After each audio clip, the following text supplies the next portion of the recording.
Elsie's scholarship **** transcriber's note, unusual and inconsistent spelling is as printed. Image 002 I must congratulate both you scholarship girls. Elsie's scholarship and why she surrendered it by Emma Leslie, author of The Seed She Sowed, Caught in a Trap, and see image 003 London Gall and Inglis, 25 Paternoster Square, and Edinburgh. Printed and bound by Gall and Inglis, Luton Place, Edinburgh. Contents. Chapter I Candidates 2. The Examination 3. The Master's Proposal 4. A Brave Resolution v Tom's Illness 6. Jack Bond 7. Changes 8. Jack's New Home 9. Jack's Bicycle X The New School 11. A Memorable Fight 12. Herbert Milner 13. Enquiries 14. Earnest Endeavours 15. A New Friend for Elsie 16. A Friend in Need 17. Tom's Scholarship 18. Conclusion Elsie's Scholarship. Chapter I Candidates. Elsie Wynne, Mary Nichols, and Jane Holmes stand out here. The three girls named looked up from the lesson they were learning, at the teacher first, and then at each other. What could they have done that they should be called out of the class like this? They were friends, and, like all girl friends, sometimes found a good deal to talk about, but they had not been talking this morning. Indeed, they had been very earnestly engaged with their lesson, for they were anxious to do as well as possible just now. And so they were the more puzzled as they left their seats, and, with hands behind, ranged themselves in front of the class and facing the teacher. You three are to go and sit on the top row by yourselves, one at either end, and one in the middle. The girls did not speak, but oh, what a change came over their faces, as they turned and walked past the end of the row of desks up to the top row. As they paused before passing on, one contrived to whisper, "I do believe we are chosen after all." "Hush! Here's governess." And up the other side stepped a brisk businesslike lady with some papers in her hand, which she placed before the girls. "Now, each of you answer those questions, but mind, you are not to speak to each other, or anyone else. Now see if you have all you want before I go." "Those are last year's examination papers," she added. The girls were delighted with their task, for if they could only succeed, and pass the examination, they would win honor for their school and for themselves, and better still, £20 a year, to pay for their education at a higher class school.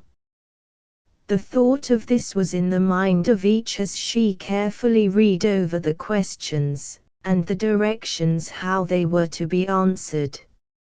Not that this was the crucial examination, that would be conducted at another school later in the year. But they were anxious to compete for a scholarship, and so they were to have a preliminary trial, going over all the previous year's papers as a preliminary, that they themselves, as well as the teacher, might judge whether they were competent to make a decent show, even if they failed to win the coveted prize. For an hour the pens scratched, and then the governess came in to see how much they had written. "Yes, you may go on," she said encouragingly to all three. and the girls bent over the desk with renewed zest and energy, and applied themselves to the task before them. By the time that the stipulated 2 hours, allowed in the proper examination, was up, they had done very fairly, and their governess was well satisfied. "You shall take another subject this afternoon," she said, as she scanned their papers. "Come in good time, so that you may get the full 2 hours." The girls were as pleased as their governess, and held their heads an inch or two higher as they went out of school with the rest. They did not loiter in the playground that day, for each was eager to tell the news at home. For this examination had been talked of among the girls in the upper classes for some weeks past, and no one knew until this morning who was destined to be allowed to try for a scholarship. At each of their homes the news was received with satisfaction, but no one was more pleased than Mrs. Wynne, to hear that her daughter had been chosen as one of the candidates, for she knew how anxious Elsie was to continue her education, and that this was the only chance she was likely to have of doing so. Elsie was the eldest of 5, and without this help they could not send her to school much longer, for she was nearly 13, and if she failed to pass this examination, she would have to leave school altogether in a few months' time. There was nothing talked of during dinner but the examination. Indeed, the girl was so eager and so anxious, that it almost took her appetite away. And before her mother could get her to finish what was put upon her plate, she had to remind her that if she did not eat her dinner, she would certainly have the headache, and fail through that. But, eager as she was, she did not run off until she had helped her mother to clear the table, and had washed the little ones ready for school. Then, having done this, she put on her own things, and was back at the school gates by the time the bell had begun to ring. The 3 scholarship girls go in first, and take their places where they sat this morning, said the teacher, when she saw the 3 standing together in a group. Scholarship girls. How proud they felt of the distinction thus bestowed upon them. They turned and hurried into school as though they trod upon air. And by the time the rest came in, they were comfortably seated in their places. "Now mind, if you do go in for this examination, girls, that you are in time to take your seats and collect your wits before the papers are given out, just as you have done this afternoon," said their governess, as she handed them the printed questions they were to answer, and the paper upon which the answers were to be written. Again they sat and pondered the questions over, but this afternoon they did not seem so clear, at least to one of the girls, as the morning paper had been, and the teacher at the other end of the room saw that Jane Holmes spent more time biting the end of her pen-holder than using it in the usual way. But she took no notice, and the others wrote on until the first hour was up, and then the governess came to see how much was done. Elsie Wynne and Mary Nichols had made very fair progress, she saw, but poor Jane was trembling with excitement, and had not written half a dozen lines. "My dear, you must give it up," said her governess, kindly. "I was afraid whether you would be able to manage it." "But, and then the poor girl burst into tears. And her governess took her hand and led her from the room, amid the dead silence of the rest, who wondered what could have happened to this scholarship girl. The governess did not speak for a minute or two, but let the tears have their way, and then she said, "Come, come, Jane, no harm has been done.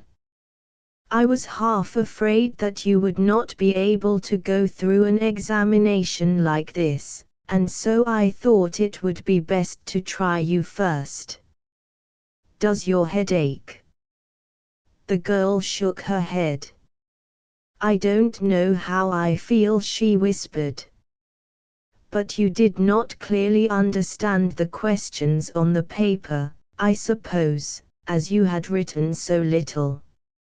"I can't tell how it was, for we had done some of that in class only yesterday, and yet I felt so stupid I could not remember a word about it."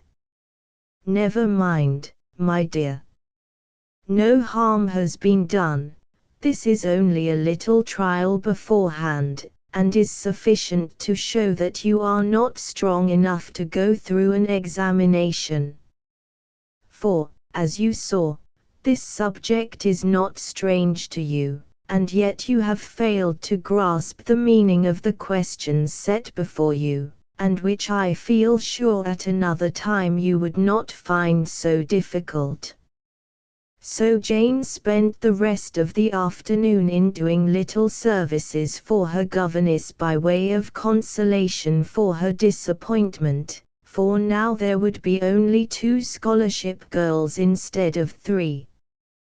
Her friends, Elsie and Mary, were very sorry, and did what they could to console her, but it was not easy to do this, for they had been working and studying for some months with this in view, and now to fail so completely, as Jane knew she had done, was a very bitter disappointment to her, and would be to her mother also, she felt sure.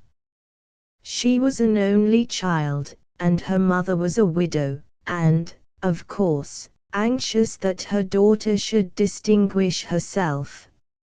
"She will be vexed that I am such a dolt," said Jane bitterly. "Now, Jane, I think you ought to be fair, even to yourself, and it is not fair to call yourself names that you don't deserve."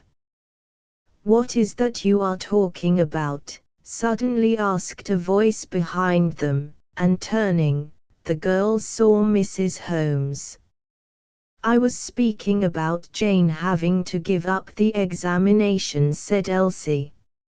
"I heard governess say that it was not because Jane was not as clever as either of us, but because she was not so strong, and because she had sat closely at the work in the morning, she could not grasp the subject in the afternoon, not because she did not know as much about it as we did, but because she was not strong enough to bear the second strain in one day."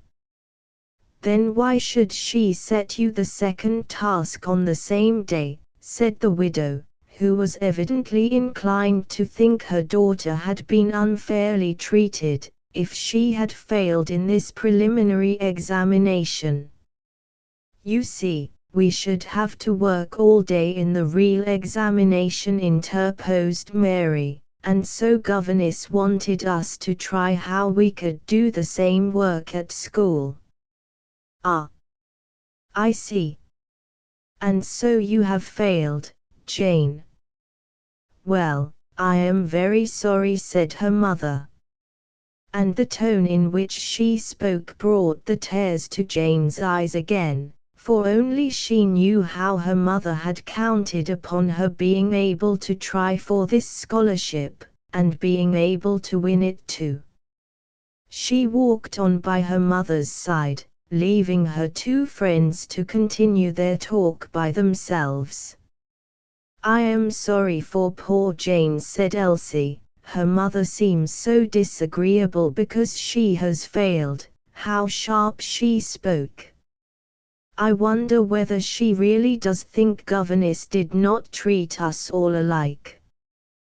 But there, Jane will tell her she had to give up before her paper was half finished, and so it will be all right, I dare say. But I'm sorry she has had to give up, for it would have been nice if we could have got 3 scholarships for our school. Governess would have been so pleased. But should you think there would be enough for each of us to get one? See what a lot of money it would cost, said Elsie. Well, as there will be only 2 of us now, they will perhaps be able to let us both have one, if we do very well, and governess said our morning papers were very good indeed. Oh yes. They will be able to spare 2, I dare say, if they could not spare 3. And so perhaps it is just as well poor Jane has dropped out now. It is better than having all the trouble of going through the examination, and then to fail because there were not scholarships enough for all. The girls parted, and each went home to tell the news that Jane had been obliged to give up all hope of being a scholarship girl. Elsie dear, don't talk so loudly, your father is lying down with a bad headache. Father at home, exclaimed Elsie.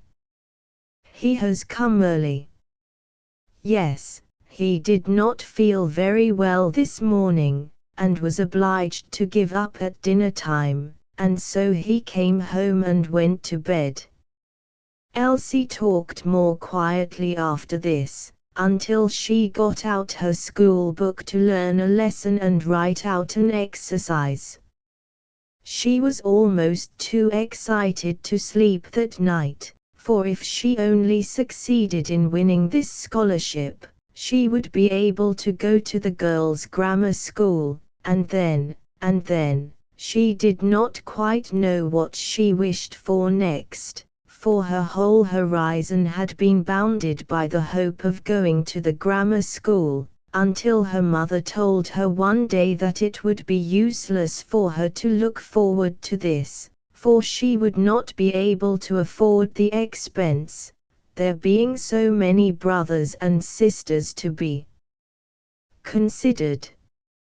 Elsie had cried a little to herself that day, but the very next her governess had said that she thought of letting some of the elder girls try for a scholarship. And ever since that day, she had secretly hoped that she might be one of those who were chosen. And now her hopes had been realized, and she might be able to go to the grammar school after all.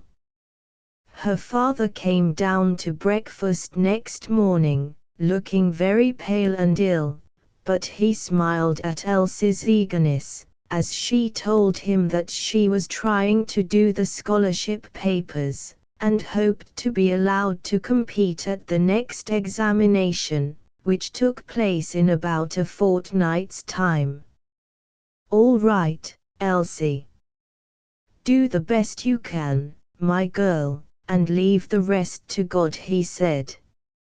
You haven't eaten much breakfast, Father, said Elsie, as he rose from his seat and pushed his plate back. I'm not very hungry this morning, he said, and then he kissed her and the boys before he went away. He was a clerk in London, and had to catch his train, and there was no time to say more about the scholarship or the breakfast. And Mrs. Wynne did not notice that her husband had eaten so little, until she heard the door close, and knew he was gone, for she had been called away from the table.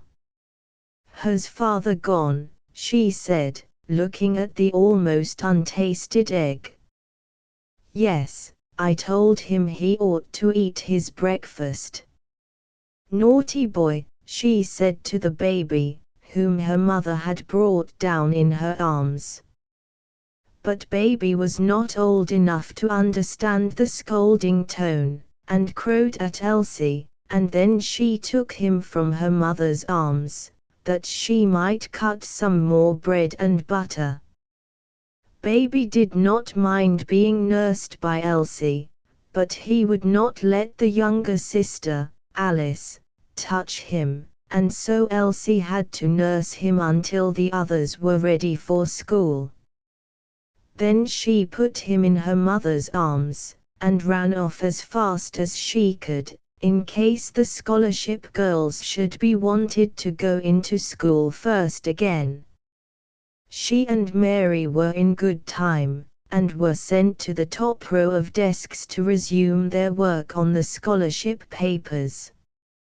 And before they went home that day, they had the satisfaction of hearing that they had done this preliminary work so well, that their governess had decided that Elsie and Mary Nichols should each try for one of the much coveted scholarships. And they were to take home the necessary forms for their parents to fill up that evening, for they must be sent in, with their names, the next day. Never was a girl more happy, or more important, than Elsie, when she went home with the long official-looking envelope containing the papers for her father to sign, and when he came in and saw it, he said the sight of it had done him so much good, that he thought he could eat some toast for tea, although he had not had much appetite all day. "Let me make it," said Elsie, handing over the papers to her father's care. "I know just how father likes it done, mother," she added, and so Mrs. Wynne cut a slice of bread, and Elsie toasted it very carefully, so that it should be delicately browned without getting burned. Then she took the baby and amused him until it was time for him to be undressed. Then she gave him up to her mother, and took the little ones upstairs and put them to bed. "I don't know what I should do without Elsie," remarked her mother, when she was left alone with her husband. "No, she is a useful little body about the house, as well as with the little ones, though she is so fond of her books. Ah, well, if I can get a bit stronger, so as to be able to do a bit of extra work at night, you must have a girl to help you, when Elsie gets this scholarship she has set her heart upon." "Do you think she will get it?" asked his wife. "I don't see why she shouldn't. She is a clever little maid," said her father, in a tone of satisfaction. "Yes, and a loving, obedient girl, and that is better still," said her mother. "But it won't do for you to attempt extra work, James, until you can get rid of this cold.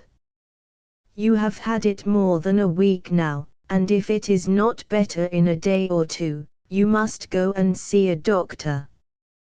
To her surprise, he said, "Yes, I will, if I don't get well soon." And Mrs. Wynne resolved to make him keep his promise. For the rest of that evening, father, mother, and Elsie sat and talked of what they would do and how they would manage if Elsie won the scholarship, and thus obtained the means of going to the girls' grammar school, little dreaming how different that future would be from what they planned it. Man proposes, God disposes, and cares for all his children as he guides them through life, with a love and wisdom so much greater than their own. Chapter 2. The Examination. The day of the formal examination for the girls' scholarships was looked forward to with some anxiety, and both girls spent every minute of the day, and often late into the night, in working up the subjects they were likely to be examined in. But at last their study came to an end, and they went to a school a little way out of the town, where a number of other girls were assembled from other schools. and Elsie, when she saw how many there were, did not feel so confident that she and Mary would both be successful, or that either of them would, in fact. Some of the other competitors looked far more confident than she did, and her heart sank a little when she saw the paper that was placed before her. It did not seem that any one of the subjects she had specially learned would be of much use to her. And she knew it would be the same with Mary Nichols, and then her governess would be so disappointed. This thought of her governess made her read her paper of questions once more, and she also remembered something her father had said, that whatever was placed before her to do, her duty was to do it as well as she could, and think no more about what result was likely to follow. So, with this thought in her mind, she read over, once more, the directions that were printed on the paper for the guidance of candidates, and then she saw that she was not expected to answer all the questions that were put down, but could choose and take those she knew most about, and, with this in her mind, she found that there was a history question that she had heard her father talk about to her brother, and so she wrote down all she could remember of that talk, and what she had learned some time before at school. By the help of the two, she managed to answer this question fairly well, and then she considered another. This she did not know quite so well how to answer, but still, it was less difficult than it had seemed at first, and she did what she could of that, and then took the third. She knew a little about this too, she found, and so she recalled all she could remember, and before she had quite finished, a bell was rung from a table at which a gentleman was sitting, and they were told to put down their pens, and put their papers together, as he was now about to collect them. There was an hour's recess for dinner, and the girls trooped out, our two friends meeting at the door. "Wasn't it a dreadful paper?" said Mary, as they took out the sandwiches they had brought with them. "Yes, I was afraid I could not do a single question when I first looked at it," said Elsie. "I made up my mind that I should not even try," said Mary, "for it was so different from what I had made up my mind it would be, that it fairly made my head ache." "I felt like giving it up too," said Elsie. "Well, if you had, I should have done the same, for I looked across to see what you were going to do, and when I saw you writing, I thought, well, if Elsie knows anything about it, I ought, for we have been in the same class all the time, and so I looked over it more carefully, and found I could do a little bit of one question, and doing that, helped me to remember a bit more. But I don't think I have done as much as they expect us to do." "How much do they expect us to do?" asked Elsie. "4 questions, if you can." The answer came from a tall girl, who was walking in the playground eating her dinner, as they were. "I know all about it, you see, because I sat for this examination last year, and failed. The questions this time are harder than they were last year," she added. "Yes, I think they are," said Mary, "and I am afraid my friend and I will not succeed in passing." "I don't suppose you will, if it is the first time you have tried, both from one school, too," she added. This remark, from one who might be supposed to know so much more about the matter than they did, was not very encouraging. and they looked at each other as if wondering which would have it, if there could be only one scholarship given to each school. The afternoon questions proved to be a little less severe for our two girls, and both sat writing away until the bell rang for them to put down their pens, and put their papers together in the required order. After this they were free to go home, the gentleman telling them to be in their places the next morning by 10 minutes to 9. "It will be arithmetic, I expect," said the girl who had gone through this ordeal the previous year. "Are you good at arithmetic?" she asked. "We can do fractions," said Mary, with a little toss of her head, they having been taught this branch quite recently. "I should think you could, or it wouldn't be much good for you to come here. You see, if you do the other questions ever so well, and fail in arithmetic, you fail altogether."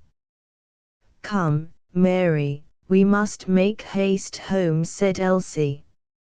For she did not want to stay talking to the girl, who seemed to enjoy piling up the difficulties that were before them. So the two friends bade the other a hasty goodbye, and hurried along the road until they could have a quiet talk to themselves. "I wouldn't let her frighten me," said Elsie, when they were by themselves. "We have made up our minds to go through this examination, and we must do it the best way we can." "But suppose we are sure to fail," said Mary, who was easily disheartened. "Well, my father says that must not make any difference if we have made up our minds to do a thing. Once begin, he says, go through with it, and do as well as ever you can.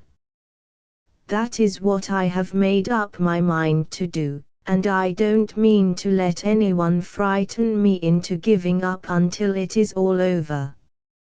Mary was not so sure that she should do this, but she agreed to go with Elsie to the examination until it was over. After tea they went to see their governess, and tell her what they had done, and how difficult the questions had been. She quite endorsed Elsie's resolve to go through with it now she had begun, and she said what she could to encourage the girls, but it was easy to see that she was not very hopeful of the result, or that even one of the scholarships would come to her school, dearly as she would like to gain such an honor for it. The next day passed much as the first had done. Mary would have given up, but that she saw that Elsie was applying herself to solve the difficulties of the sums, and she felt she must do the same, for she and Elsie had learned their lessons together, and, therefore, if Elsie could do the sums, she ought to be able to do them too. They were glad enough when 4 o'clock came that day, for they were both very tired from the close application, and Mary was more than ever disposed to give up the struggle, feeling it was quite hopeless to expect that 2 scholarships would be awarded to one school, and quite sure that Elsie had done some of the questions better than she had, and so she might as well spare herself the mental fatigue the following day. "But you said you would come with me to the very last," pleaded Elsie, "and there is only one more day now, and then it will be over, and we can have a rest." So Mary promised, for her friend's sake, to go for this one more day, but she was so tired that she had given up all hope of winning a scholarship for herself now. Still she would go and keep her friend company, and do the best she could with the questions that were given to her. And so, with this despairing promise, Elsie had to be content. To her great relief, however, those who had the management of this examination were more merciful this last day than they were on the first. Perhaps they knew the little tired brains would not be capable of doing much. At any rate, the girls felt hopeful. Once more, when they saw the questions they had to answer, even Mary set to work with renewed energy, and, as the examination would be over at dinner time, they could look forward to having a pleasant afternoon at school, not in learning lessons, but in helping in little things about the class, and telling governess and teachers all about the examination. They would also have the pleasure of walking in very late, when all the classes were assembled, and yet being greeted with a pleasant smile of welcome, instead of a stern reproof, which always awaited the girl who went in late, unless she had a good reason for it. So altogether, this last day was not an unpleasant one, and they were able to tell each other, when they came out at 12 o'clock, that they had answered fully 4 questions out of 6. "I think we have done very well today," said Elsie, "and I am so glad you came, dear, for governess would have been vexed, I know, if we had given up in the middle of it, even though we may not have been successful." "I don't think I shall pass, but I think you will," Elsie said her friend, and it would be hard to say how many times this was repeated during the next fortnight. It seemed to the 2 girls most interested, the longest fortnight they had ever passed.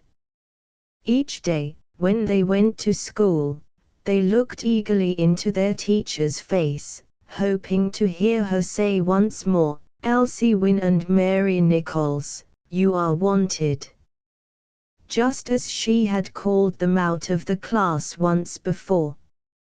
But the days went on in the usual order, and nothing came to break in upon the usual course of lessons, which they had taken up again, exactly as though nothing had happened, and that they were not scholarship girls who had earned for themselves a little distinction at least. But one morning, when they went to school, their governess met them with a beaming smile, and said, "I must congratulate both you scholarship girls, although I am sorry to say there is only one scholarship to spare, and of course you cannot both have it, but you are both so nearly equal, that if anything should happen to make Elsie wish to give up the scholarship, then Mary would have the right to take it." "Am I first?" asked Elsie. "You are 6 marks above Mary, and you 2 are the last on the list, but, as there are only 5 scholarships awarded this year, there cannot be very much difference between first and last. Between you 2 there is only the difference of 6 marks, so that I am very pleased with both of you, and only wish there was a scholarship for each of you, as you both so equally deserve it." Thus the matter was settled, for the present at least, and everybody congratulated Elsie, though it must be confessed, she would have enjoyed her triumph a great deal more if Mary had not been disappointed. For, since the examination, she had confided to 1 or 2 of the girls that she had answered more questions than Elsie, they having compared notes in this matter, and Mary had come to the conclusion that she had done best after all. Both the girls were impatient for 12 o'clock to come, that they might run home and tell the news. And when at last they were free, they rushed off, though Mary felt she had a little grievance that she was not the one chosen. But her mother was a wise woman, and did not encourage her to think that she had been unfairly treated.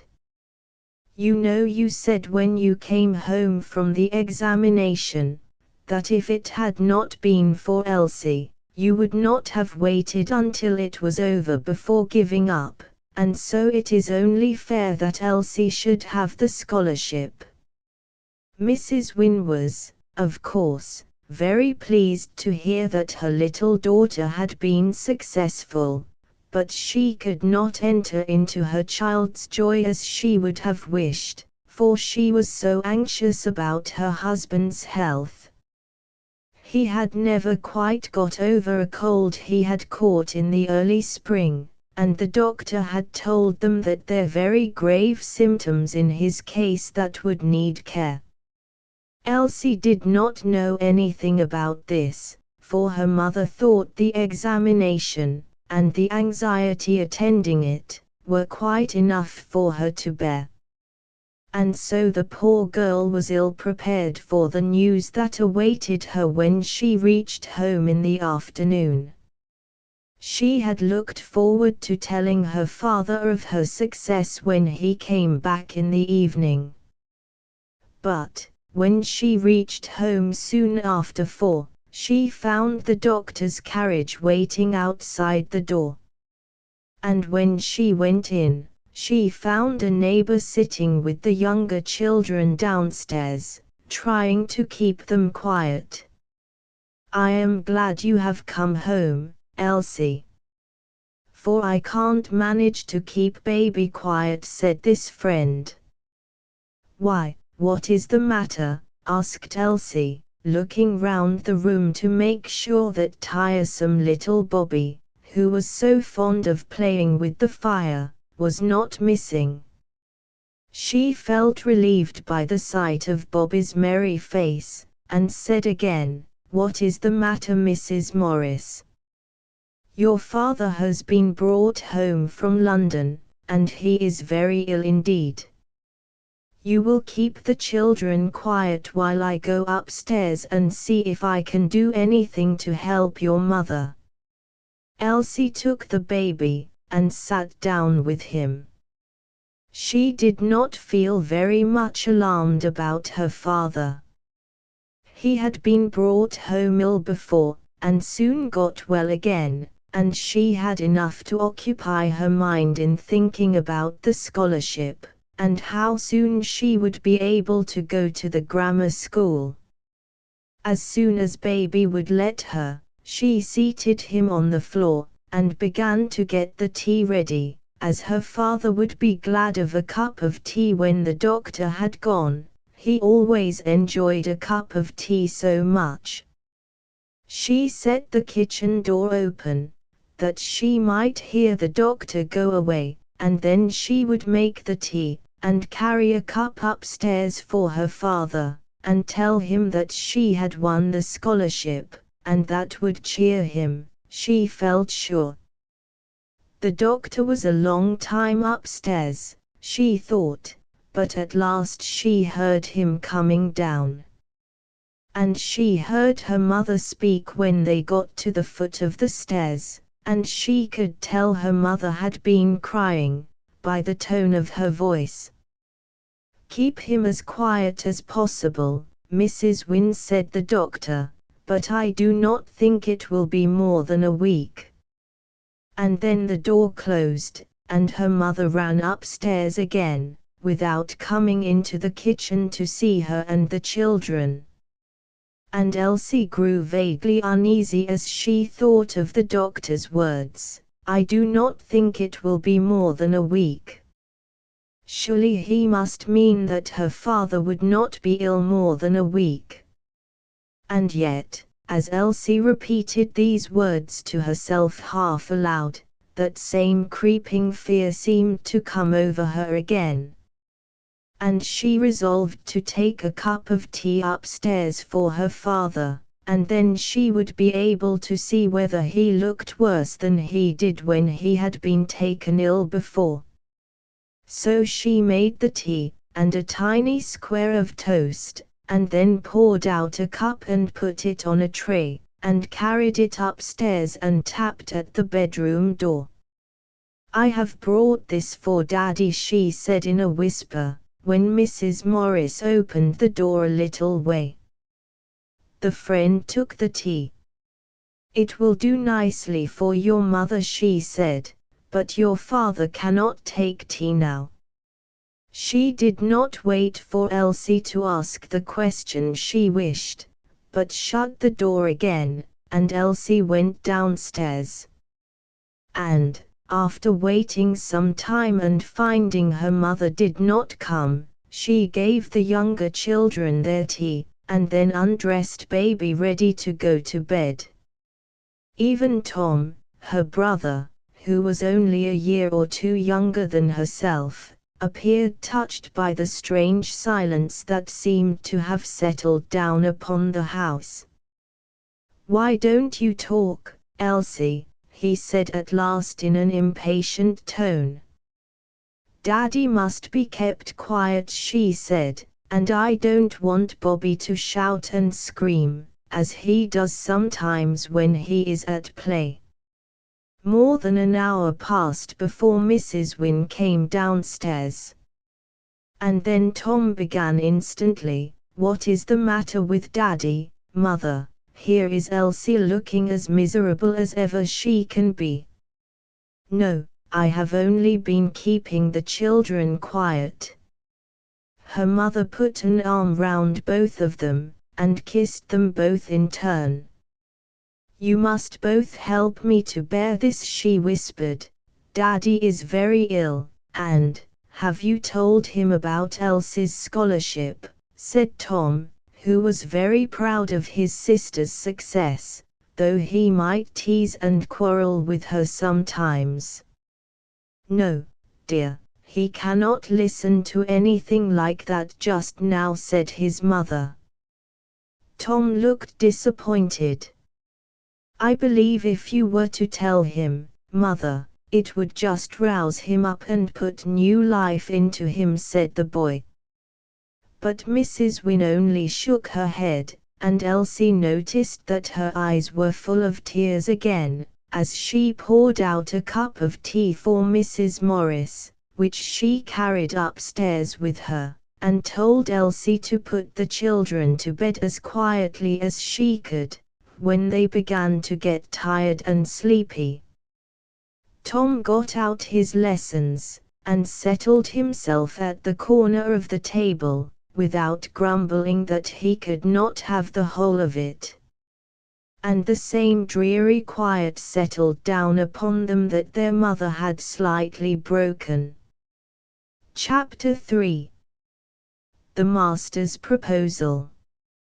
A day or two after Elsie took home the news of her success, her brother Tom was called to the master's desk at school. "I suppose you are very pleased, Wynne, that your sister has won a scholarship," said the master, looking the boy over as he spoke. "Yes, sir," answered Tom with a smile, but wondering what was coming. He was not kept long in doubt. "We are all very proud that one of our girls has carried off this scholarship, and I mean the boys shall have a try next year. We mustn't let the girls beat us. Do you understand, Wynne? I want you to get one of these scholarships, as well as your sister. It would please your mother and father, I know, but of course you must work hard for it, as your sister did. As there is nothing like beginning in good time, for a thing of that sort, I am going to start a scholarship class after school hours next week, and I should like you and half a dozen other 6th standard boys to join it, if your parents would like this. Do you understand, Wynne, my boy? There will be nothing extra to pay. Tell your father." "Yes, sir, I'll tell Mother when I go home. Father isn't well, and can't be bothered about things just now." And, with a bow, Tom went back to his class, leaving the master somewhat puzzled as to whether his proposal was welcome to the boy or not. To his schoolfellows, Tom said nothing of what he had been told by the master, for he could not make up his mind whether to be pleased or not. But when he got home, he sat down to his tea sullen and silent. And Elsie, of course, who was serving the children while her mother was upstairs, soon noticed it. "What is the matter, Tom? Couldn't you get on with your lessons today?" asked his sister. This reference to his lessons seemed to turn the scale. "What does it matter to you about my lessons?" he said, in a grumbling tone. "I wish I had never heard of your blessed lessons and scholarship, for now I shall never have a minute to myself. There'll be no time for play, no time for—" "Why, Tom, what has happened? What do you mean?" asked his sister in some concern. "What did you want to go and get that scholarship for? It's just sent the whole school scholarship mad, and Potter's as bad as anybody now."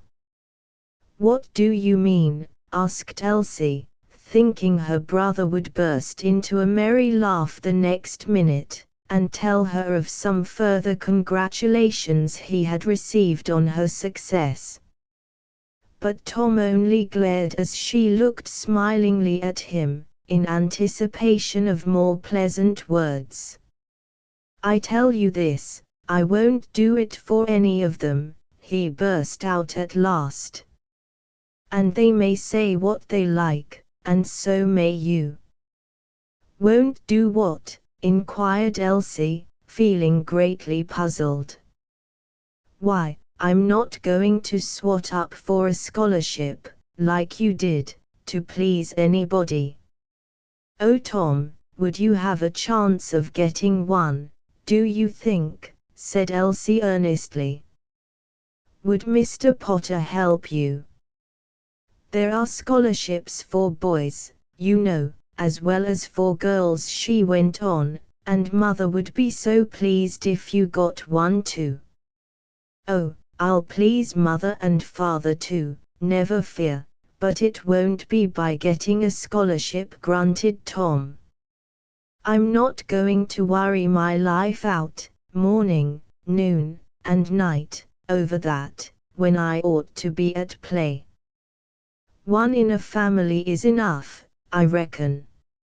"Oh, Tom, I do wish you would try," said Elsie. "Everybody says you are clever." "That's all you know about it, Madam Elsie. Mr. Potter told me today that I was dropping behind with my arithmetic, and must join his class at once if I wanted to stand a chance." "And you will, Tom, won't you?" pleaded his sister. "Father and Mother would be so pleased, you know, only they can't be bothered about it just now. At least, Father mustn't be worried. Mother might tell you what she thinks you ought to do."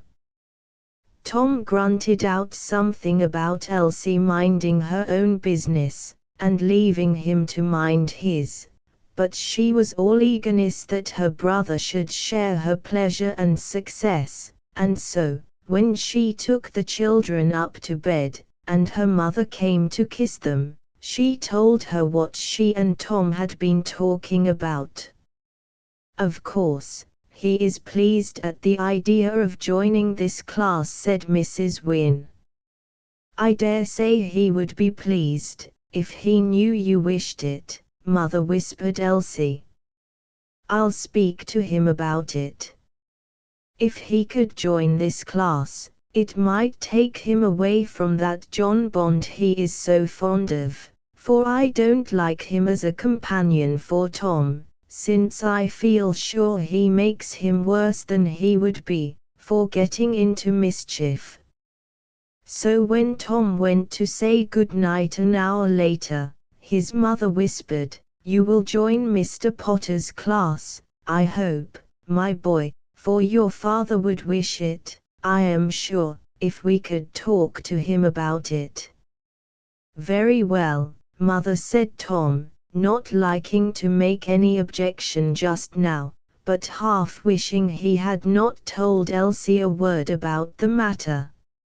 On his way to school the next morning, he met his chosen friend John Bond a few yards from his own door.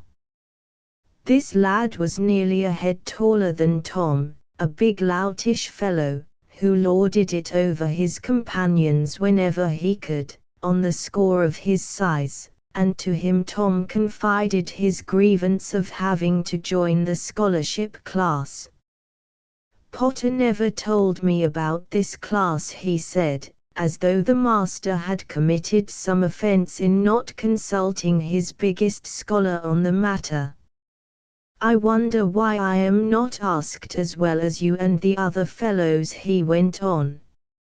"I'm in the 6th too, why shouldn't he ask me?" he demanded. Tom laughed.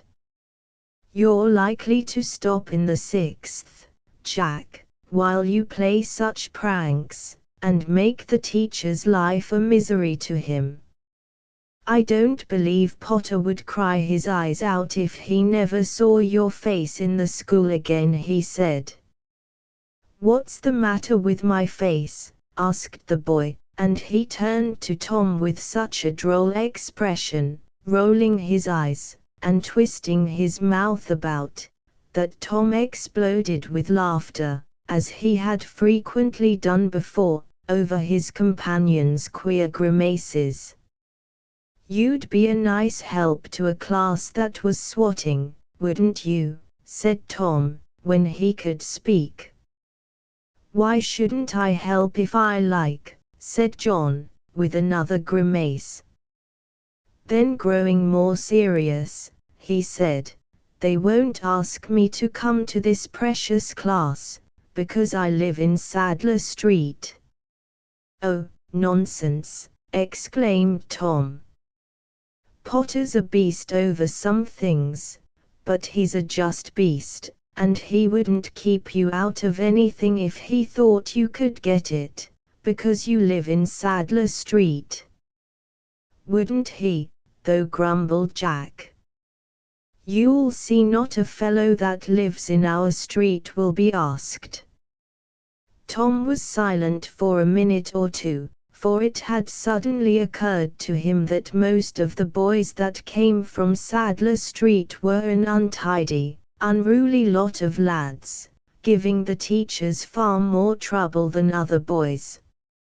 So that it might be true as Bond said, that no Sadler Street boys would be asked to join this class, though not from the cause he stated. "You'll see we shall all be shut out, every mother's son of us that lives in Sadler Street," said Bond, again referring to his grievance. "Well, you know, people don't like the street, it hasn't a good name in the school," said Tom, not liking to hurt his friend's feelings by telling him all the thoughts that had occurred to him upon the matter. "Ah, and give a dog a bad name, you may as well hang him at once. But now, about this precious class. Why do you want to join it, if you don't mean to go to a desk and drive a pen all day?" demanded Jack. "I don't know. I haven't told my mother that I should like to be a gardener, and watch the flowers grow, but I mean to tell her all about it when father gets better, and then he, and mother too, will see that it's no good for me to go to this stupid old class." "So you do mean to join it, then?" said the other, pretending to be very much surprised. "Well, you see, I must for a little while, as mother is so worried about Dad being ill, that it would only make things worse," if I kicked up a fuss and said I didn't want to go. You see, they've all gone so stark staring mad over my sister Elsie's scholarship, both at school and at home, that one would think all our lives depended upon it, so I must join this class for a bit, though I'm not going to swat much, I can tell you. Potter says that I am behind with my arithmetic, and must work hard at that. I'd like to catch myself at it. I wouldn't do home lessons, if I could help it, added Tom. I never did, laughed Bond. My father said I could do as I liked about it, and I didn't like. Why shouldn't we spell taters with a T as well as a P, I'd like to know? It did well enough for our grandfathers, why shouldn't it do for their children? I've heard my dad say that many a time, and I'm not going to worry myself about PS and TS so long as I get the taters. They need not ask me to join any of their classes, for I wouldn't do it now, if they went down on their knees and begged me to go. They won't do that, Jack. They won't trouble you with William the Conqueror, or who rode through the streets of Coventry with her hair down her back. All right.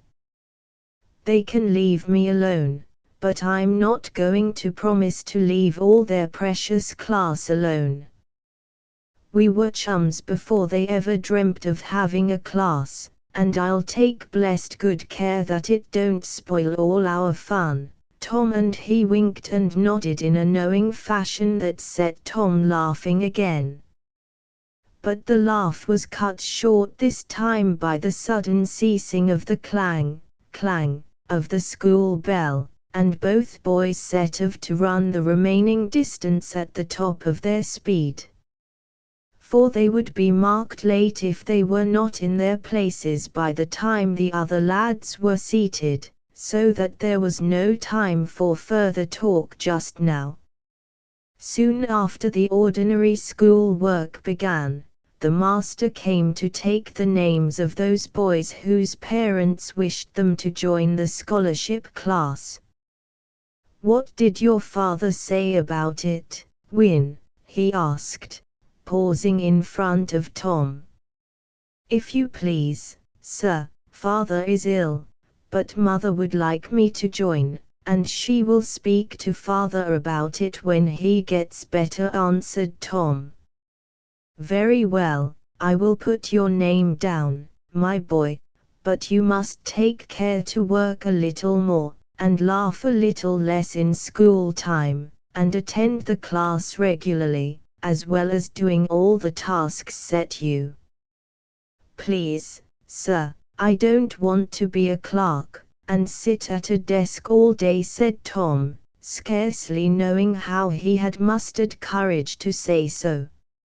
"Very well, you are not obliged to be a clerk, only win a scholarship and you may have a chance by and by of learning something you would like as an occupation. Give all your attention to the lessons that are taught, and you will stand as good a chance of winning a scholarship as any boy in the school," concluded the schoolmaster. But Tom was not pleased at the outlook before him. He glanced across to his friend Jack Bond, who nodded and winked as only Jack could, and nearly set Tom laughing in spite of the presence of the headmaster as well as the class teacher. They, however, escaped detection, and Tom tried to give some attention to his lessons for the next hour or two, so that his teacher whispered a word of commendation as he passed out.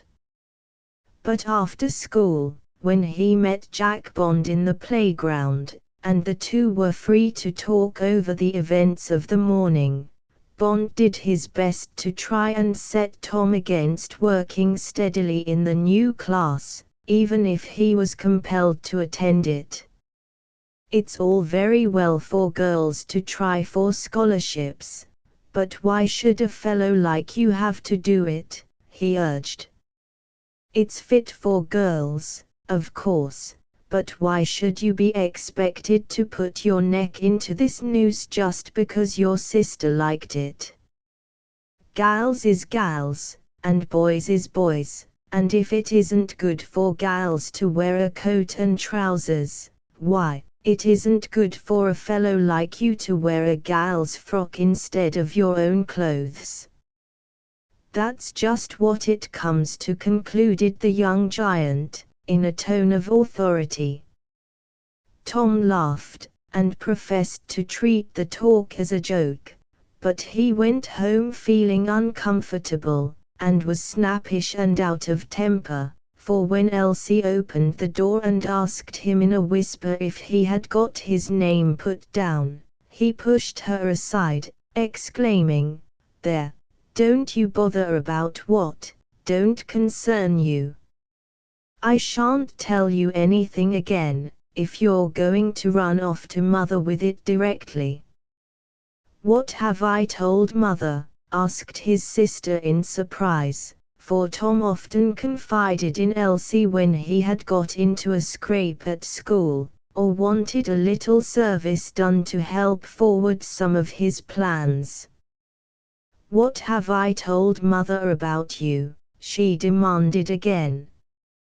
"Why, there was no occasion for you to run and tell her about that class, as you did," said Tom in an injured tone. "Well, but that didn't matter, Tom, you were going to tell her yourself before you went to bed.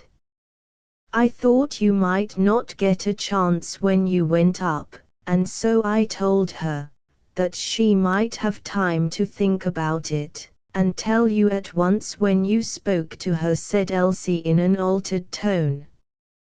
"Well, don't go chattering about my business again," said Tom, crossly. But he soon forgot his ill humor when he heard that Elsie had made his favorite pudding for dinner, in honor of the news he had brought home the previous day, and with his mouth full of this sweet delicacy, he forgot what he had said when he first came in, and told her Mr. Potter had arranged that the class should be commenced the following Tuesday. It was to be held from 6 to 7, in their own classroom, and 8 boys besides himself had given in their names to join it. "I hope that Jack Bond isn't one of them," said Elsie, in an uncautious moment. "Why not? The Bonds are as good as we are, any day," said Tom. "Well, perhaps they are, but Mother says," and then Elsie remembered that her mother had said she had better not mention Bond's name to Tom, as it might do more harm than good, if she attempted to interfere with the boys. Now, then, out with it. What had Mother got to say about Jack, I should like to know?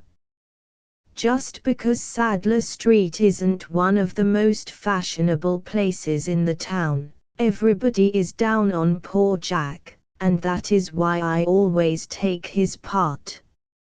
Elsie thought she had better occupy herself with the children and their dinner, and not notice what Tom said, for fear it should lead to a quarrel, for Tom was quarrelsome very often, and she had a hasty temper. But nothing of the kind must be allowed to take place now that her father was so ill, and peace and quietness was so necessary in the house. Tom grumbled on, and Elsie busied herself with little Bobby and his pudding, so that there was no breach of the peace at the dinner table. Before he took his cap to go back to school, Tom asked her to sew up a rent in his trousers when he came home, which she readily promised to do, as a peace offering for having spoken against his chosen friend. She did not, however, forget that the following Tuesday was to be the first meeting of the class.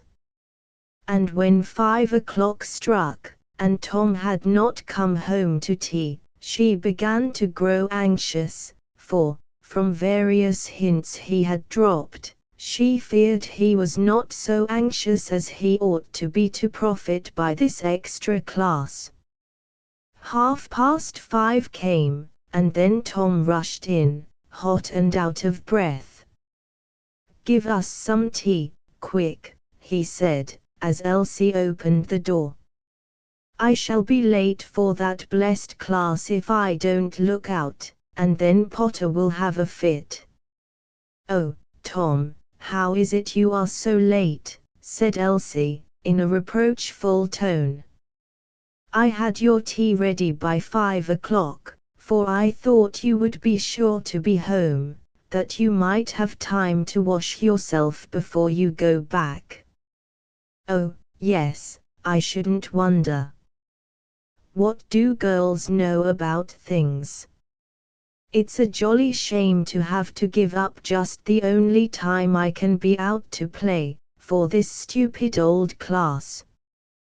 Why, the tea is cold," he exclaimed in disgust, pushing away his cup. "Perhaps it is.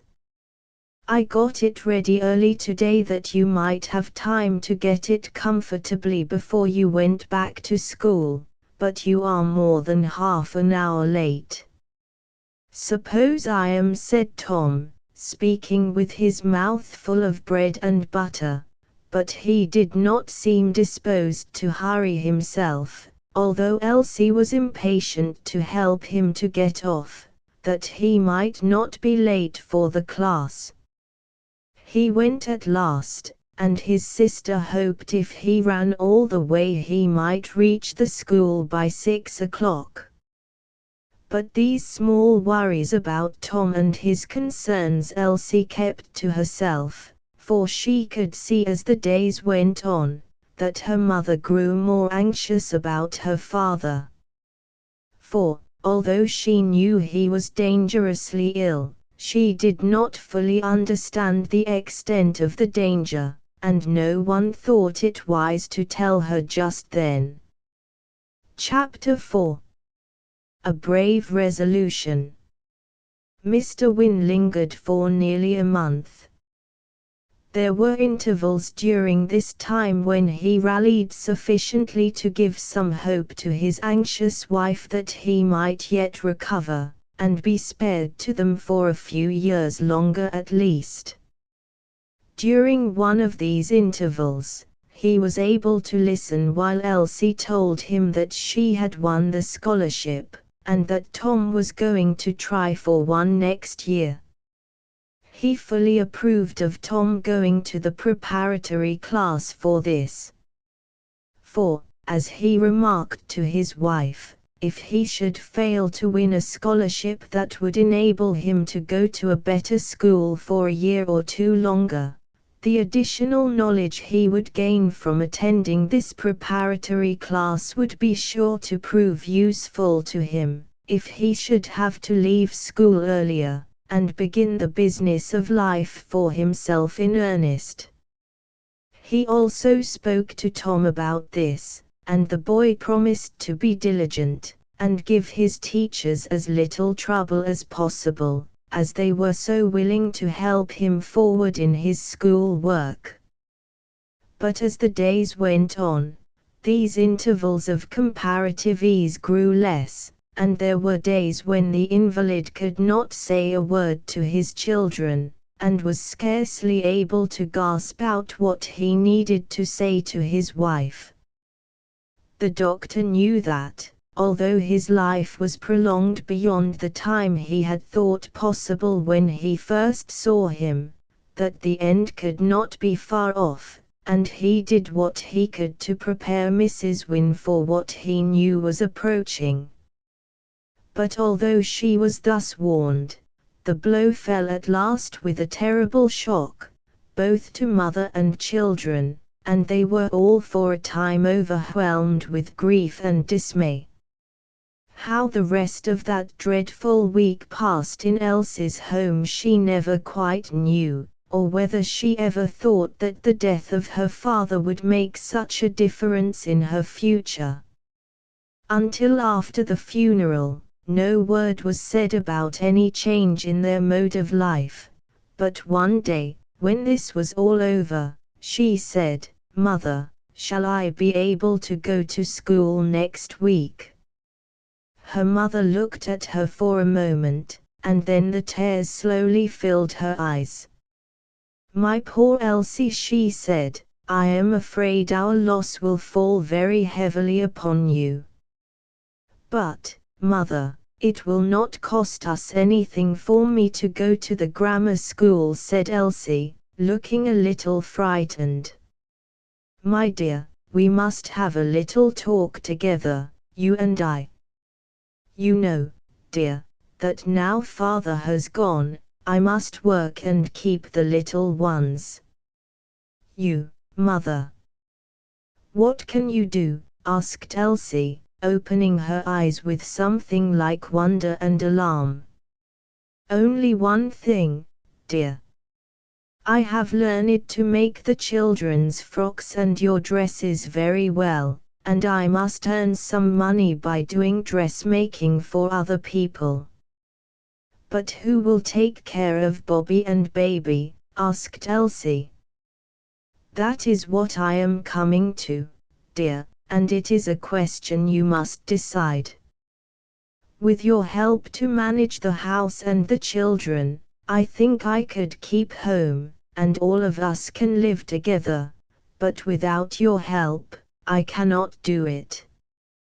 Baby would not be happy with a stranger, and I could not expect another girl to be so careful of things, so that there is no waste, as my own little daughter. And, oh mother, you want me to give up the scholarship, and not go to school any more," exclaimed poor Elsie, bursting into tears, and throwing herself into her mother's arms, as if her heart would break. "My poor Elsie! My poor darling! It is hard, I know, dear," said the mother, tenderly stroking the girl's hair, and kissing her, while her own tears fell like rain. Mrs. Wynne had dreaded telling Elsie this bitter truth, that she could not afford to let her go to the grammar school, even with the scholarship, but she did not think she would feel it so bitterly as this. At last Elsie grew more quiet, and then she whispered, "Tell me everything, please. I will try to be a good girl, for dear Daddy's sake." "Yes, yes, I know you will, my darling, and I have tried to think of a plan that would save you from this disappointment. But there seems no other way, dear, but for you to help me at home.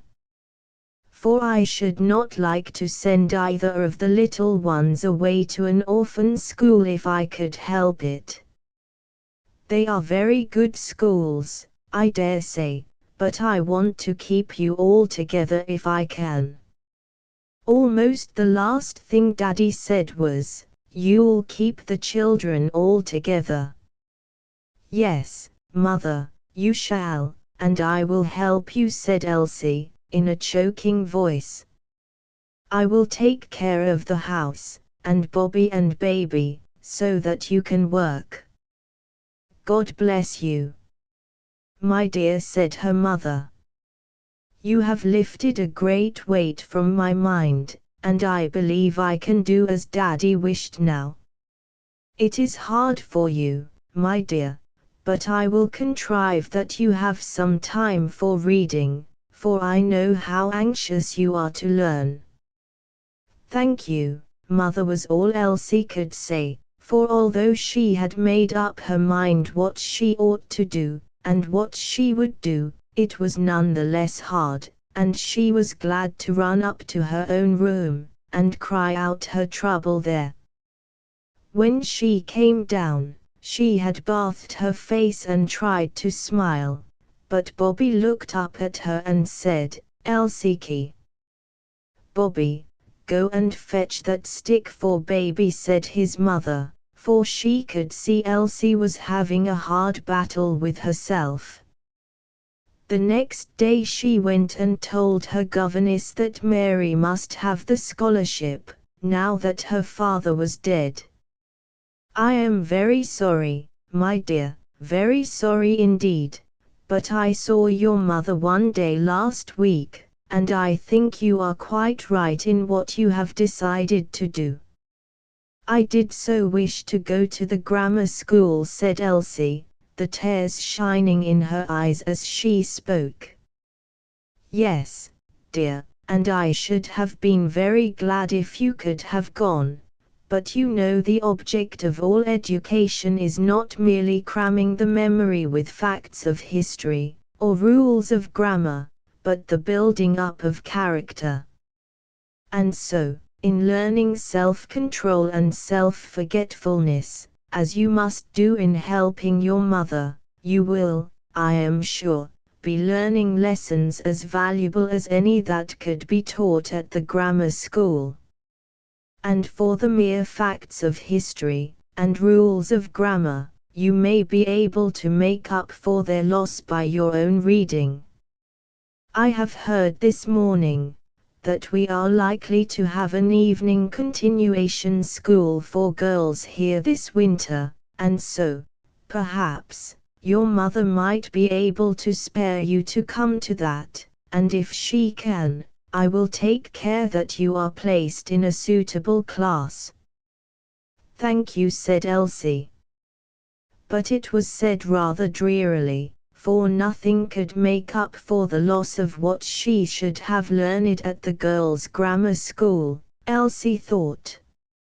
It having been settled before that Elsie was to have the scholarship, there were letters to write, and explanations to be given, as to why the change was made in the scholarship girls, before Mary could feel certain that she was to have it.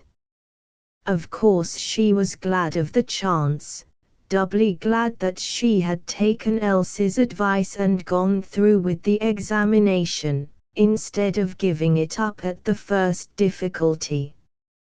If she had not done this, it would, of course, have gone to another girl, and another school.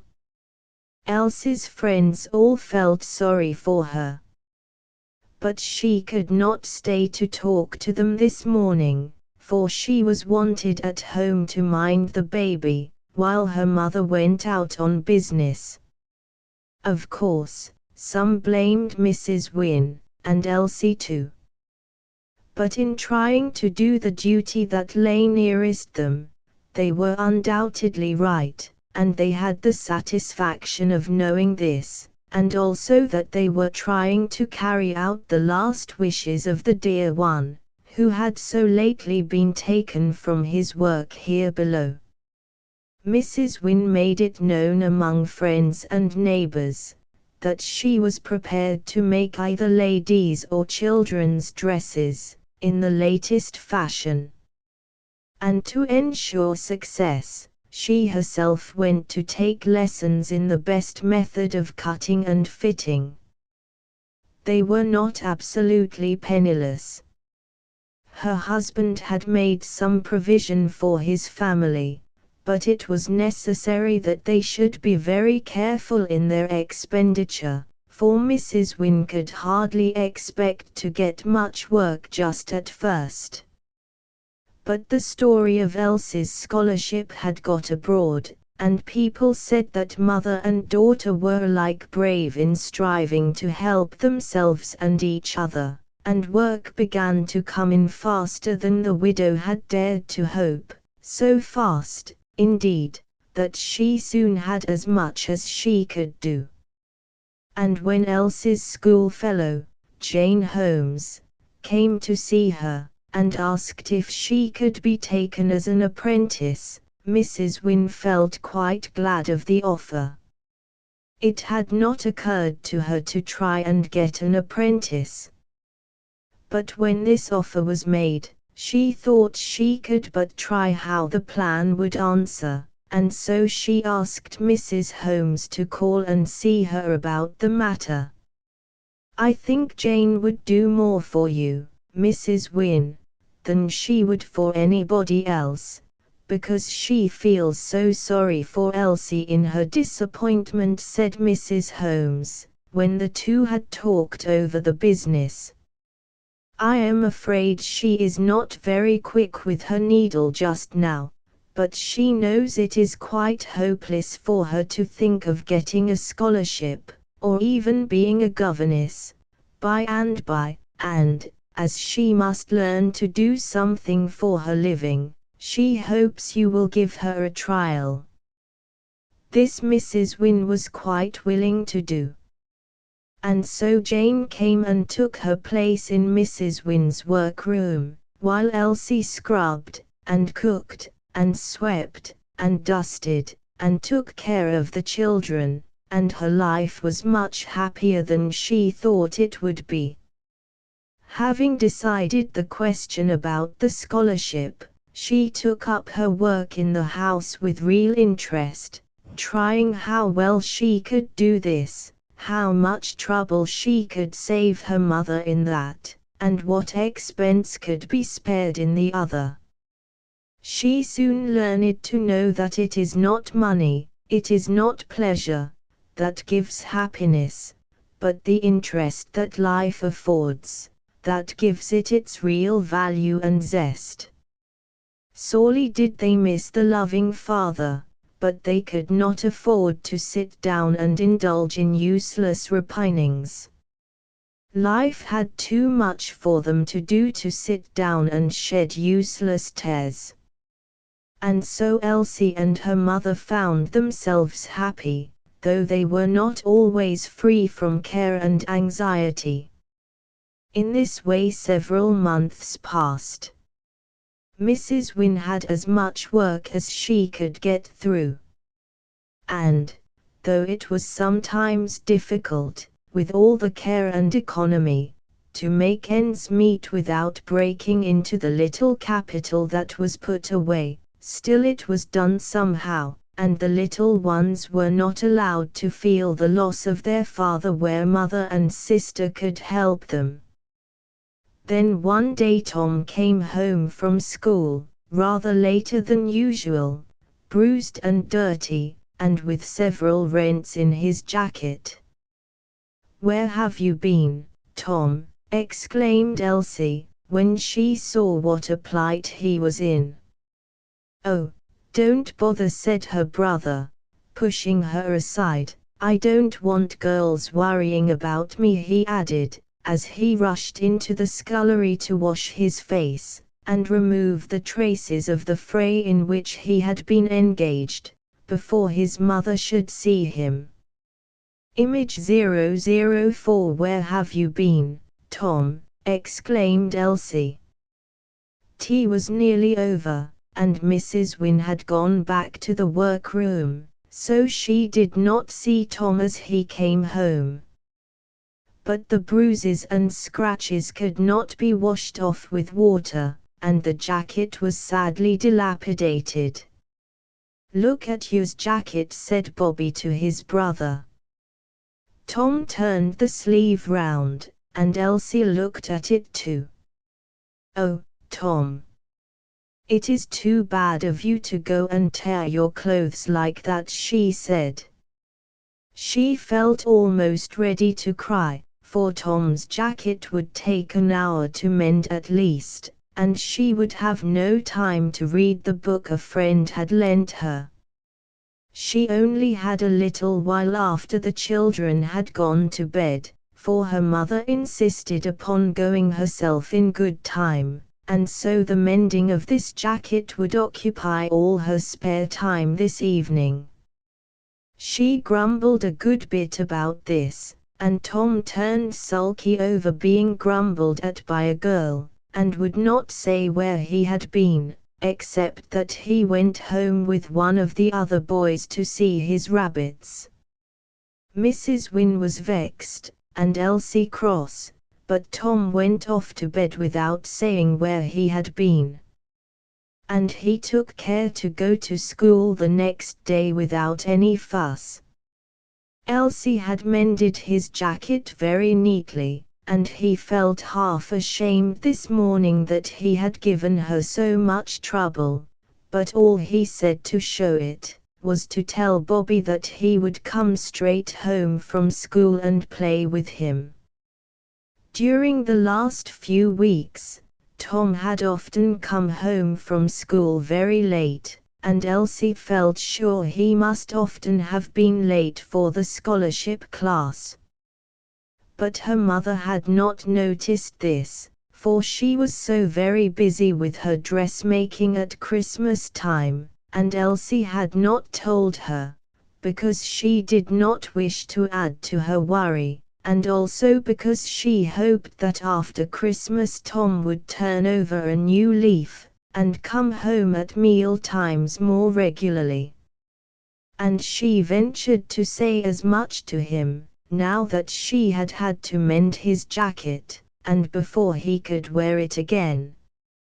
"Oh, all right," said Tom. "Don't you worry your curly head over me, I can take care of myself," said Tom, carelessly. "It don't look much like it to see your face," said Elsie.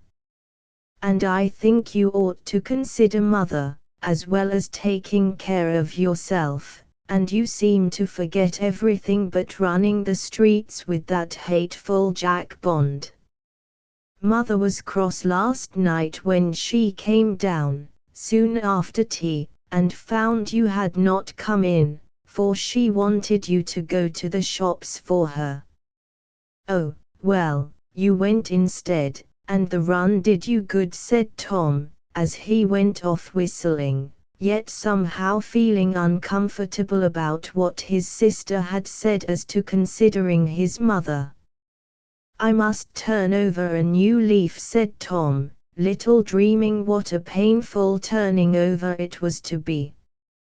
He had promised Elsie he would do this after Christmas, and had thought no more about the matter, and he went off now trying to forget it. Poor, foolish Tom. It was not difficult to forget all his promises to Elsie, about turning over a new leaf by and by. He little guessed that it would soon be uncertain whether he would ever again have the opportunity of turning over a new leaf. There seemed plenty of time now, and Tom quite intended to be a good boy, and help his mother and sister by and by. That thief of time and present opportunity, by and by so easily persuaded the foolish boy that he need not think of these things just yet. That he could forget them, and enjoy himself, and leave the future to take care of itself, without thinking of other people, and their claims upon him. Chapter V. Tom's illness. A few days after the incident of the torn jacket, Tom woke one morning feeling heavy and drowsy, and when he got downstairs, he complained of having a headache and sore throat. He could not eat his breakfast, and his mother told him he had better go back to bed again, as he had evidently caught a severe cold. "You have got your feet wet, I expect, and not changed your boots as soon as you came home," said Mrs. Wynne, "although I have often heard Elsie tell you to do it." There had been a long continuance of wet weather, and Bobby and Baby had both been poorly from colds and coughs, and so Mrs. Wynne was not in the least alarmed about Tom. He was asleep at dinner time when his mother went to his room to see what he would have, but soon after she went back to her work, he called to Elsie to bring him some water. "I am so thirsty," he said, when his sister took him some drink. "How is your head now, Tom?" she asked, for she was very fond of her brother, although he did give her so much trouble sometimes. "Feels like a pumpkin," said the boy as he nestled down in the pillow again. "Shall I make you a cup of tea presently?" said Elsie. "Perhaps that will do you good." "Perhaps it will," murmured the boy, in a sleepy tone, as he turned his head from the light.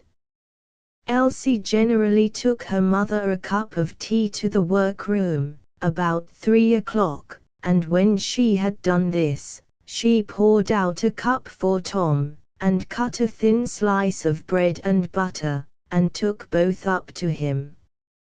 He was asleep, but tossing his arms about restlessly, and rolling his head on the pillow, and moaning so dolefully, that as soon as he had drank the tea, Elsie went off in a fright to tell her mother that she thought Tom must be very ill.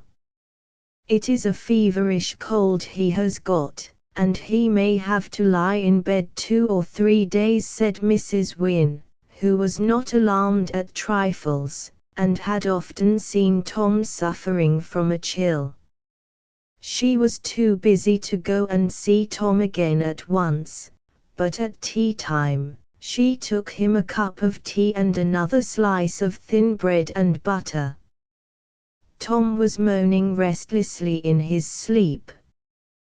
"Tom, dear, wake up and have your tea," said his mother, laying her hand on his forehead to rouse him. Tom opened his eyes, and seized eagerly upon the tea to drink, but he did not want anything to eat, and was soon as drowsy as ever. Mrs. Wynne went back to the workroom after she had had her own tea, feeling vaguely uneasy about Tom. It might be only a feverish cold, she argued with herself, but she wished he did not roll his head so much when he was asleep, for she began to fear that it might mean a more serious illness than a simple cold. If she did not have to practice such strict economy, she would have sent for a doctor at once, but doctors' bills were a terror to her, and she sent Elsie to the chemist's for some medicine, which she gave him in the course of the evening, hoping he would be a good deal better in the morning. The medicine certainly seemed to relieve his head, after he had taken it a few hours, but instead of being able to get up the next morning, as his mother had hoped, Tom was most unmistakably very ill when she went to see him, and she decided to send for the doctor without further delay. So when Jane Holmes came at 9 o'clock, Mrs. Wynne asked her to go and fetch Dr. Weston to see Tom as soon as he possibly could. And when she came back, she sent her to the workroom, to wait there until after the doctor had been. Poor woman! She did not tell even Elsie what she feared was ailing Tom.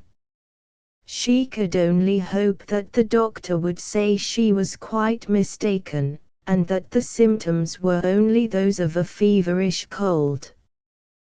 But her heart almost died within her when the doctor, after examining Tom, turned to her and said, "Where has he been, Mrs. Wynne?" "He goes to school, doctor," she said in a faint voice. "Has he been playing in Sadler Street?" "Do any of his friends or schoolfellows live in that street?" asked the doctor. "He has no business to go near the street, but I cannot say that he has not, for he has been rather late coming home from school lately. The reason I asked was this: they have scarlet fever in that neighborhood rather badly just now, and this looks like another case, and I have heard of no other at this end of the town." "Oh, sir," was all the poor woman could utter for a minute or two. For scarlet fever would mean the ruin of her business, and might possibly bring them all to beggary before it had run its course. The doctor understood the exclamation, and the look of dismay in the widow's face as she turned to look at Tom. "I am very sorry, Mrs. Wynne, but I am afraid there is very little doubt that he has taken the disease from somebody. Now the question is, what are you to do about your work?" For the doctor knew all about the dressmaking, and had recommended her to his wife. "I must send and let the people know, of course," said the poor woman.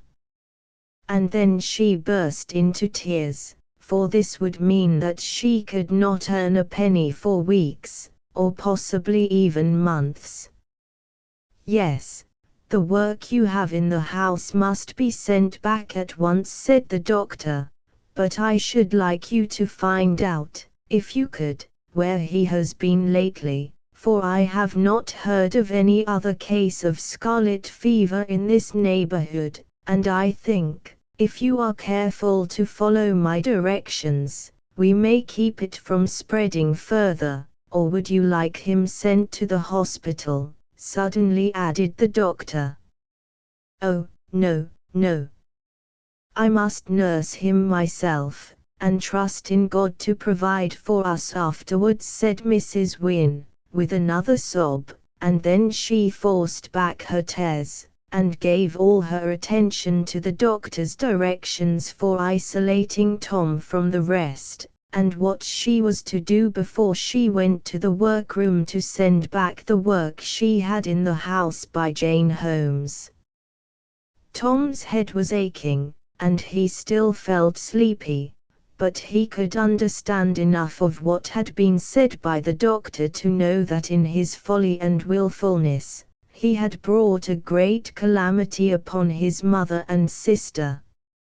And he had promised his father a few days before he died, that he would do all he could to help them, and this was how he had fulfilled his promise. He did not say a word to his mother, for as soon as the doctor had gone, she went to change her dress, that she might send the work back, and tell Jane Holmes that there would be nothing for her to do until Tom got better. But while his mother was away, Tom tried to control his thoughts that he might be able to tell her that he had been with Jack Bond to Sadler Street several times lately, although Mr. Potter had told them at the scholarship class to avoid going there, as he had heard that there were cases of scarlet fever in that neighborhood.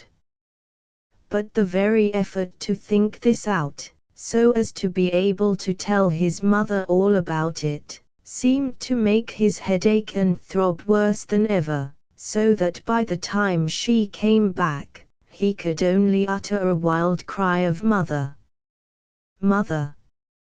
And then he muttered something about a man driving nails in his head, when he meant to say that he went to see Jack make a new hutch for his rabbits. Mrs. Wynne did what she could to soothe Tom's restlessness. But it soon became evident that he was growing rapidly worse, for during the afternoon, he became quite delirious, and the doctor had to be sent for again. "What does he mean about the nails in his head making rabbit hutches?" asked the doctor, after listening to Tom's wild talk. "Has he been making a rabbit hutch lately, that it should seem to trouble him so much?" "No, he has no rabbits to make a hutch for, but all his talk has been about that." "Yes, it seems to be troubling him a good deal, too," said the doctor. "I wish you could find out all about it, and whether he has been to Sadler Street lately." "Yes, I will," said Mrs. Wynne, for she thought if she could only discover what was the cause of Tom's evident distress, she might be the better able to comfort him and relieve it. So as soon as the doctor had gone, she changed her dress, washed her face and hands in disinfectant, that she might not carry the disorder to anyone else, and then went to the school to see the master, and learn, if possible, what had caused Tom's illness. Mr. Potter came forward as soon as he saw who his visitor was. "You have come to see me about your son, of course, Mrs. Wynne, but I really cannot take him back into the scholarship class. He is doing no good to himself in it, but simply hindering the boys who want to." Then, seeing the look of wondering surprise in his visitor's face, he said, "I understood it was Mrs. Wynne who wished to see me." "Yes, I am Mrs. Wynne, but I do not understand. I have come to tell you that my aunt is very ill, dangerously ill, I am afraid, and the doctor thought you might be able to enlighten us as to where he has caught it, for it seems to be scarlet fever." "Have you heard of any other boys in the school having it?" asked the widow. "Yes, there have been several cases among the boys who live in Sadler Street, so that for the sake of the other scholars, and under the advice of the doctor, I have sent to all the parents of children living there to say that they must not come to school until the sickness is over." "Then Tom could not have caught it in that way," said the widow. "Not unless he went to Sadler Street for anything, and then he might," said the master. "You see, he was very intimate with a boy who lived there, and he may have persuaded him to go home with him for something. I believe he went there to help him to make a rabbit hutch when he played truant from the class, for I have heard from another lad who met him that he was on his way here in the company of Bond, but he never appeared, and that was what decided me to take the step I did, and tell him that he could not come to the class again." "When was he told that?" asked the widow, with a sigh. For this was a trouble she had not expected, and it did but increase her anxiety concerning Tom. "I told him myself the last day he was at school." "He was not here yesterday all day?" "No, he was taken ill yesterday morning, and could not get up." "You think he may have gone to this Sadler Street?" she added. "I think it is very possible he went there, although I warned all the school not to go through that street on their way home, if they could avoid it. A few months ago I should have said that Tom would not have disobeyed that order, but lately he has given us a good deal of trouble, and it is just possible that his companion Bond persuaded him to go there in spite of all I said. If you will wait a minute, I will ask some of the boys, before they leave, if they know anything about it," and he went at once to the room where Tom's class was preparing to go home. Up went half a dozen hands as he had asked the question. "Please, sir, Wynne and Bond were making a rabbit hutch together in Bond's yard. Tom told me, and asked me to go and see it." "Did you go?" asked the master. "No, sir. You had told us to keep away from Sadler Street, unless we wanted to be ill.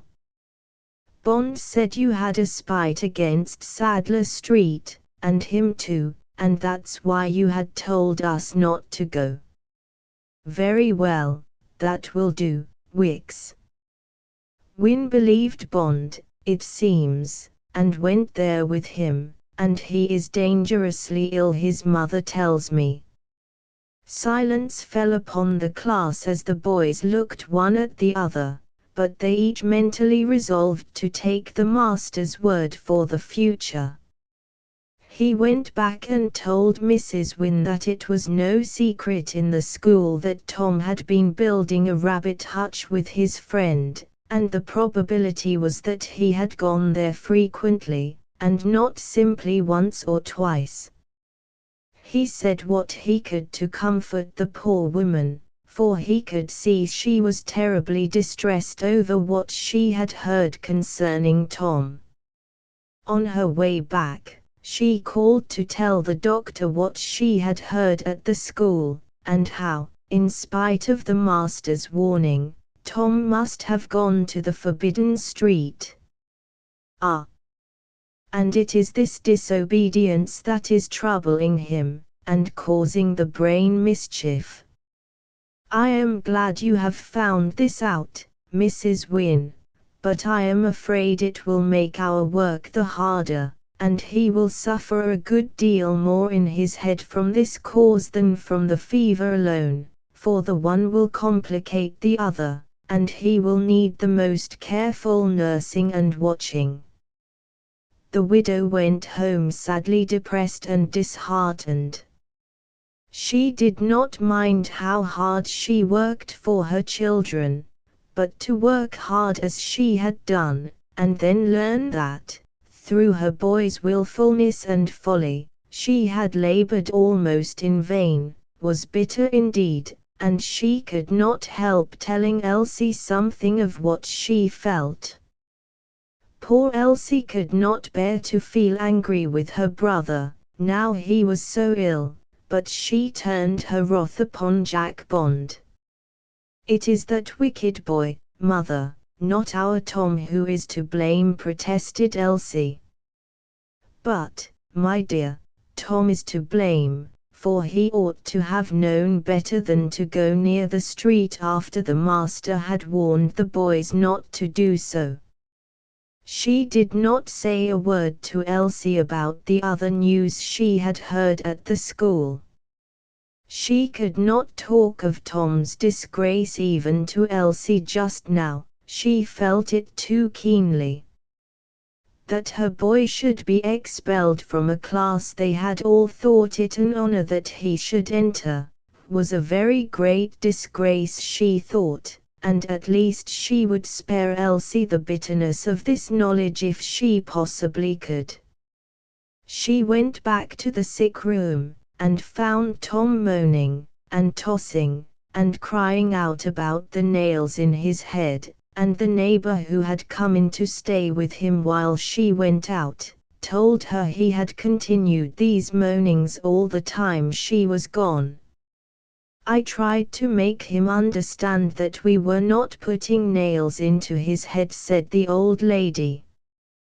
But Mrs. Wynne knew that all such efforts were useless just now, and that Tom would have to bear as best he could the terrible punishment his own folly and disobedience had brought upon him. Poor Tom felt as though he was far away from everybody who could help him, and that the man with the nails would drive them into his head, do what he would to get away from him, while his heart-breaking cry of "Mother!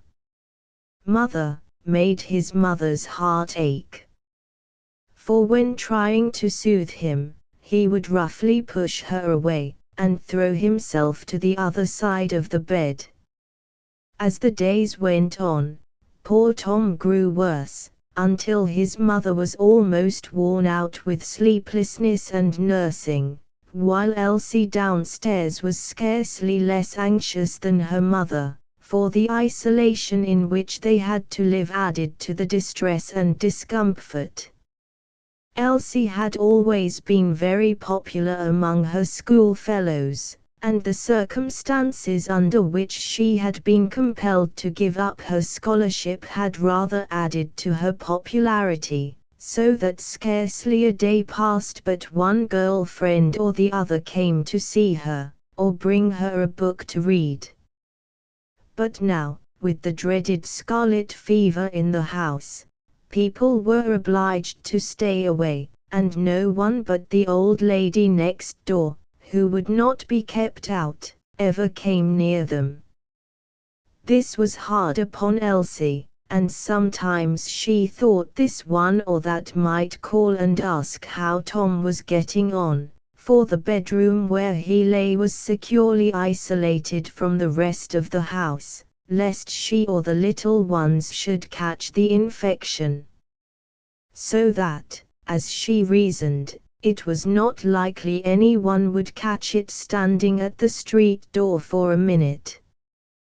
But still they did not come, and Elsie, shut away from her mother and the sick room, with no society but Bobby and baby, found the days very long and dreary, and it was hardly surprising that she grew pale and peevish.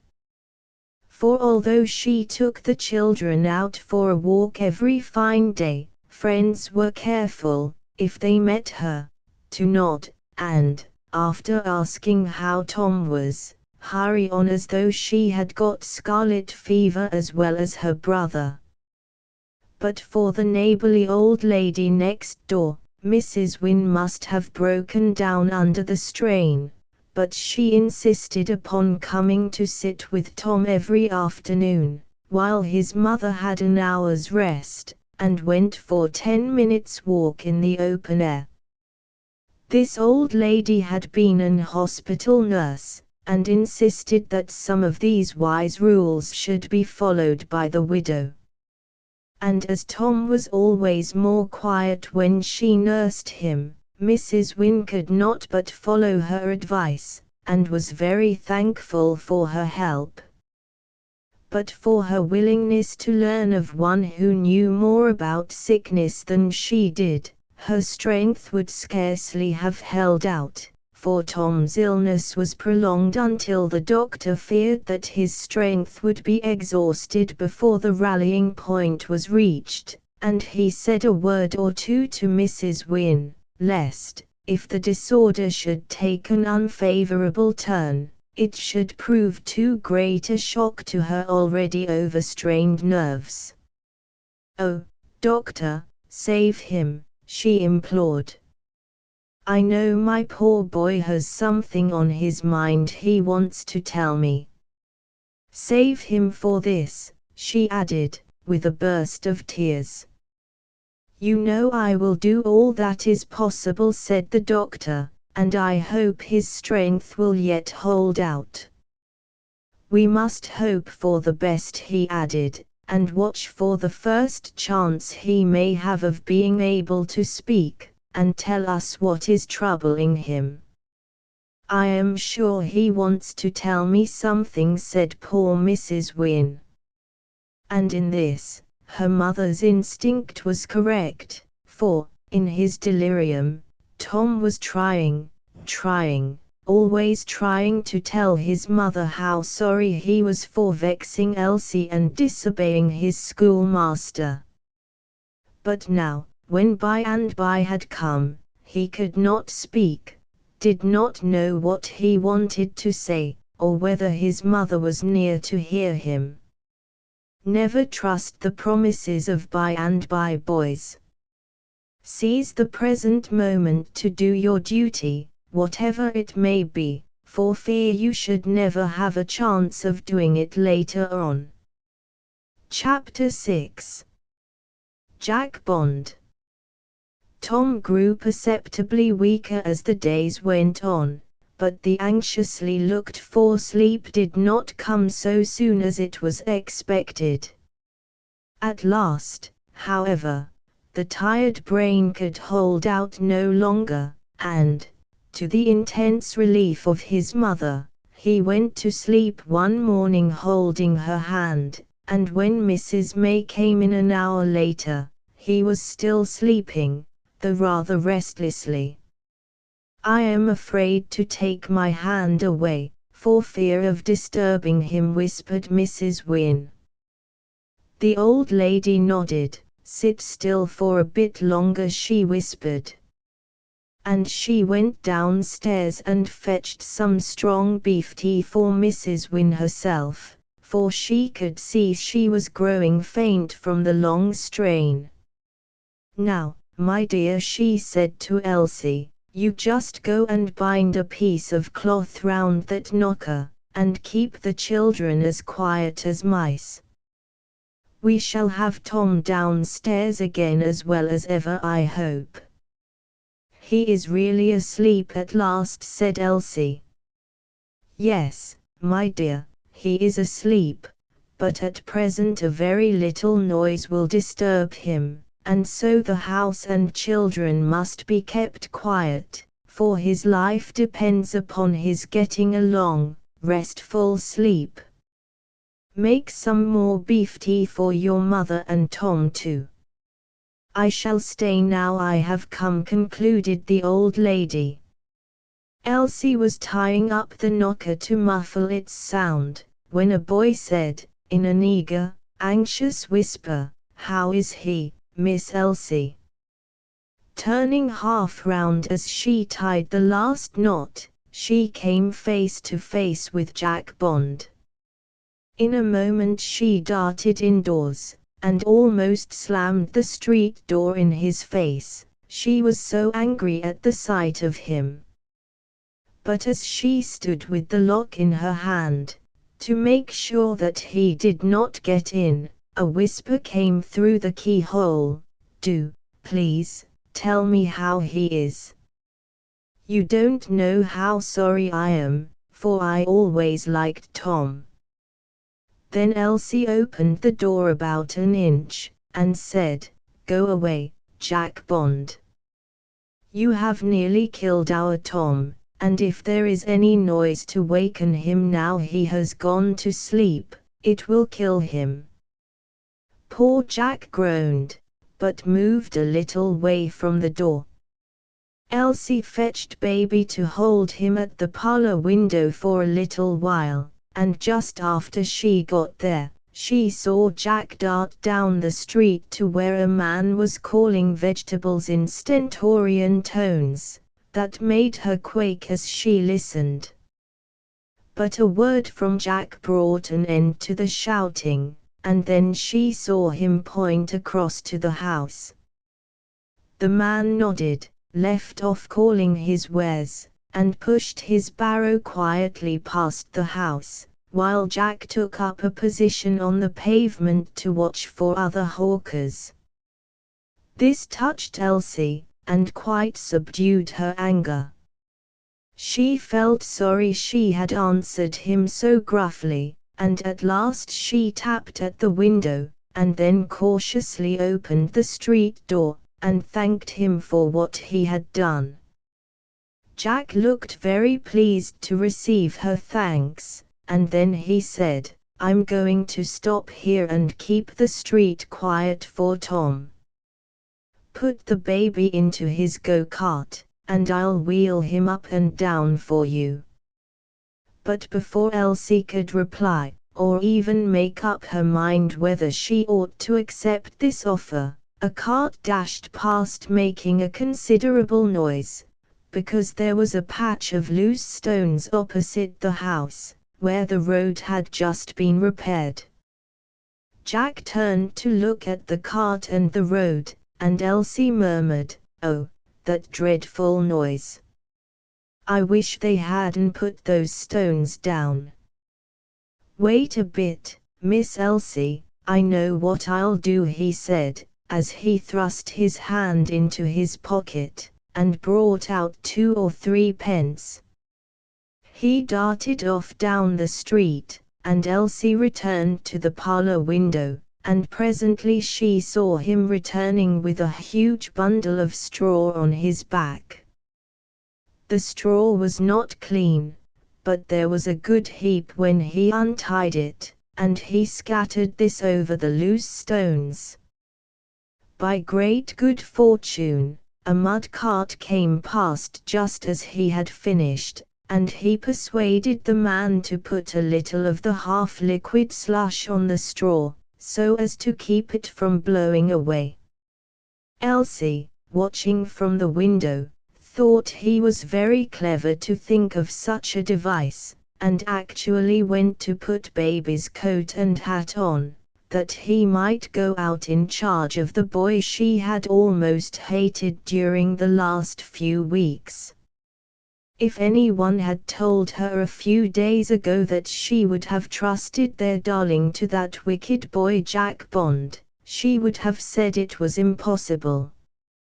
But now she wheeled him out at the side gate, with her own hat on, for baby was fractious this morning, and must go out, if the house was to be kept quiet, though she was not quite sure that she ought to let him go with this stranger.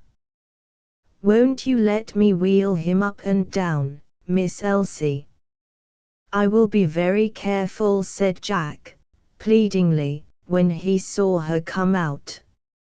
Elsie hesitated for a moment, but the big overgrown schoolboy looked very good-natured and very unhappy. "You see, I've waited about here before, for a chance to do something for poor Tom, just to let you know I was sorry for making him ill." "Well, if baby will let you wheel him, and you can keep any of the organ men away, I shall be glad," said Elsie, but she was careful not to resign the handle of the perambulator until they were a little way from the house, for fear baby should scream out his displeasure at the change of nurses. But he graciously smiled at Jack, when he replaced Elsie, and did not seem to mind being left in his care, so that she was able to run home to look after Bobby and the housework with a light heart. She went about her work of washing up, sweeping, and dusting, almost without a sound, and noticed with satisfaction how quiet the street was that morning. Every hawker's cry was hushed before the house was reached, and the carts going over the padding of straw and mud made no grating noise now to disturb Tom. The doctor, when he came, commended Elsie for muffling the knocker. "Your brother has gone to sleep at last, I suppose, and everything will depend upon him not being disturbed," he added, for he knew that Elsie would be able to secure quiet in the house better than anyone else, as she had charge of the little ones. That anxious day passed slowly enough to the watcher, but Tom slept on, and his breathing grew more regular as the hours went on. At dinner time, Elsie took Jack some bread and cheese, and asked him to stay and watch for the organ men. "Mother has been downstairs, and she thinks Tom looks a little better already," said Elsie, "and she told me to thank you for the straw, and what you have done for us this morning. I only wish I could do ever so much more." "No, thank you, I am not hungry, and I can't eat all that bread and cheese. I'll just have a little bit, to save me going home, for I dare say if I went, there'd be a jolly row in the street," said Jack, with a touch of pride, as he looked round. "The organ men would be bad for Tom now," said Elsie. "Yes, and there'd be one at each side of the house, if I was to go away," said Jack. As he spoke, a party of boys, on their way from school, turned into the street, in the midst of a noisy argument, that seemed to involve a good deal of shouting. Out darted Jack from the gateway, and between coaxing and threats, he managed to quiet the disputants, much to Elsie's delight and amusement. "I don't know what we should do without you today," she said, when he came back to take the bread and cheese. "If you have done us a good deal of mischief, I believe you are sorry for it now," she added frankly. I am, said the boy, and he drew his coat sleeve across his eyes and turned aside his head, for he would not like to let a girl see him cry, and he could not keep the tears out of his eyes just then. Elsie turned away, leaving the side gate open, that Jack might not feel himself shut out from them entirely now. Truly he was a curious lad, she thought, and if he had led Tom into mischief, he must care for him, or he would not wait and watch with such patience to quell every harsh sound, lest he should be disturbed. Not until dusk, when hawkers had given up the business of the day, and organ men had shouldered their instruments and were plodding homeward, did Jack resign his self-imposed task and go home. At 6 o'clock the next morning, Elsie unbolted the street door, and there stood Jack close at hand. "The milkmen will begin their noise soon," he said, in explanation of his early visit. "How is he now, Miss Elsie?" he asked anxiously. "Still asleep, and mother feels sure the danger is almost over," said Elsie, cheerfully. In the course of that day, Tom opened his eyes, and recognized his mother for the first time since he had been ill. "My boy! My darling," she said, kissing him tenderly. "Oh, mother," he gasped. "You must not try to talk, my dear. Drink this, and we will make you comfortable." And while she raised him in her arms, and gave him what the doctor had left for him to take, Mrs. May shook up his pillows, and smoothed the bed, so that he might go to sleep again comfortably. "Have I been asleep long?" asked Tom, in a feeble whisper. "A few hours, dear," said his mother. "I have had dreadful dreams," said Tom, drowsily. And as he spoke, his eyes closed, and his mother placed him in a more restful position, that he might sleep again. When the doctor saw him, he said that, with care and patience, Tom would recover now, but they would have to bear in mind that the illness had been a severe one, and they must not expect him to get well and strong very quickly. As soon as he was able to talk, he told his mother how grieved he felt that he had brought so much trouble upon her, for if he had only obeyed his schoolmaster, and kept away from Sadler Street and Jack Bond, he would never have been ill. "My dear, Jack Bond is as sorry as you are for what he has done," said Mrs. Wynne, and then she told Tom of the kind attentions of his schoolfellow. "Poor old Jack! So he has had a bad time too," remarked Tom. "Will you let him come and see me soon, mother?" he asked. "When you get stronger, my boy," replied Mrs. Wynne, with something like a sigh, for as the days went on she found the doctor's words all too true. At first Tom seemed to get on nicely, and each day he appeared a little stronger, and then he seemed to come to a standstill.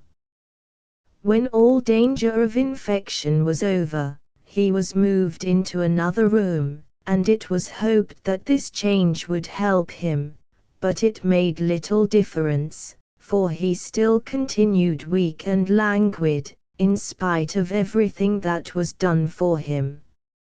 As soon as the house was thoroughly disinfected, and all fear of infection was at an end, Mrs. Wynne sent to her friends and customers, telling them that Tom had recovered, and she would be glad of any work they might have for her. But the days passed and not a single dress was sent, and then she learned, to her dismay, that during her enforced idleness, 2 others had set up in the business of dressmaking close by, and one of these knew many of the people whom she had worked for. As weeks went on, and so little work came in, that only half her time was employed, she began to think that she had better move to another part of the town. Then a friend suggested that, as Tom was still so very delicate, it would be better perhaps to move a little further away from London, and go where the air was fresher and purer. In a country village, the rent would be less, and they might even get a garden large enough to grow their own vegetables. "Oh, mother, I should soon get well if we had a garden like that," said Tom, who overheard the talk. "Yes, you always liked a garden, I know, my dear," said his mother, "but there are other things to consider besides the garden, my work to be thought of. Well, now, I think there is an opening for a dressmaker in Fairfield, Mrs. Wynne, and you could not fail to get on if you went there," said her friend.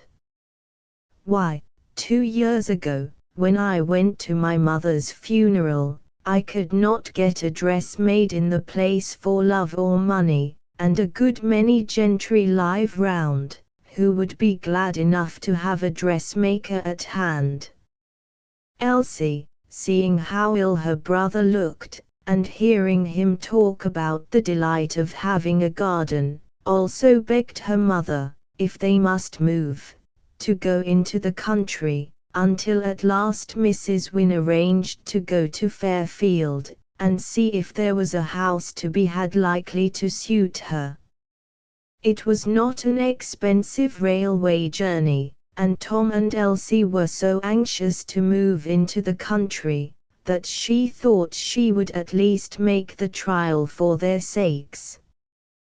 Tom had not been able to return to school, but his friend Jack often came to see him, and went with him for short walks, for Tom could not walk far, and was often glad to take Jack's arm to help him home again. Jack had grown wonderfully gentle and tender over Tom, and bore with his impatience and fractiousness with as much patience as Elsie herself. Jack had not returned to school, although the epidemic of scarlet fever was over now, for his father, who was a carpenter, had discovered that his son was beginning to learn the use of tools, from the way he had built the rabbit hutch. And finding he had grown so much more quiet and steady the last few months, he had decided to apprentice him to his own trade as soon as he could. But he, too, thought of moving, as there was a better opening for his trade in another town, and so the two boys, as they walked, discussed the question of who would move first. "I hope you will," Tom said his friend one day, "for I could help you, and there are plenty to do our packing, but you would be of very little use." "Everybody seems to think I am useless now," said Tom, peevishly. "No, no, Tom. It's only that you have not got your strength back yet, and every time I see you, old fellow, I blame myself for persuading you to come and help me with that rabbit hutch. My father says it's a decent bit of work for two boys to turn out, but he little knows what it cost." "It's been pretty hard on my mother," said Tom with a sigh. "Ah, it has that, and upon your sister too. I never see her, but I think what a couple of idiots we were to go against the master's orders as we did." "But you couldn't help going to Sadler Street," said Tom, quickly. "No, but I might have known better than persuade you that Potter had a grudge against me and the street, as I was always driving into you. It's a lesson I shall never forget, Tom, never as long as I live, and I'll take care nobody ever fills my mind with such stuff as I crammed you with, and don't you ever let anybody do it to you again. If you had looked at the thing fairly and squarely all round, you might have known that Potter wouldn't do such a thing, and I'm heartily sorry I ever said he had a spite against me and Sadler Street, for that was the beginning of all the trouble. Yes, I suppose so, said Tom with a yawn, for although they had not walked far, he was too tired to talk, and was glad to lean his weight on Jack's arm, and return home to lie on the sofa and rest. During this resting, he had ample time to think over his folly. It was all very well for Jack to say he was most to blame, but Tom recalled, with bitterness, his broken promises to Elsie to turn over a new leaf, and how he had deliberately tried to forget it, that he might join in Jack's foolish fun. Jack had a sister, it is true, but she was not like Elsie, and, besides, Jack had a father, and there was little need for him, perhaps, to stick to his lessons. But his neglect had well nigh ruined his mother, he knew. Bitter reflections these were, but Tom had no others just now. Chapter 7. Changes. Mrs. Wynne was very well satisfied with all she saw at Fairfield.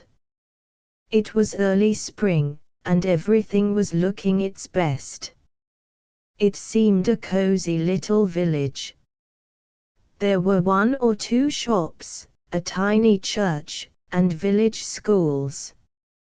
She had little time to see more than this, for, of course, as the general appearance of the place pleased her, she went in search of a house, and was directed at the general shop where to find a vacant cottage that the man thought might suit her.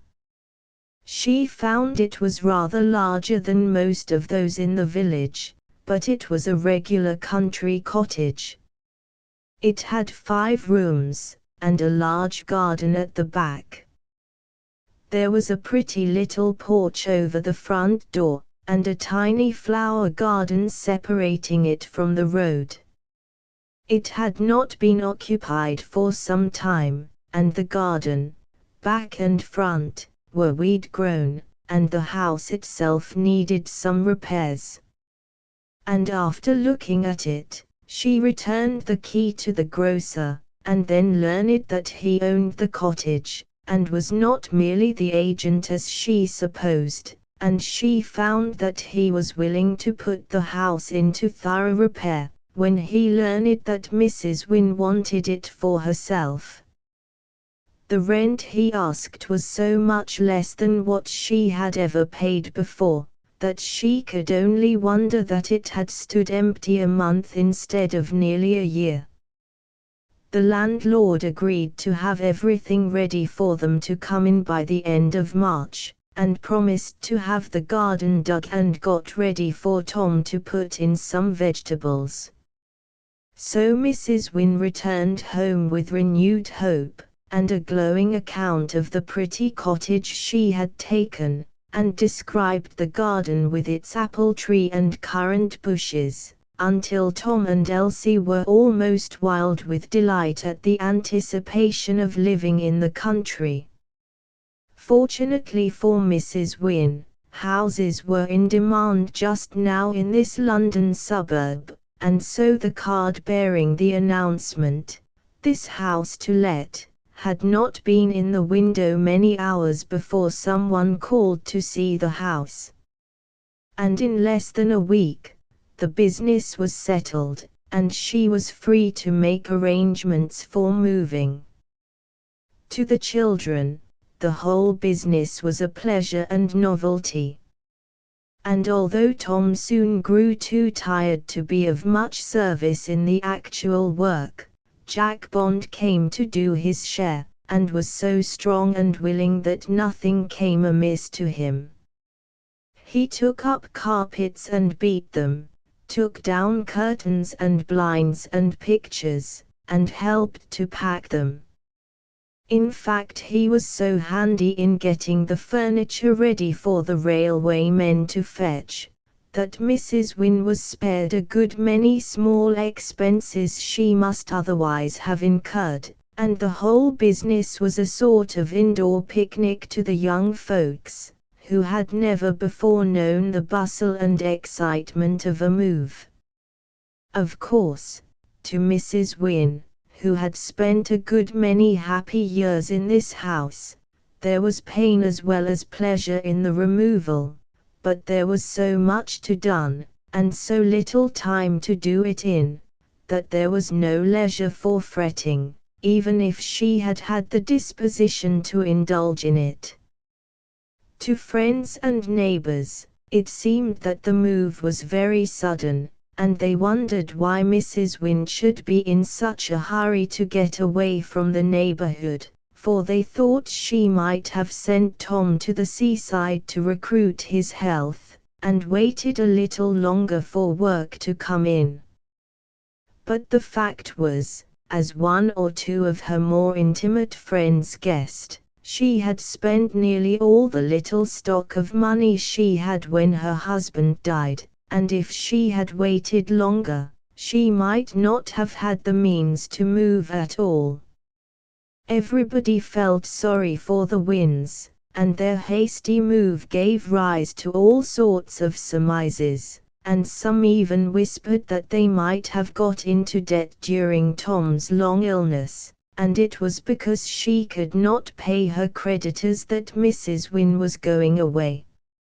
Fortunately for her peace of mind, the widow knew nothing of these surmises, and she and her family went away in blissful ignorance that anyone supposed they had done a strange thing in going. The cottage looked very charming the bright spring day when Tom and Elsie first saw it. They went into raptures over the woodbine-covered porch, and there never was such a garden and apple tree as the one they possessed now. Then there was all the delight of unpacking and arranging the furniture in the quaint old rooms, where they all agreed it looked much nicer than in their old house. For the first few days, they were so busy doing this that they failed to notice that their own was almost the largest house in the village, and Elsie was the first to remark that the cottages about them were rather poor and small, and the women she saw standing about, when she went through the village street, did not look as though they would want much dressmaking done for them, and she ventured to say as much to her mother one evening. "Their frocks are like sacks, with a couple of holes for their arms," said Tom, in a disparaging tone. "There certainly is not much more shape in them," laughed his mother. "But I did not expect to find my customers among the village folk," she added.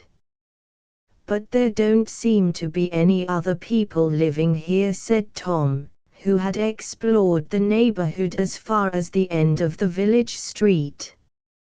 "Not close at hand, perhaps, but there are gentlemen's houses round the neighborhood, and that is where I shall find my customers, I hope. When we have got straight, and I am ready to begin, I shall have to go and see some of these ladies, and ask them to give me some work." Tom did not like this suggestion. "You did not have to go and beg for work before," he said. "No, my boy, I had friends all round me, and I just told them what I thought of doing, and they asked me to do their work. That is all the difference." "It means that we haven't got any friends about here," said Elsie. "Yes, that is it exactly, but we must make friends as fast as we can, you know." Mrs. Wynne soon found, however, that this was not so easy, even with the poorest of her neighbors. They were strangers, that was the only fault that could be brought against them. But it was sufficient to make them be regarded with suspicion, if not absolute dislike. For they could not understand why anybody should want to come and live in their village, unless it was to spy upon them, or take their work away from them in some way, or lower the wages that the farmers paid them. Mrs. Wynne smiled when she saw how the village folk avoided having anything to say to them, but Tom found it no smiling matter when the street boys called after him, or hung over the fence and laughed at his attempts to dig and rake over the garden. Mrs. Wynne found, too, that the village school was a long distance from their cottage, and she feared, from what she heard, that it was a very different school from the one Tom had been attending. He was a fairly good scholar for his age, but she knew, if he was ever to push his way in the world, he would need to be at a good school for another year or two. However, she comforted herself with the thought that when she got plenty of work, as the rent was so low, she would be able to send Tom to some good private school, and in the meanwhile, he should go to the village school, as soon as he had got the front garden in order. She and Elsie had made the inside of the house neat and comfortable, and her front parlor, which she decided she would keep to receive her customers, was quite ready, and so she thought she would go and make some calls, and leave her cards at the houses of some of the gentry near at hand. She had so far prevailed upon some of her neighbors, as to get one of them to bring her some milk from the farm every morning, and she contrived to meet this woman one day, and ask her the nearest way to the manor house, for that she had heard was one of the best houses in the neighborhood. The manor house, repeated Betsy Gunn, staring at Mrs. Wynne, and what may you be wanting at the manor house? It was Mrs. Wynne's turn to stare now, and she said rather stiffly, "That is my business, I think. I only want you to tell me the best way to get to it." "Then I shan't tell you," said the woman defiantly. "The folks is all saying you ain't come to Fairfield for no good, and now I know you ain't." "But what can you know about it, Betsy?" "I only want to go and see the ladies there, and tell 'em all that you see's going on here." "But what is there to tell?" said the widow, with widely opened eyes. "You are all steady, hard-working people, and if you do gossip and quarrel, sometimes, that is nothing to anyone but yourselves. And you want to go and tell old Madam that we gossip and quarrel, and so get our Christmas coals stopped. No. No. Betsy Gunn ain't going to help no such doings as that." Mrs. Wynne wondered for a minute whether the woman had lost her wits, but she saw plainly enough that she spoke in all earnestness. And she wondered what she had better do to disarm the suspicion that seemed to her so senseless, but was to these poor people real enough. At last she decided that there was nothing like telling the truth, painful as it was, to make her affairs known to all the village. So she beckoned Betsy into the parlor, that she and Elsie had taken such pains to make neat and nice. "Sit down a minute," she said, "and I will tell you why I have come here, and what I want to do. I am a widow, and my husband could leave me very little money when he died, so I am obliged to work for my children, or they would starve, and it is to get work I have come here." "What work?" demanded Betsy. "Dressmaking," said Mrs. Wynne. The woman's hard face relaxed a little. "Us don't do that. The gentry and their fine servants send that to London." "That is just what I was told," said the widow, "but now I am going to ask some of these ladies to send it to me, instead of sending it to London, and I want you to tell me the best way to go to Madame Kenaway lives there, the manor house." "I understand, and if I can only see her, I may be able to get some work." The woman nodded. "She ain't bad, but old Madam is the best." "You ask to see old Madam. Very well, and you will tell me the way to go." Yes, Betsy was so far won over, that she was willing to do this now.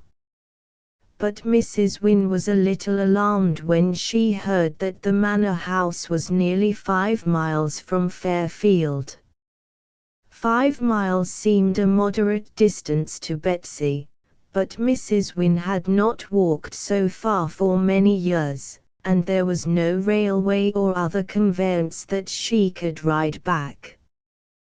Betsy told her which way to go, and Mrs. Wynne set out on her walk early the next morning, resolving to call at other suitable houses on the way, but chiefly concerned to reach the manor house and see Mrs. Kenaway.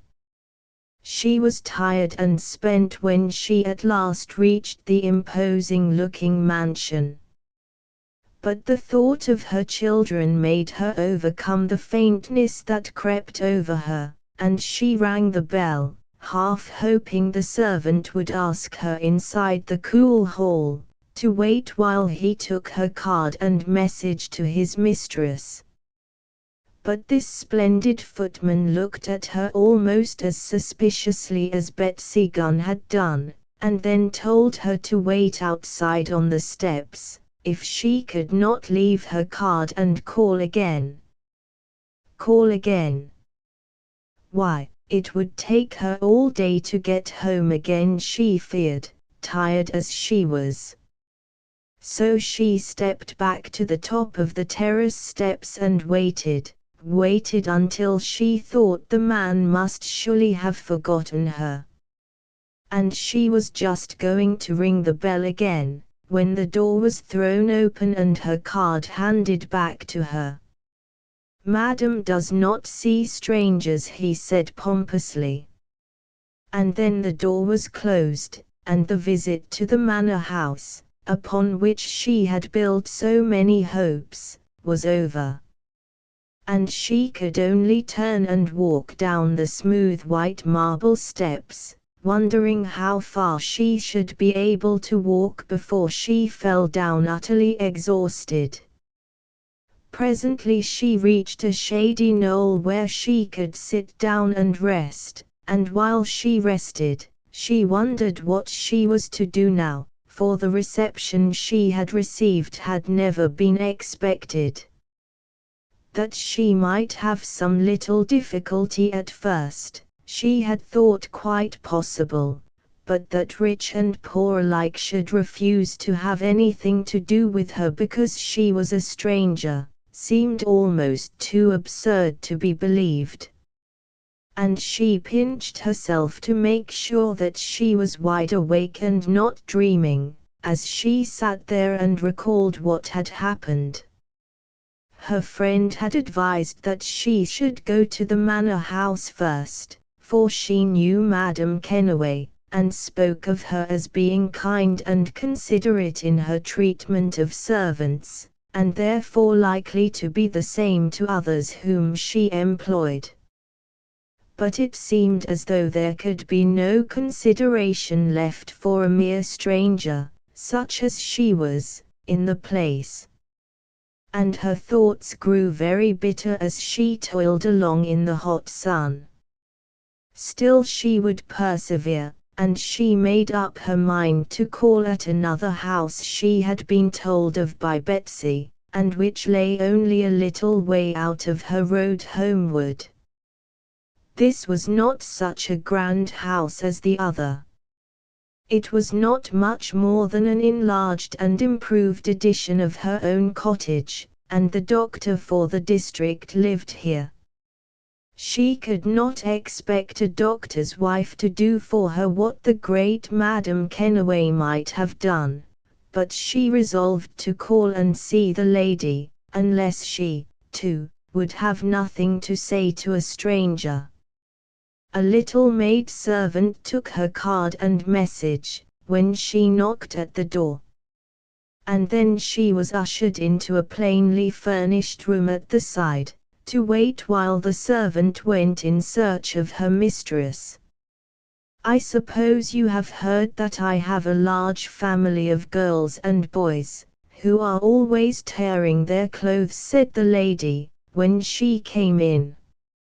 She spoke very pleasantly, and then, noticing how pale and tired Mrs. Wynne looked, she asked if she would have a glass of milk and a piece of cake.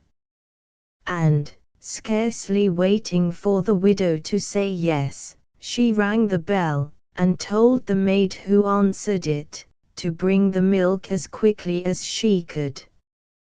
While she rested, and drank her milk, the lady explained that she did not put out much of her dressmaking as a rule, but that as one of her girls was going away for several months, she should be very glad of her help just now. And, when she had recovered from her fatigue a little, she should be glad if she could take her daughter's pattern, so as to begin one of the dresses at once. This chance of getting work seemed to put new life into Mrs. Wynne, and she was able to talk quite freely to Mrs. Percival, and tell her how it was she came to Fairfield. The doctor's wife knew where she lived quite well, had seen the furniture carried in while she was sitting in her husband's gig, waiting while he visited a sick man a few doors further on. I asked some of the old goodies who was coming to live there, but they could only tell me they were London people and seemed rather aggrieved that London people should dare to come to their village. Then Mrs. Wynne told her of her encounter with Betsy Gunn, and the two ladies laughed over the villagers' suspicion and ignorance. Before she left, she had told Mrs. Percival of Elsie's scholarship, for she felt almost as proud of her resigning it, as she did of her gaining it. Mrs. Percival was evidently very favorably impressed with the new dressmaker. And when she went home, she carried a large parcel of work with her, the sight of which cheered Tom, who was at the end of the lane on the lookout for her. Elsie had got the kettle boiling, ready to make a cup of tea for her mother, at least an hour before she returned. In fact, the girl had grown quite anxious over her mother's long absence, and wondered whether there were robbers in the woods about here now, such as there used to be years ago. For Betsy Gunn had told them a harrowing tale of what took place at the other end of the village in her grandmother's time. If it was not sufficient to frighten Elsie and Tom, it was enough to make them very glad when their mother got back. And so, when Tom came rushing in, calling, "Here's Mother! Here's Mother!" Elsie, too, ran to the door to kiss and welcome her. It was only a little thing, perhaps, but this warm, dutiful welcome from her children cheered and comforted poor Mrs. Wynne as nothing else could have done just now. It is a pity when young people treat their parents slightingly. They often have to toil by day, and think half the night how things are to be made smooth and comfortable for their children. In these matters, perhaps, the children can do nothing to lighten the burden of life for them. But they could often cheer and comfort them with little kindly, affectionate attentions, instead of being rude and abrupt in their manners, as they too often are where father and mother are concerned. Chapter 8. Jack's New Home. I say, Mother, what do you think? Jack Bond burst in at the back door of their new home one Saturday with this exclamation, threw down his carpenter's basket of tools on the floor, and his cap in the air, in joyful excitement over the news he had to tell. What do you think, Mother? He repeated. Why, that I shall box your ears, big as you are, if you throw down your tools on my new oilcloth. Take them away, called Mrs. Bond, raising her voice above the hissing of the frying pan, where she was cooking steak and onions for the dinner. Jack slowly picked up the tool basket, and put it into the cupboard under the stairs. The kitchen do look nice, he said, as he stepped back and surveyed it, as though he had never seen it before. I should think it did, said his mother, turning from her pan for a moment to admire it again. Quite as nice as anything them stuck-up friends of yours, the Wynns, have got, and I mean to have a best parlour too, added Mrs. Bond. But Tom Wynn and his mother and sister ain't stuck up, said Jack, still lost in admiration of the kitchen floor. I don't think their kitchen ever looked so spick and span nice as this does, but everything about 'em was somehow different from us and our things, he added, but still looking with admiration at the new floor cloth. Her son's appreciation of her smart kitchen pleased Mrs. Bond, and she turned from her steaming, hissing, frying pan to join in his admiration of her handiwork. A change had come over the fortunes of the Bonds. Just before they left Sadler Street, a small legacy had been left them, and Jack's talk about Tom and Mrs. Wynn had given Mrs. Bond the notion that, when she got to her new home, she would turn over a new leaf, and have it neat and tidy, more like the home her son admired so much, for she was very fond of Jack, and felt half jealous of the Wynns because he was so often talking about them. So Jack's admiration, and his admission that her kitchen was now smarter than the Wynns, was a gratification to her, and she was ready to hear what he had to say when he once more began. I haven't told you the news yet, Mother. No, what is it, my boy? Said Mrs. Bond in a pleasant tone. Why, I've just found out that we ain't more than 10 miles from Fairfield, the place where the Wynns have gone to live. 10 miles is a long way, Jack, said his mother. Oh, but I thought it was nigh upon 100, and that I should never be able to see poor old Tom again. I say, Mother, you would like little Tom Wynn, he added. Mrs. Bond sniffed. They're a stuck-up lot, she said shortly. Who are a stuck-up lot? Asked Jack's younger sister, who came into the kitchen in time to hear these words. Why, Jack's fine friends, the Wynns, said her mother. Well, you see they've got something to be stuck up about. Look at Elsie's scholarship. Why, All the school was proud of Elsie Wynne, said Annie Bond, in a tone of admiration. I tell you, Mother, now we have moved away from Sadler Street, and I'm going to a new school. I mean to try and be like Elsie, for all the girls liked her, and the teachers too. Jack clapped his hands.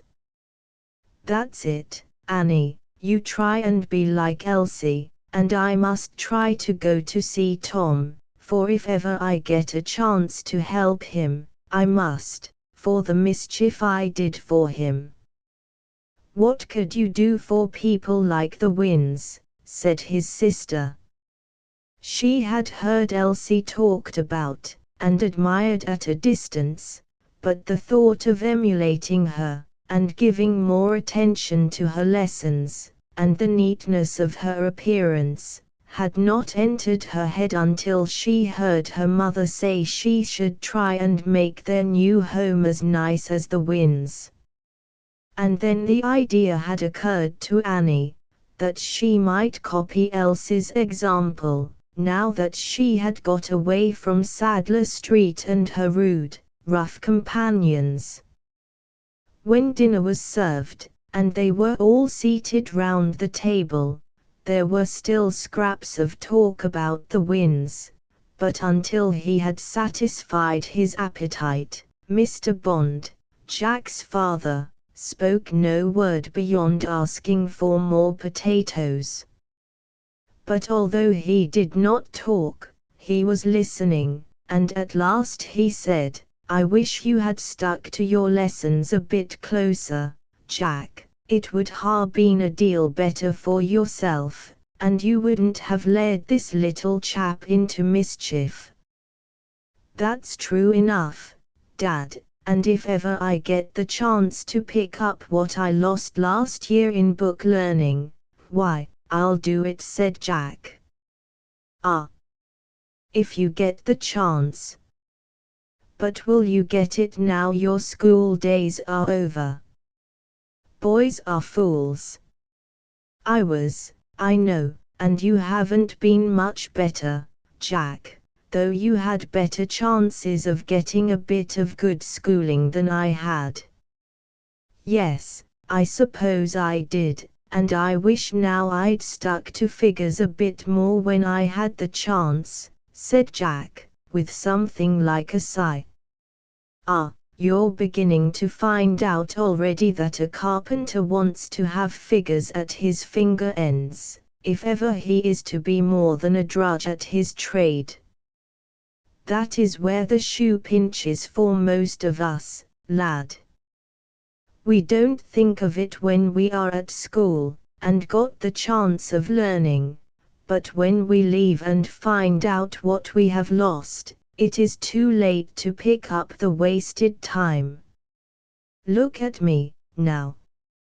I've got this bit of money your uncle left me, and if I was only a bit more of a scholard, why, I could take a building job for myself, and make it double itself in a year, but I can't figure it out for myself, and so, Dad, I'll go to the evening school as soon as ever it opens, said Jack. It ain't too late for me to learn, and I'll stick to the figures, that we may both have a better chance. Ah! If you only would, said his father.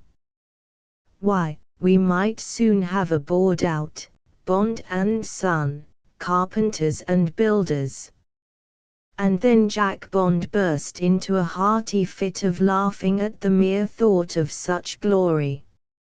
Jack's face flushed with pride and pleasure at the thought of being their own masters by and by, while mother and sister looked from one to the other, and wished they could help in the grand scheme.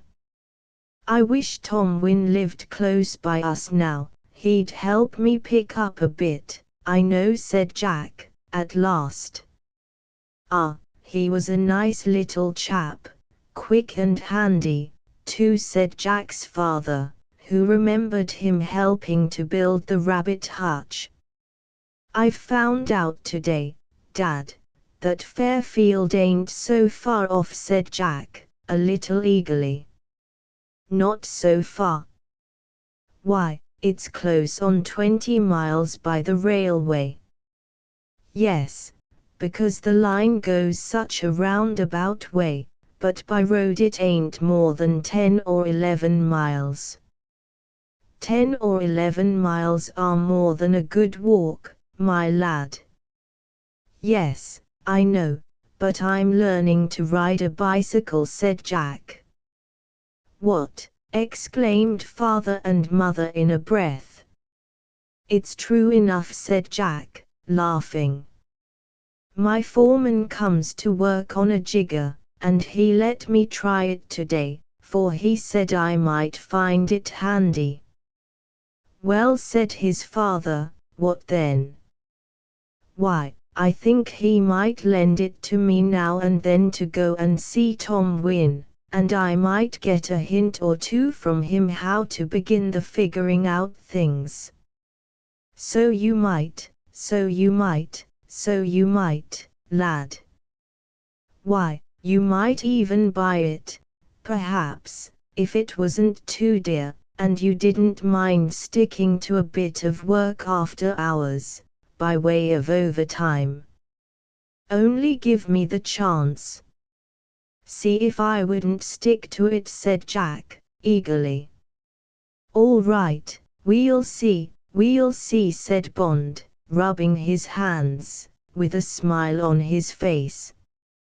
But beyond this, Jack could not get him to say a word just then, though it was evident that his father had some plan in view, or he would not have said so much. Work was over for the day by dinner time on Saturday, and Jack went to wash himself and change his clothes after dinner, for he had promised to take his sister for a long walk to see some famous woods about a mile beyond the town. And as soon as the brother and sister were fairly started on their walk, the conversation, of course, turned upon what had been said at dinner time. "Do you know what Dad means, Annie?" asked Jack, eagerly. "No, I don't, but I heard him say something last night to Mother about having the first offer. I say, it would be fine if we could have a board like Father says," she added. "I. Bond and Son, builders. But we've got to earn the right to put it up first, Annie. The board won't do us any good, if we can't do the building, you see," he said, thoughtfully. "Why, of course not. Only I should like to tell you that I will help if I can. I can't get a scholarship like Elsie Wynne did, but if I can help you and Dad to get that board put up, you'll see if I won't do it." "Bravo, Annie. But what do you think you could do?" "You're only a girl," said her brother, in rather a disparaging tone. "Only a girl," said Annie, with a little toss of the head. "If I am only a girl, I can do sums better than you can, and my new governess at this new school says I am very quick at arithmetic. There is a girl, too, in my class, who is learning arithmetic on purpose to keep her father's books when she leaves school, and so I don't see why I should not do the same." The idea of a girl learning to keep accounts was altogether a new one to Jack, and he did not see at first how it was to be done, if she did not understand the use of plane, and saw, and hammer, and chisel, as well. But he was willing to admit that it was worth trying, and if she could only succeed in helping her father and himself, why, it would be quite as useful to them as if she had won a scholarship like Elsie Wynne. The talk with his sister strengthened Jack's resolution to join an evening class in the autumn, and do what he could to make up for the time he had wasted at school. And, perhaps, between them they might help his father sufficiently to enable him to make a beginning, and take small jobs for himself. For now the idea had been suggested to them, the brother and sister were both eager to do what they could to realize their father's ambition in this way. "I'm pretty sure there is an evening school where I go," Jack said his sister, after they had walked a little way in silence. "Of course it is only for the winter, not for the summer," she added. "The winter is quite enough for me," said Jack, with a wry face at the prospect of going to school again, and adding up long rows of figures once more. "But you will go, won't you?" said Annie, who saw the look. "Oh, yes, I'll go for Dad's sake. I must, I suppose, if we are ever to have that board out he was talking about at dinner time. It won't be a bit like Sadler Street then, will it, Jack?" "It ain't like Sadler Street now, with our tidy kitchen, and perhaps I shall have a bicycle soon. I wonder what Father meant when he said I might be able to buy it." Annie shook her head. She was not much interested in bicycles, and wondered what Jack could want one for, and said so. "Oh, it's nice to have a bicycle, if it is a bit old-fashioned. I could go to Fairfield and see Tom win if I only had a bicycle." "I thought Tom Wynne was in it," said Annie, a little tartly. "And why shouldn't he be? I tell you what, if we ever do get that board outside, it will be all Tom's doing. See what a fellow I was till I got pulled up short, and learned to know the winds. I tell you what, Annie, poor Tom's illness did me a world of good. For it made me think, and a fellow ain't much use in the world till he does learn to think a bit. And so I feel as though I owe them a debt that I've got to pay somehow, for Tom being ill like that was awful hard on his mother, and it was more my fault than his that he caught the fever. So if ever I get the chance of doing any of 'em a good turn, I'll do it, you bet." "But what can you do?" asked his sister. "How can I tell? I shall try and get that bicycle, if Jackson will sell it, and go and see them sometimes, and then, perhaps, I may find out.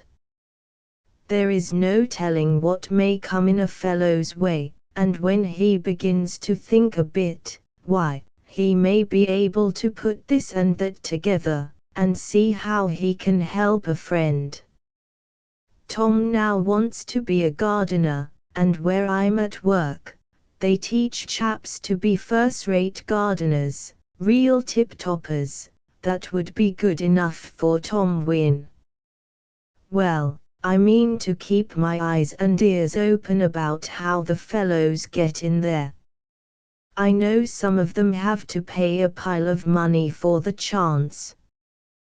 Tom couldn't do that now his father's dead, but there might be some other way of getting in, you know, and if I could only find out, and get that bicycle to go and see Tom, why, if ifs and ands were pots and pans, laughed Annie, Jack Bond would soon have a bicycle.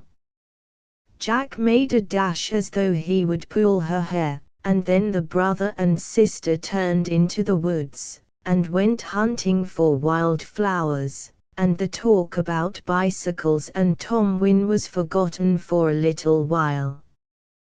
Chapter 9. Jack's bicycle. "Well, boy," I've got the job, and Jack's father grinned and rubbed his hands with supreme satisfaction, as he looked first at Jack and then at his wife across the supper table that Saturday night. Jack was eating his bread and cheese in a sleepy fashion, for the long walk and ramble in the woods had tired him, and he and Annie had only just got back, but he was alert enough when he heard his father's news. "What job is it, Dad?" he asked, eagerly. "Oh, not a big contract. I couldn't manage that without I know a bit more of figures, and so you must get onto them, my boy, for me. I could tot up a little job like this, for it's just putting a shop front into a private house, and it's a job you can help me at when you have done at your own place. For the man wants it done quickly now he has made up his mind about it, and I may get another when this is finished, if it suits him. I must be up with the lark on Monday morning, and get that workshop ready." And then there was another rubbing of the hands, and Bond would not have been sorry if his wife had suggested that he should commence clearing it that very night. But Mrs. Bond hardly knew what to think of this new departure.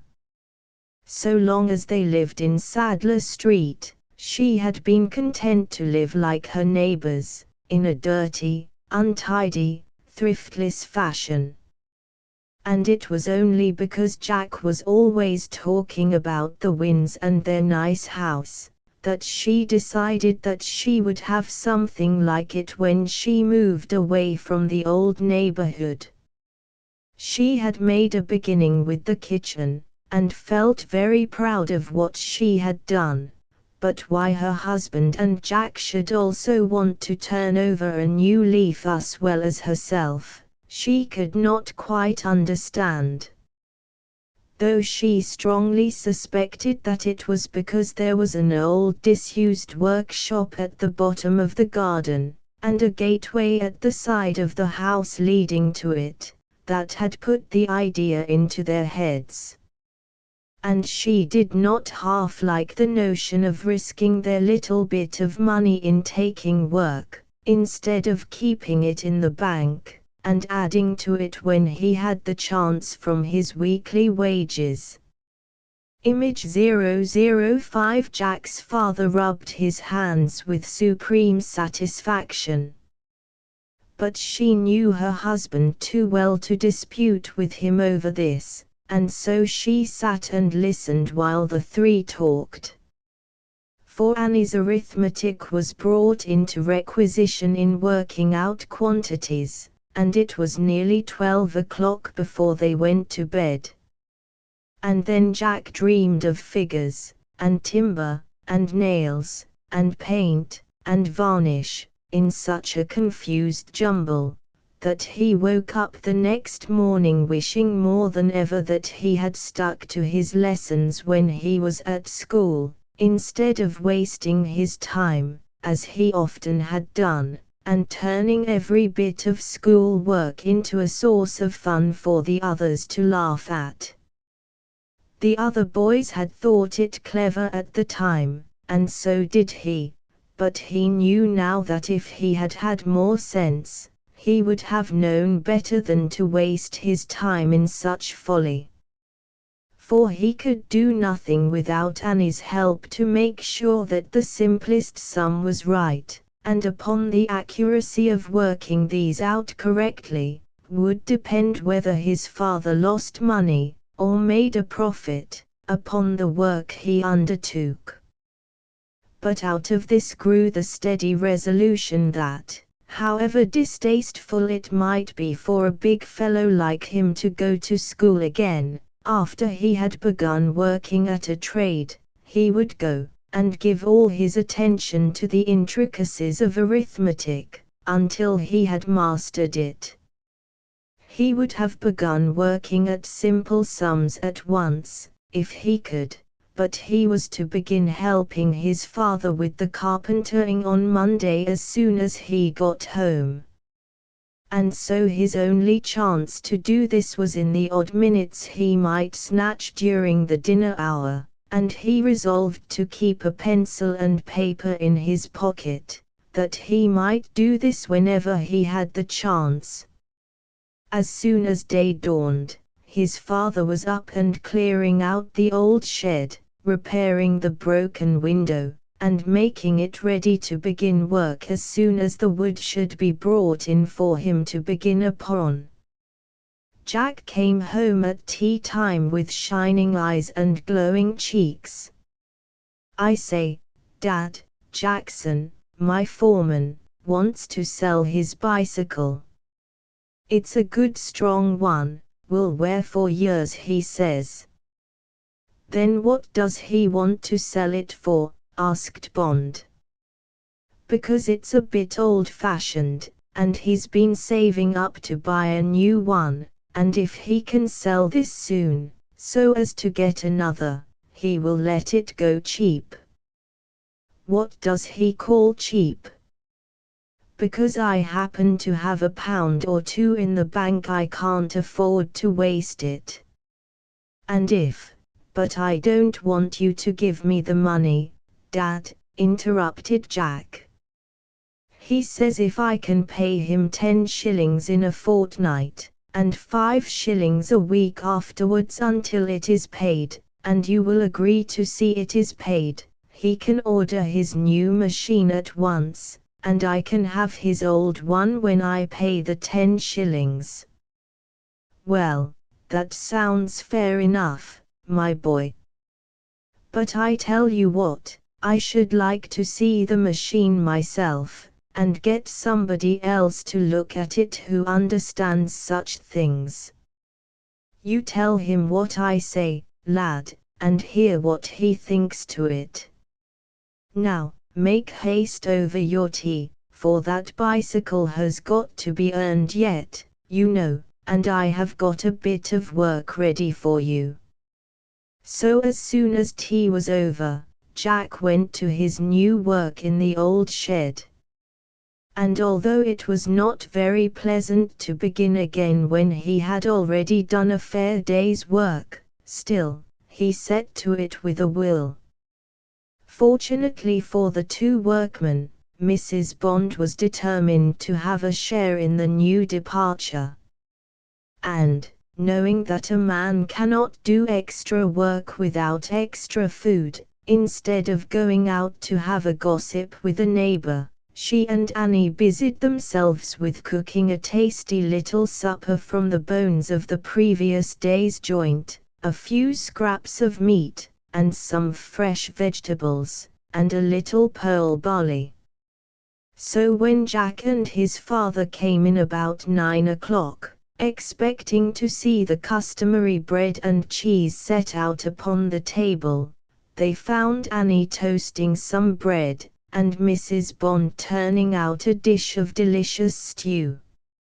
Her husband looked rather alarmed at first. "I don't say I don't like it, Mary," he said, rather solemnly, "but hot suppers is an extravagance I can't abide.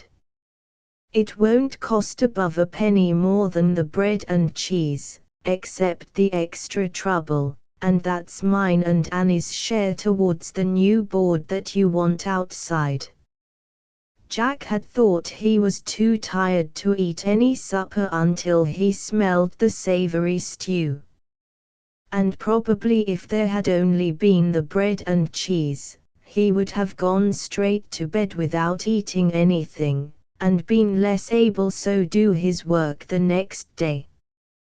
But this light, savory supper tempted him to eat, and when he went to bed, he slept soundly all night, and was ready to get up in the morning and go to work as usual, which could scarcely have been the case if his mother and sister had not taken their share, by providing a savory hot supper that was nourishing and digestible. "I feel as fresh as a daisy, Dad." "Overtime work don't hurt me," said Jack, when his father asked if he felt tired. "That's all right, my boy. You worked well last night, and I expect Mother's supper helped you along. I've been getting on today, but I want you to help me a bit each evening this week." "Why, of course you do. How am I to get my bike if I don't do a bit of overtime work?" asked Jack. "Ah, about that bicycle. Did you tell your foreman what I said?" "Yes, and he is going to bring the machine with him tomorrow, and then I can bring it home for you to see, and ask some other opinion about it." "Well, that looks straightforward, lad. If the thing is all right, you shall have it, on the understanding that you go to the evening class next winter, and work away at the figures, and do what you can to help me with the job I have got, and perhaps another after it." But Jack shook his head to this proposal. "No, Dad, I'll promise about the evening class for the winter. I've made up my mind about that, and I'll stick to it, though you will have to trust me for it. But I'll just take the money I can earn fair and square, and when I've earned half, I'll have the jigger if it's all right." That's the bargain I've made with Jackson today, for I'd rather earn it before I get it. He's going to lend it to me sometimes on a Saturday to ride out a little way, and find out about the road to Fairfield. For as soon as ever I can, I want to go and see how Tom Wynne is getting on, and tell him about the board we are going to have outside," interrupted Annie. "No, no, we'll wait a bit, and see how we get on first," said Bond, a little anxiously. "All right, Dad, I won't say a word about the board till we find out whether we can put it up, and keep it up," said Jack. "That's it, my lad. I don't want to make a fool of myself to anybody, and especially to them friends of yours that you think so much of. I don't see why you should think them such grand folks." "Mrs. Wynne was only a dressmaker, I've heard," said Mrs. Bond, a little tartly, for somehow she always did feel a little jealous of her son thinking so much of these strangers. "You don't know Mrs. Wynne, Mother, or you would say what everybody else does, that she is every inch a lady." "What is a lady, Jack?" asked his sister.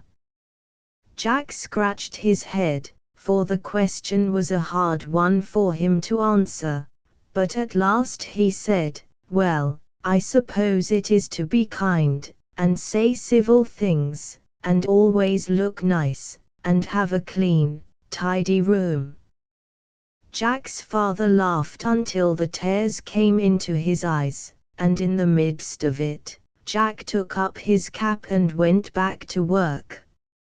And after he had gone, his father said, "The boy ain't so far wrong neither, for there's many a fine madam with plenty of money, who ain't no lady, and there's many a working lass who would put the fine madam to shame, and so I think our Jack has hit the right nail on the head after all."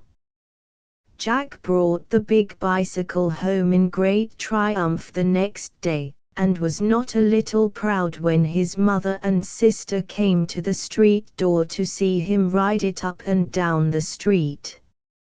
His father said it looked all right, and seemed to go straight enough, but still he meant to have the opinion of someone who understood the things.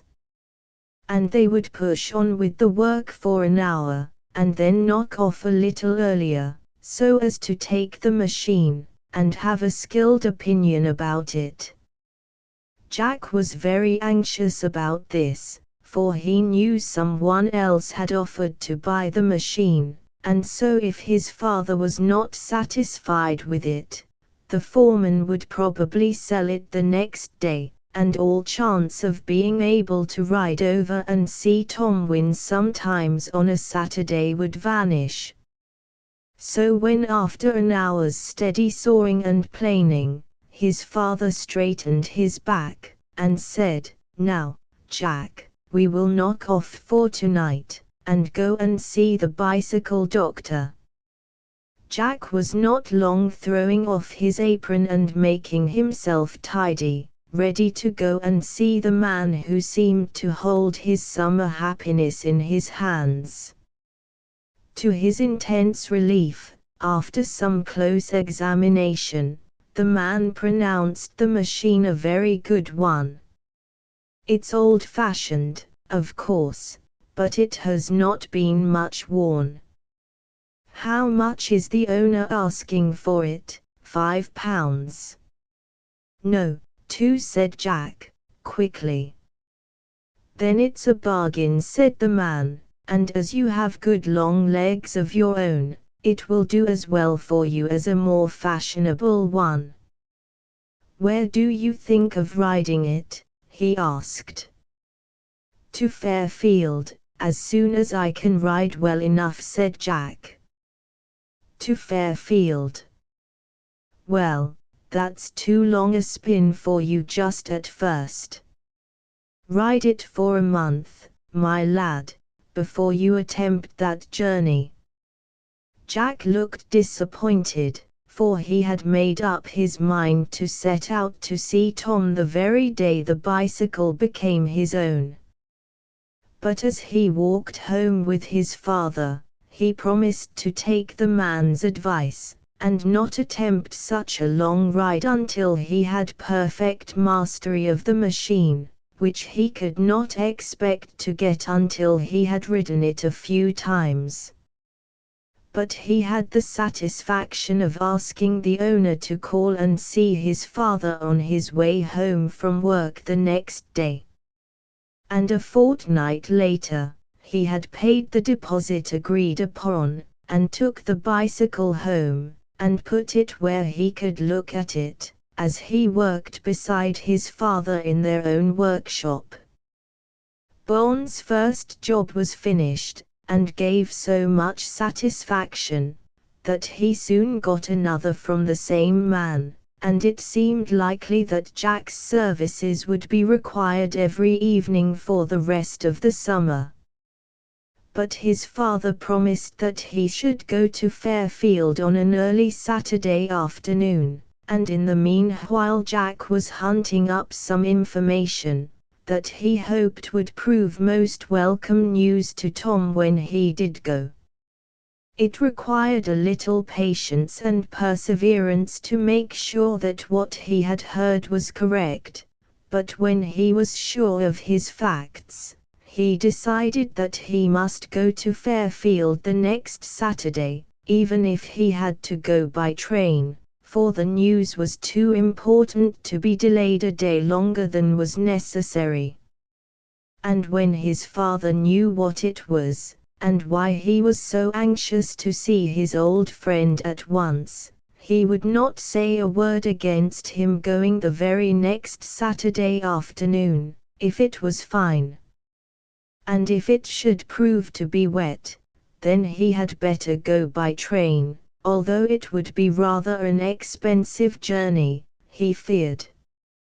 But the eagerly anticipated Saturday proved to be almost a perfect summer day, and Jack set off soon after dinner, as proud as a prince, on his bicycle, wondering what Tom and Elsie would say when they heard the news he was taking to them.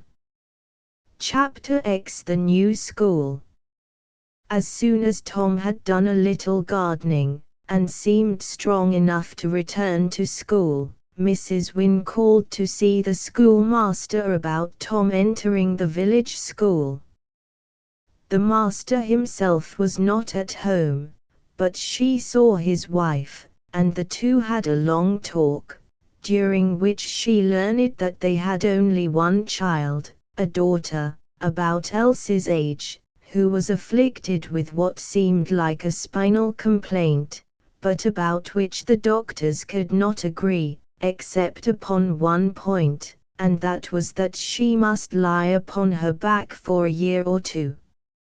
"She frets about it terribly, poor girl," said her mother, with a sigh, "and I sometimes wish we had never come here, though we did it for Mary's sake, and my husband gave up a much better school than this for the sake of being in the country."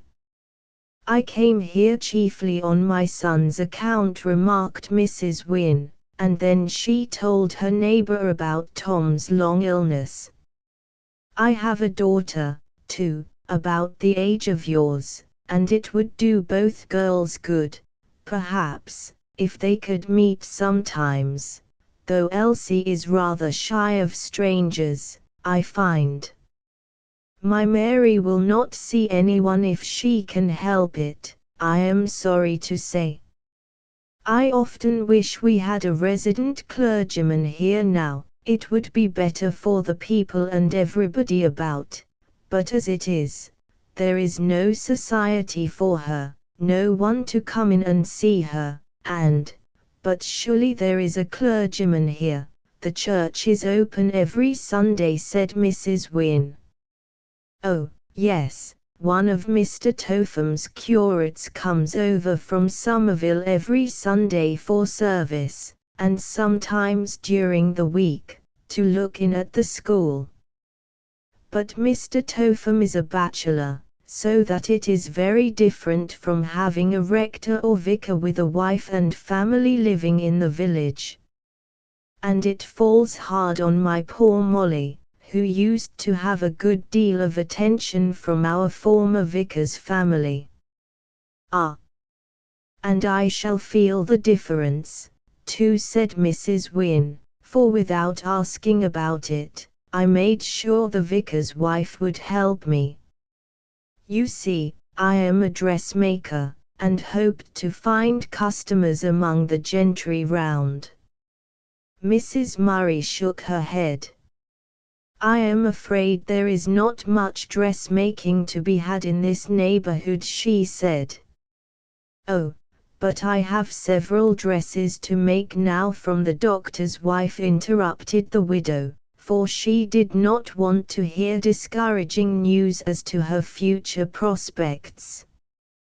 Tom was so much better, and the house was so nice and comfortable, that she did not wish to think she could have made a mistake in coming here. "The doctor is very nice, and so is his wife. I really think Mary would be worse than she is, if it was not for them, for Mrs. Percival comes to see her sometimes, and being the doctor's wife, and such a perfect lady as she is, Mary cannot refuse to see her." Mrs. Wynne hinted that Elsie might perhaps call and sit half an hour with the invalid, although she had very little time to spare for visiting, as she had the cooking and the children to look after.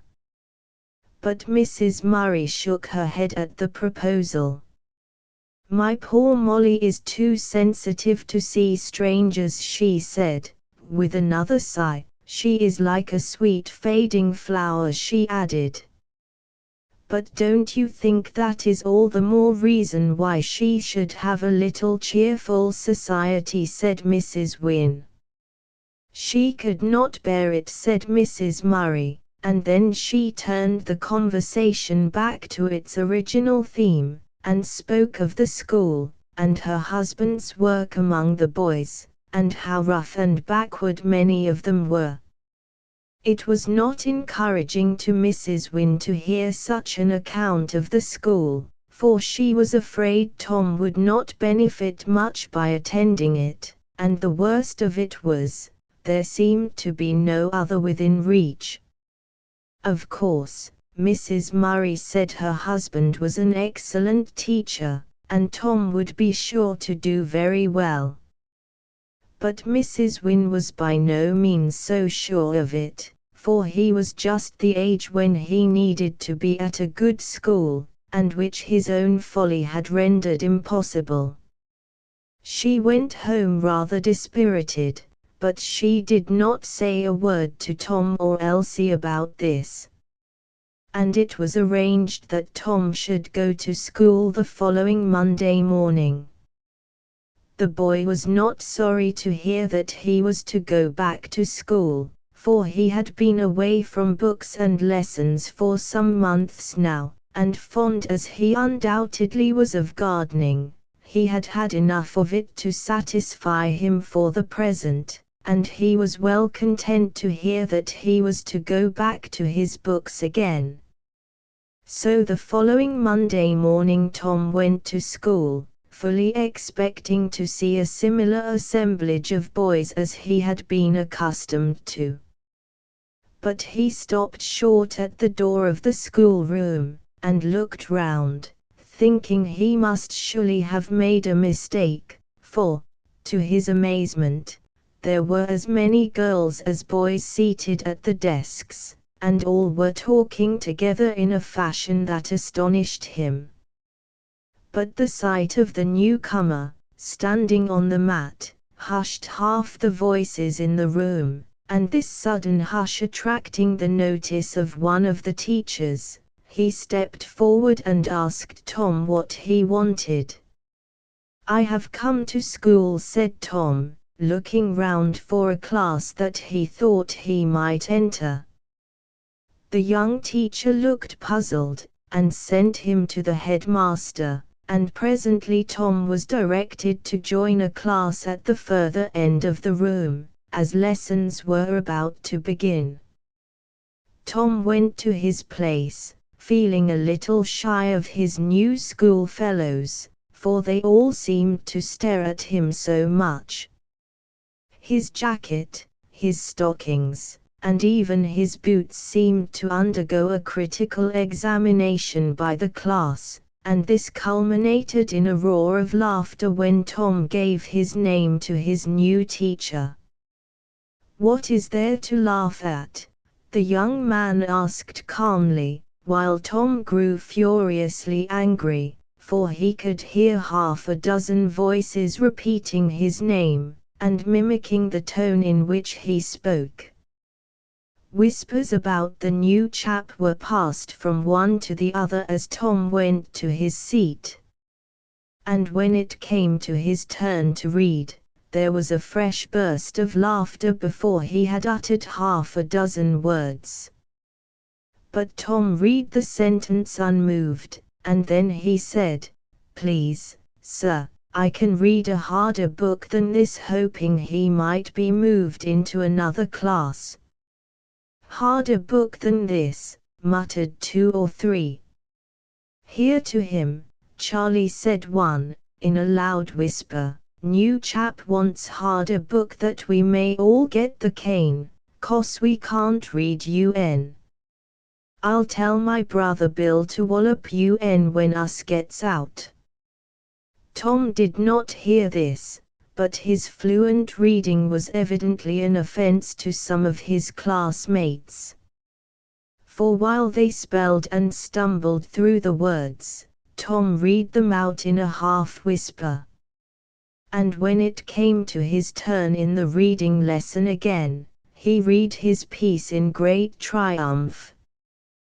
When the lesson came to an end, he said, "Please, sir, hadn't I better go into another class? I was in the 6th standard at my other school, and, there, go back to your place, my boy," said the teacher, "and I'll speak to Mr. Murray after school."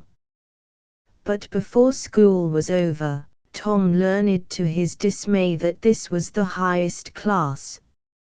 And he heard the teacher say that, work as hard as they might, they would never get above half a dozen boys fit for the 6th standard. Tom went home greatly disgusted. He rushed into where his mother sat sewing, hot and angry. I'm not going to that miserable old school again, he said.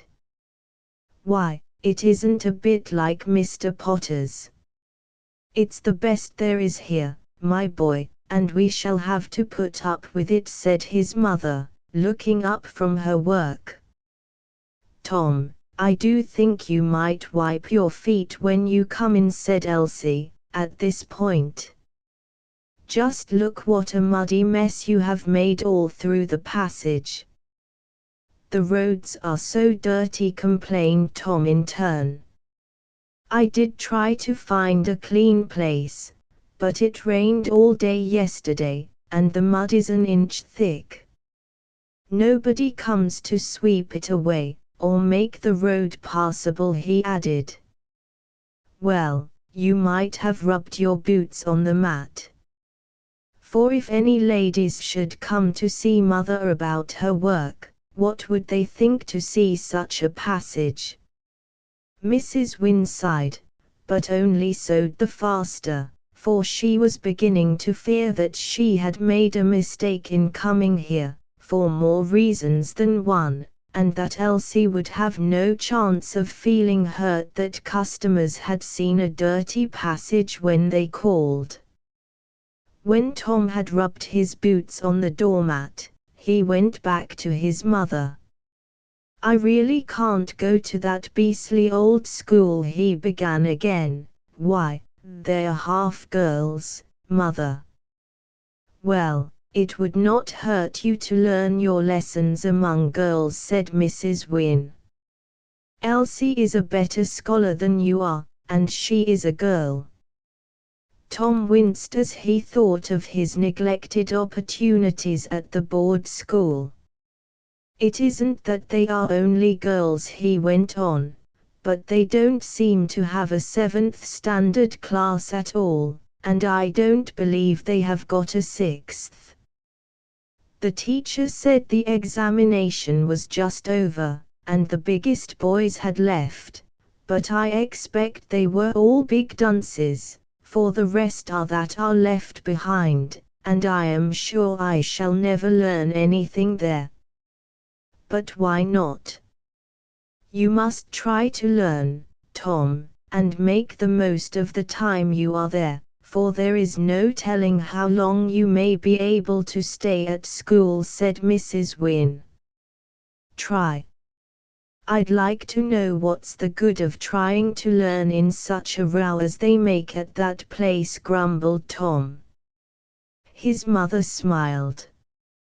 You used to complain that your other master was so particular that you couldn't wink without the teacher hearing.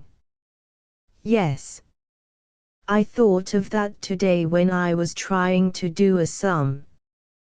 Why, it was as easy as pie, the sum I mean, but the buzz, chatter, that went on all round, sent my wits wool gathering, and I actually took it up wrong, though a 4th standard boy would have got it right in the other school. You are hard to please, my boy, I am afraid, said his mother. At the other school you were always complaining that they were so strict during class time that you could not speak a word, and now this school, Mother, did you see it when you went to speak to the master? Interrupted Tom. No, my boy. A half holiday had been given that day, and so I went to Mr. Murray's house. Well, the next time you go out, just go round that way, and stand by the window for 5 minutes, and you'll know then that it's no good trying to learn in such a bedlam as that is. It is a noisy school, Mother, said Elsie, who had come to say that dinner was ready. Perhaps it is, but Tom used to grumble before that the other school was so quiet, said Mrs. Wynne. That was because I did not know what a noisy one was like. I didn't know when I was well off, Elsie, he added. I wonder whether they have scholarships here, said his sister, who had not given up the hope that her brother might yet distinguish himself in this way. Tony shook his head. "No chance of that now," he said, "for nobody could ever get a scholarship in this school, if there were 50 to be had for the trying."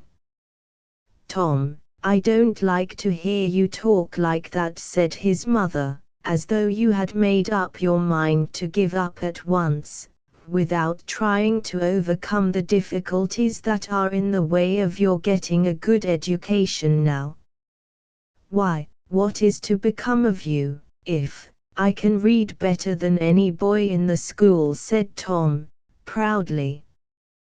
"Perhaps you can, you were always fond of reading. But, according to your own account, you could not do the sum that was set you, and yet you ask me to let you leave school, because of the difficulties that are in the way of your learning.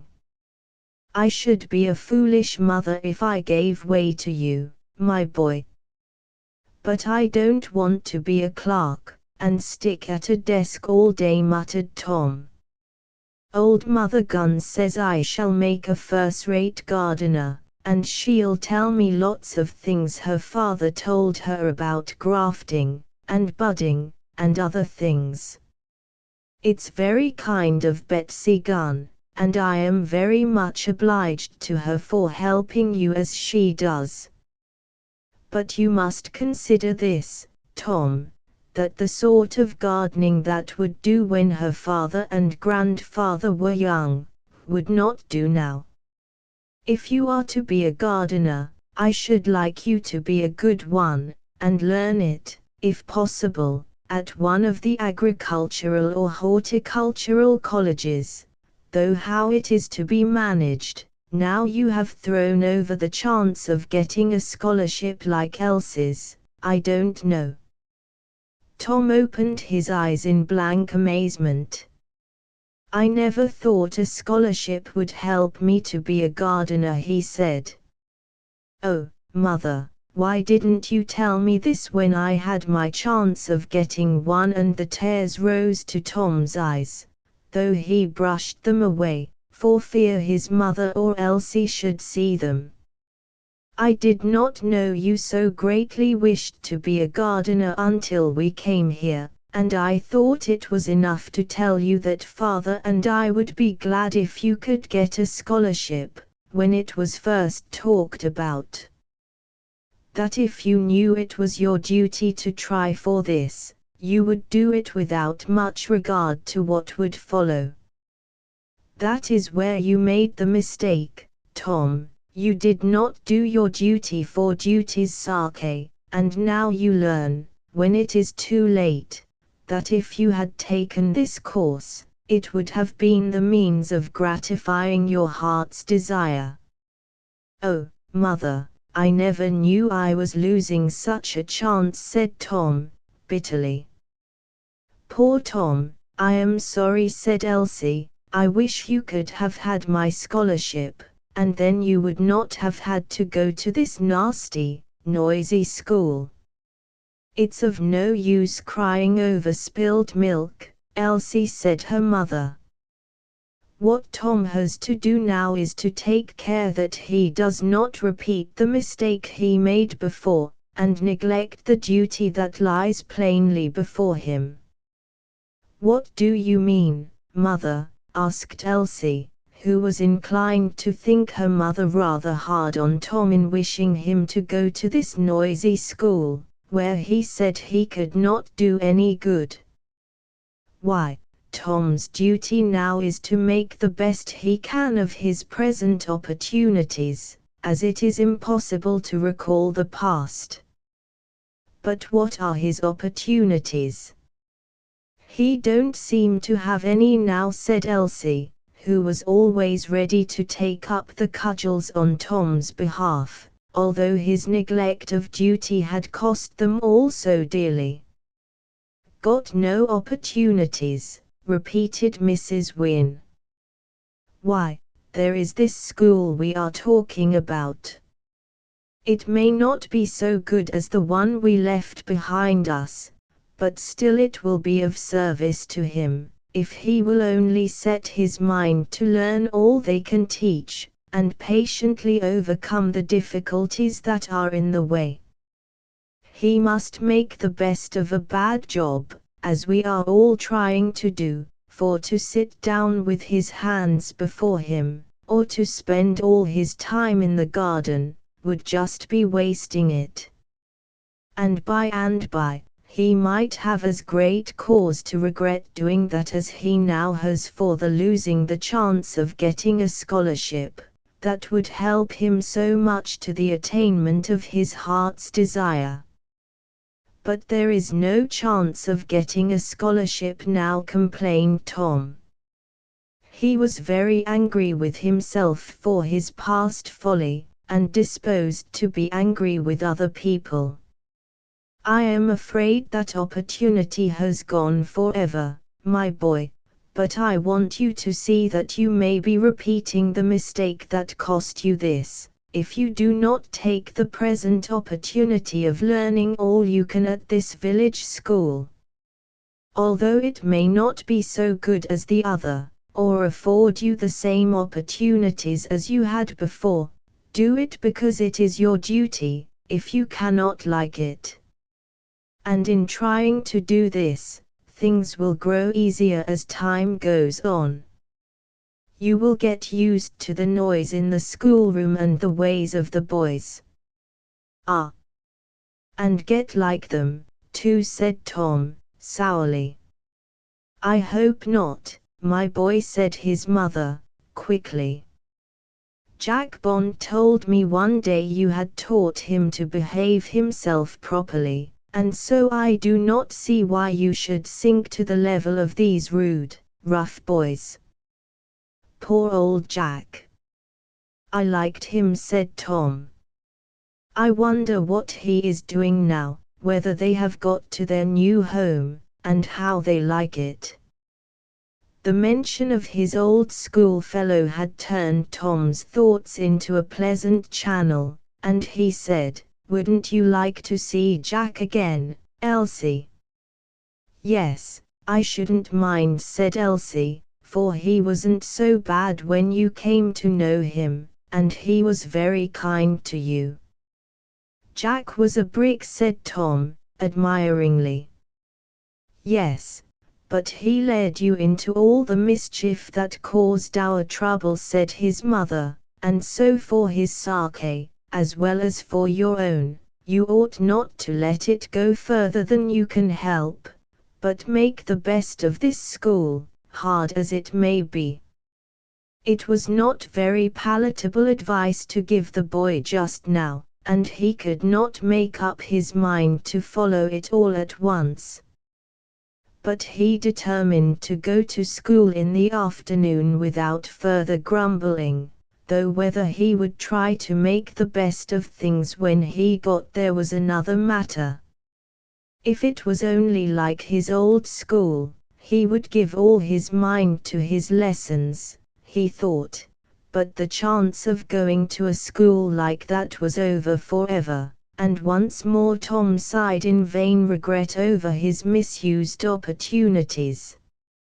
Chapter 11. A memorable fight. Tom did not go to school in the best of humors that Monday afternoon, but plodded sulkily through his lessons. He did not try to please his teacher by taking any great pains with his task, nor did he try to bear more patiently the rude country curiosity of his schoolmates. When school was over, he dawdled along the road towards home, still thinking rather bitterly of what his mother had said, and how little she understood the difficulties in his way, when he was suddenly confronted with a big stolid-looking boy, who said in an aggressive tone, "What be you coming here for?" and putting the teacher up to getting harder books for the little uns. "I've been to that school, I have, though I ain't no scholard now, and I tell you, You aren't going to do just as you like along of us, so take that." And the big bully felled Tom to the ground with one blow of his fist. "What do you mean by that?" said Tom, springing to his feet again as soon as he could, and following his antagonist, who seemed disposed to walk off when he saw Tom on his feet again. "Look here. If you want to fight, and ain't a coward as well as a bully, I'm ready for you." And Tom threw off his jacket, while the boys of the village gathered round to see the fun, and cheer their champion. "Give it him, Bill. Knock the stuffing out of him this time," shouted one boy, whom Tom recognized as a classmate. And this lad danced with glee when he saw the big boy turn and face Tom. "If you want a hiding, you can have it," he said, speaking to Tom, and he made another heavy lunge at Tom. But he was prepared for it this time, and eluded his antagonist in such a fashion that he managed to plant a well-aimed blow the next minute between the other's eyes, which was so unexpected that he struck out wildly and blindly in all directions, while Tom contrived to dodge about in such a nimble manner that his heavier antagonist had very little chance of dealing another blow like the first. The boys shouted for their champion at first, but Tom's pluck and clever dodging of his attempted blows compelled their admiration, so that before the fight was over, only Bill's little brother was found shouting, "Give it him, Bill. Go it again, Bill, give him another like the first."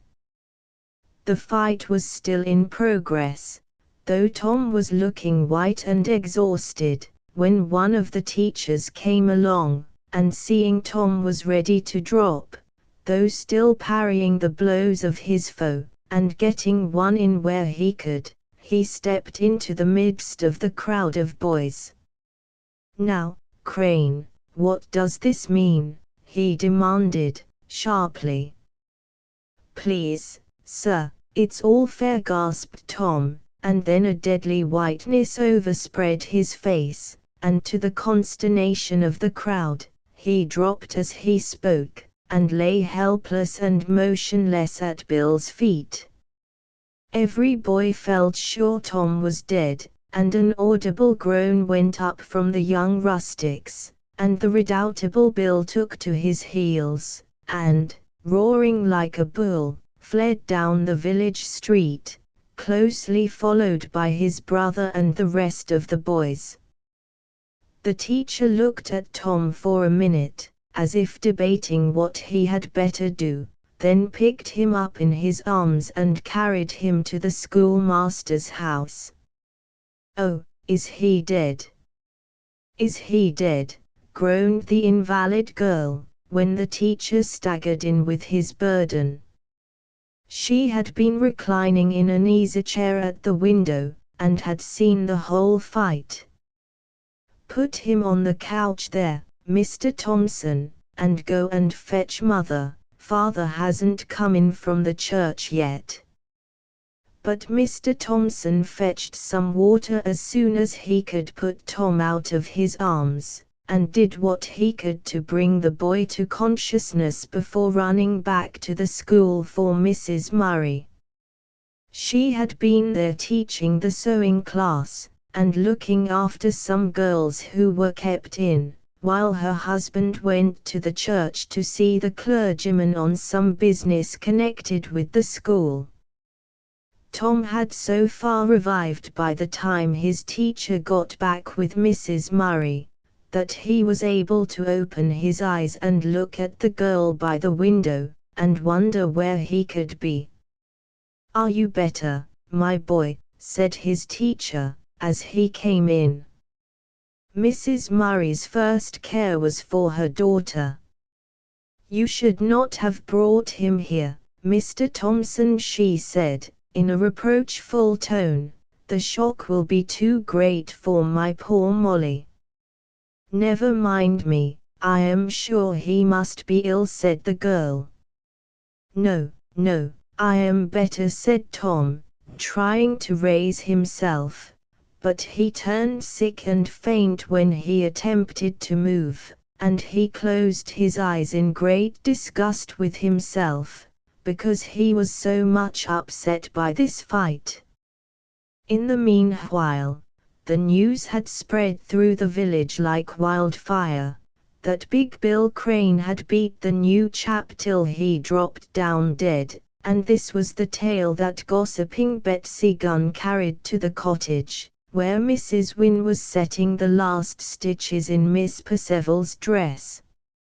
In a minute the work was thrown down, and the widow, closely followed by Elsie, was on the way to the schoolmaster's house, where Betsy told them Tom had been carried. By the time she got there, the village constable had also arrived to know the exact truth of the matter before going in search of Bill Crane. Others, too, had gathered round, so that there was quite a commotion outside when Mr. Murray and the curate came upon the scene. "What is it? What is the matter?" asked the schoolmaster, seeing Mrs. Wynne's white, scared face as she came up to the door. My boy, she panted, pushing her way in without ceremony. Tom heard his mother's voice, and managed to gasp out, "Mother, mother, I am sorry." The revulsion of feeling on hearing Tom speak, although his voice was faint and husky, was almost too much for the widow, and she sank down upon a chair exclaiming, "Thank God, he is alive." Elsie was scarcely less overcome, but she managed to explain that it was Betsy Gunn who had been to tell them that he was dead. "It was all through that wicked Bill Crane," said Mary, from her place near the window. "It was really only a boys' fight, you know, only your brother fainted, and I was afraid he was dead at first." Elsie went and kissed Tom to assure herself that he really was alive, and not much hurt, and then she went over to the window to speak to the invalid. "I am so sorry Tom should have given you such a fright," she said, for she had heard Mrs. Murray telling the curate that this shock would be sure to make Mary worse. "I hope you will not really be ill through it," she added.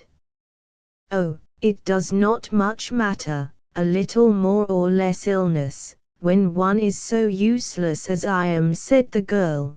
But she allowed Elsie to hold her thin, white hand in her strong, capable one, and the contact of the warm fingers seemed to please her, and she said, "Let me hold your hand a minute, I like to feel hands like yours, they seem to do me good."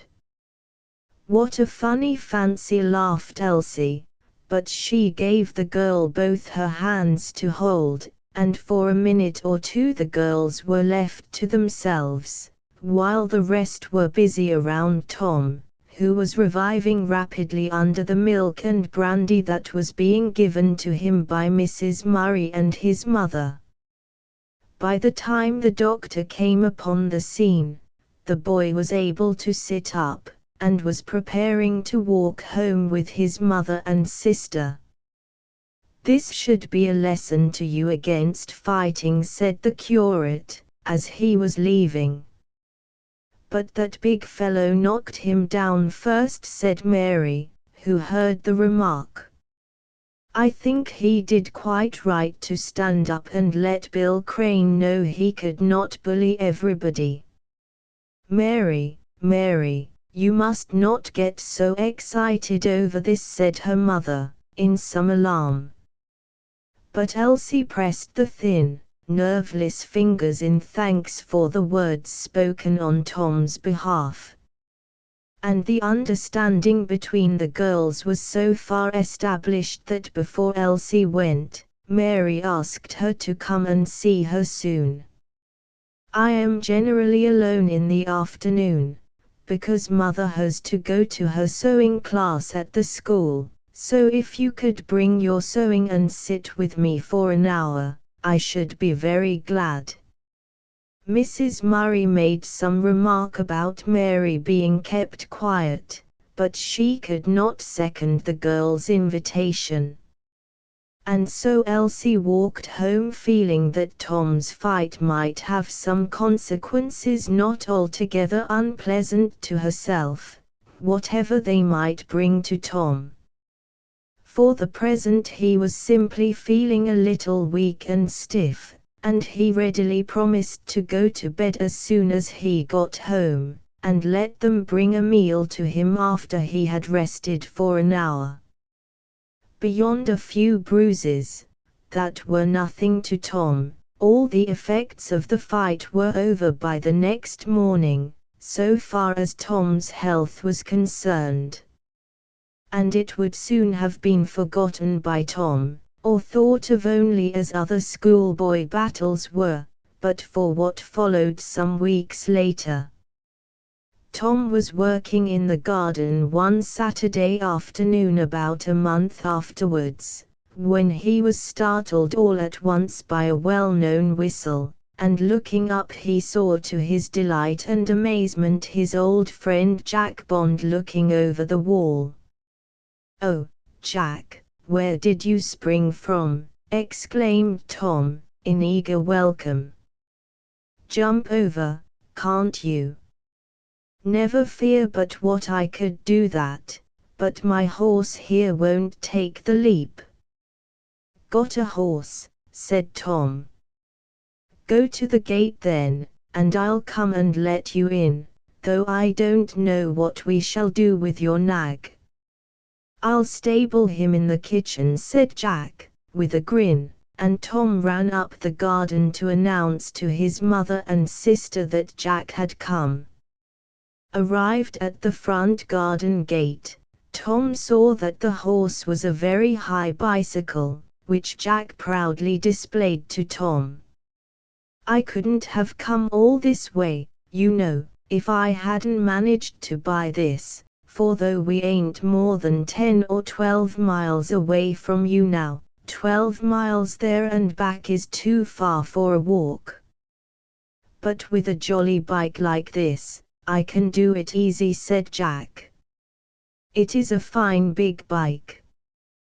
"Why, it must have cost a little fortune."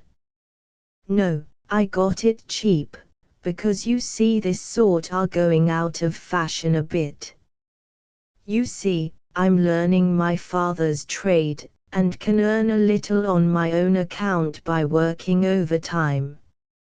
So when I found the foreman of our job had this bike to sell, I stuck to it, and paid him a little every week till I'd paid half, and then he let me have it. By that time, I had found out that I could ride over to you on a Saturday afternoon, and get back by dark on this jigger, and so I've come. And I'm glad enough to see you, and so come in and see my mother, and Elsie, and the baby." After the jigger had been safely bestowed in the shed, Tom and Jack went into the garden for a confab. "What are you doing, Tom?" was Jack's first question when they were by themselves. "Doing?" repeated Tom. "Why, I've done nearly all the garden, and you can see how it looks," said Tom, with some pride. "Ah, yes, it looks pretty tidy," said Jack, with a cursory glance round the neatly kept beds. "But look here, Tom, I've learned a thing or two since I've been on my job, and if I could have my time over again at school, I wouldn't play the fool there as I often did.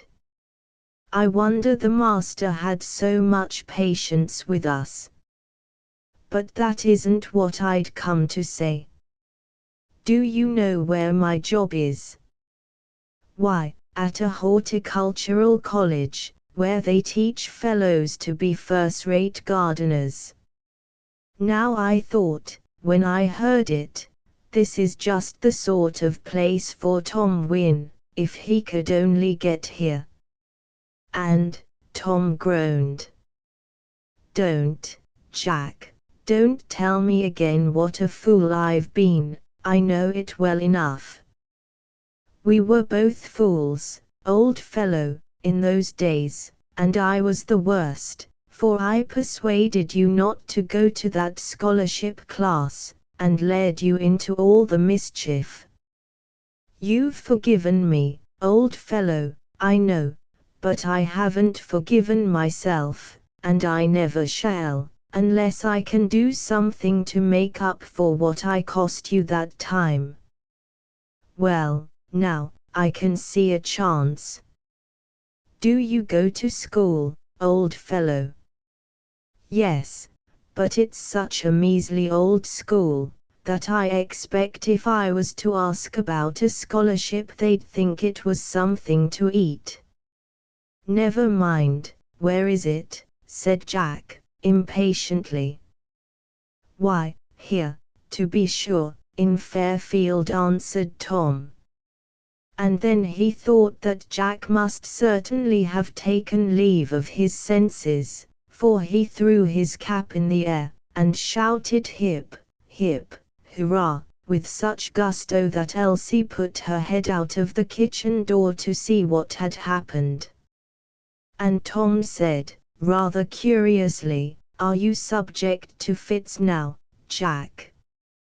"Oh, it's the jolliest thing I ever heard of," said Jack, clapping Tom on the shoulder.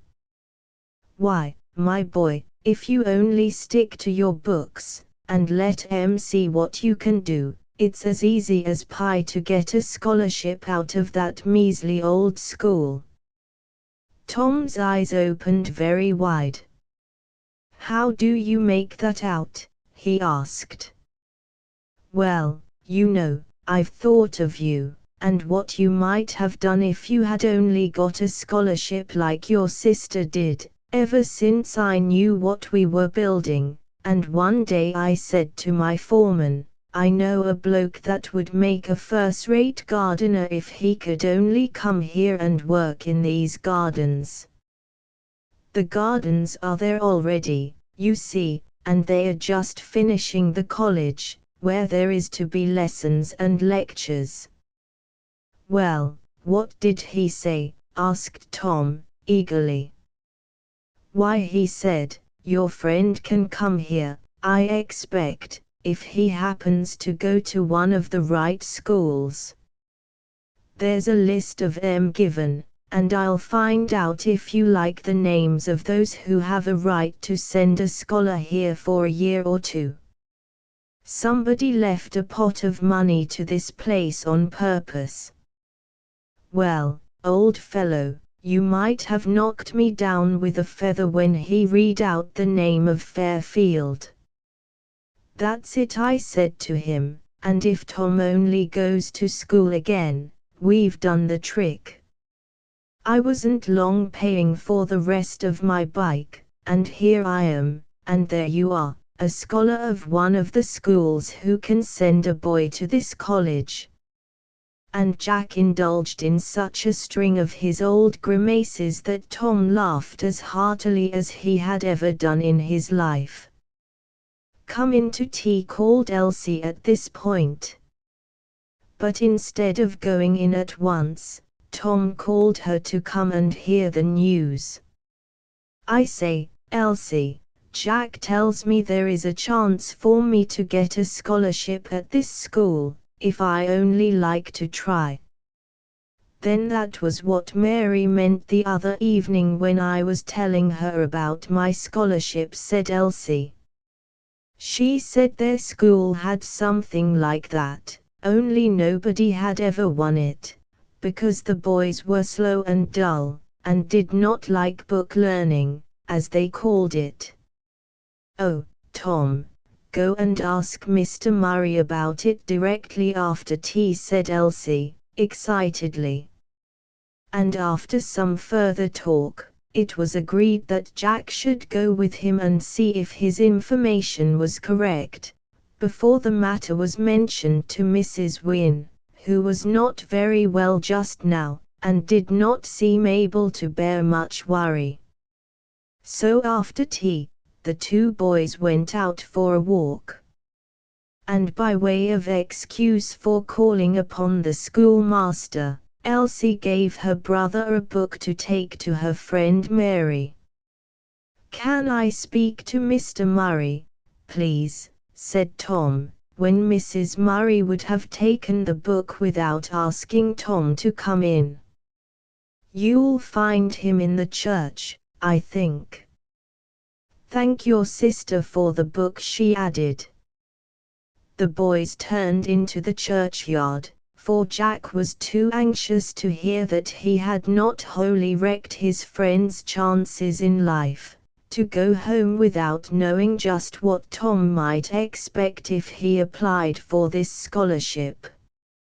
Anxiety lent them both courage, and so when they saw the schoolmaster and curate coming down the churchyard path, they stepped forward and met them.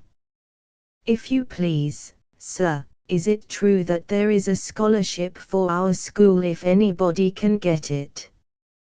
"Do you mean for the horticultural college?" said the clergyman. "Yes, sir.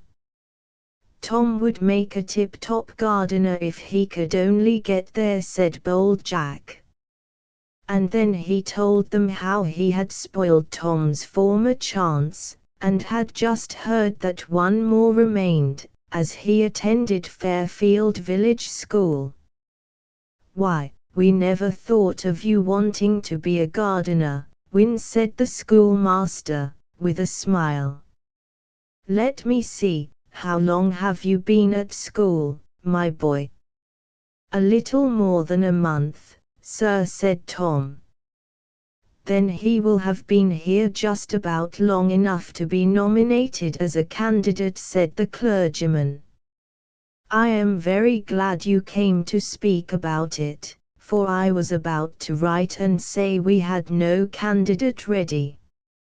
Now, I can say, we shall claim our right to nominate one, only, if you are not to disgrace us all, you will have to work very hard at your books through the summer." "Yes, sir, I shall not mind that," said Tom, in a tumult of delight, that he could hardly speak. "His sister won a scholarship before she came here," said Mr. Murray, "so I dare say he knows something of what will be required of him." "That will do, Wynne. You can go and tell your mother I will do the best I can for you."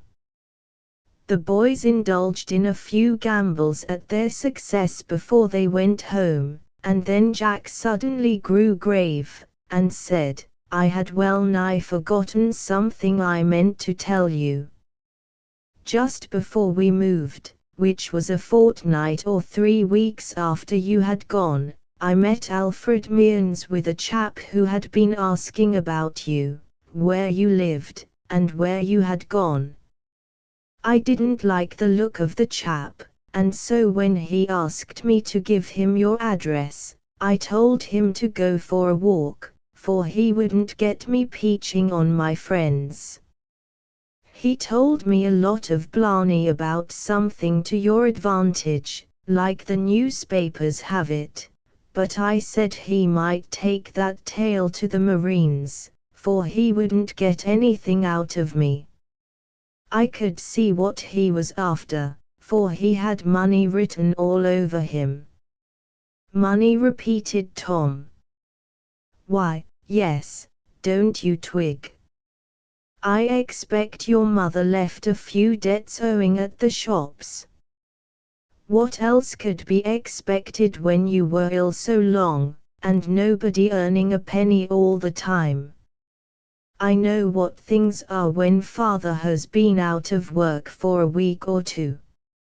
So the next time I saw Alf, I said, if ever you should hear where Tom Wynne has gone to live, forget it, for they won't want any of that sort of cattle after them where they are. But I don't think my mother owed anything at the shops, said Tom, thoughtfully. It isn't likely she'd let you know about it. Bless you, I know your mother. She's one of the brave sort, who will carry the care herself and let the children have the pleasure. But if you see her worrying, tell her there's nothing to fear, for I never let out a word, though I came to the station to see you off, and so she won't be pestered for money down here. Tom was puzzled, and felt somewhat hurt that his friend should think it possible that they could leave the neighborhood without paying their debts. My mother would never do such a mean thing, however poor she might be, he said. All right, I'm glad of it, old fellow, only I have heard of such things being done, if you haven't. And I thought if your mother had been driven to do it, she shouldn't be bothered about it. Perhaps the fellow wanted to sell her a sewing machine, he added, by way of changing the subject, for he could see that Tom was pained at the bare suggestion of such a thing being done by his mother. Chapter 12. Herbert Milner. Why, my boy, what have you got there? The question was asked by a lady, who looked up from doing some bright wool work, to gaze in astonishment at her son, as he set down a heavy Gladstone bag upon the table. It was a handsomely furnished room, and the lad, who seemed to be about 14 or 15, did not seem much accustomed to carry heavy burdens, although he appeared pleased enough with this one. Feel it, mother, he said, bringing it round to her side that she might lift it. But what is it, my dear? She asked, lifting the well-stuffed bag. They are Mr. Ramsay's papers and things, that have been sent home from the office, papers, and letters, and all sorts, for you see, he was ill such a long time, that often when he went to his office he could not do anything, and these have been turned out of his private drawer, and so, of course. Image 006. Why, my boy, what have you got there? But what are you going to do with them? Interrupted his mother, in the same surprised tone. I have brought them for you to look over, replied her son. Herbert. What do you mean? Why, mother, you told me to ask if there was anything you could do for Mrs. Ramsay, and while I was speaking this bag was brought, with a letter, saying they were the papers found in Mr. Ramsay's private drawer. You see, he has been dead a fortnight now, so I dare say they want the room. I expect they do, but what am I to do with them? Said Mrs. Milner. Really, Herbert, I am coming to that directly. When poor Mrs. Ramsay saw the bag, she just sat down and cried. She is a poor thing, mother. Yes, I know she is. But you have not told me why you brought them here now, said his mother, impatiently. Oh, well, I told her you would do anything you could to help her, and then I asked if I should bring the bag here for you to look over. You know, mother, you are not like Mrs. Ramsay a bit. You don't sit down and cry over things, and so I thought, but, Herbert, you had no right to think that I should like to go through Mr. Ramsay's private papers. But you could do it better than Mrs. Ramsay, I am sure, and you wouldn't cry over it, as she would," protested Herbert. Mrs. Milner was very vexed that her son should have put such a literal construction upon her offer to help her friend, and she thought Mrs. Ramsay ought to have known better than to send her such a task. And so she resolved not to touch the bag this evening, but to call and see the widow the next day, and see if she could not rectify what she considered must be Herbert's blunder in the matter. So the bag was put away, and mother and son spent a pleasant evening together, which was only once disturbed, and that was by a question that had been talked of occasionally between them lately, concerning an unknown aunt of Herbert's. Mrs. Milner was a widow, and Herbert was her only son, and until lately, he thought he had no other relative, for his father was an only child. And somehow, without a word having been said about the matter, he had come to the conclusion that his mother also had neither brother nor sister. When, all at once, his mother told him that he had an aunt and cousins somewhere, and she would now like to know where they could be found, but it was so many years since she had heard anything of her younger sister, that she sometimes thought she must be dead. It almost took the boy's breath away at first to hear that somewhere in the world were people who could claim relationship with him. And every now and again he would ask some question or other about these unknown friends.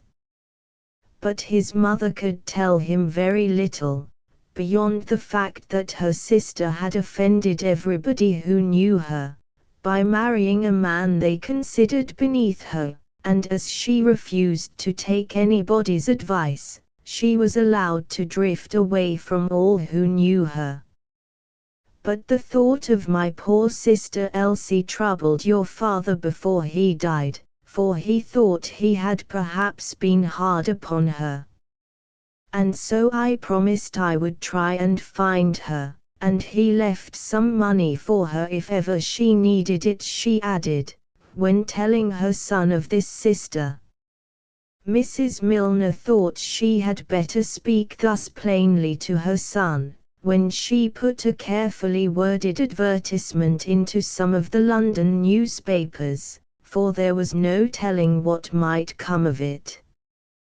The unknown sister, or her despised husband, might appear at the door of their fashionable house at any time, and Herbert was not one to keep such a matter to himself. And so, to prevent him talking to other people about it, if such a thing should happen, Mrs. Milner told him beforehand. But nothing had come of those advertisements, and more than a year had passed now, and it rather vexed Mrs. Milner to be reminded of her lost sister. And so, when Herbert said, rather abruptly that evening, "Couldn't we do something else to find my lost aunt, mother?" she looked up with a frown, and said, "My dear Herbert, do give your attention to the chess, that is sufficient for the present." Herbert did not say any more until the game was finished. But when he had put up the chessboard, he came and sat down by the fire, and looked thoughtfully into the cavernous depths of the coals for a minute, and then said slowly, "Don't you think we ought to try and find that auntie of mine?" "What can we do?" "I was speaking to Mr. Capon the other day. Of course he had the management of all the business, and if a lawyer cannot see what is to be done, I am afraid we are not likely to succeed whatever we may try." Herbert sighed, but did not look convinced. "I don't believe in lawyers much for a case like that," he said, in a disparaging tone. "If Auntie was an heiress now, and there was a great deal of property in the question, it would make all the difference. I dare say they would find out something more that could be done then. But, as it is, well, I am not satisfied, Mother." His mother laughed at the tone in which these words were spoken. "My dear, I dare say the Capons would do more if I pressed them, but it would cost a great deal of money, and we are not such very rich people, you know. Besides, we cannot tell whether these unknown relatives are at all desirable kind of people to become acquainted with. I have not seen or heard of my sister for years, and her husband I never liked. He was much beneath us, and these sort of people always seem to sink lower and lower. But I have often heard you say that money is not everything, Mother," said Herbert, quickly. "I was not thinking of money alone, but of other things as well, moral character, and the finer feeling that makes all the difference between a gentleman and common people. Now Henry Wynne, the man your aunt married, belonged to common people, and there is little doubt she has sunk to his level by this time." And Mrs. Milner sighed, as she recalled the picture of her younger sister when she last saw her.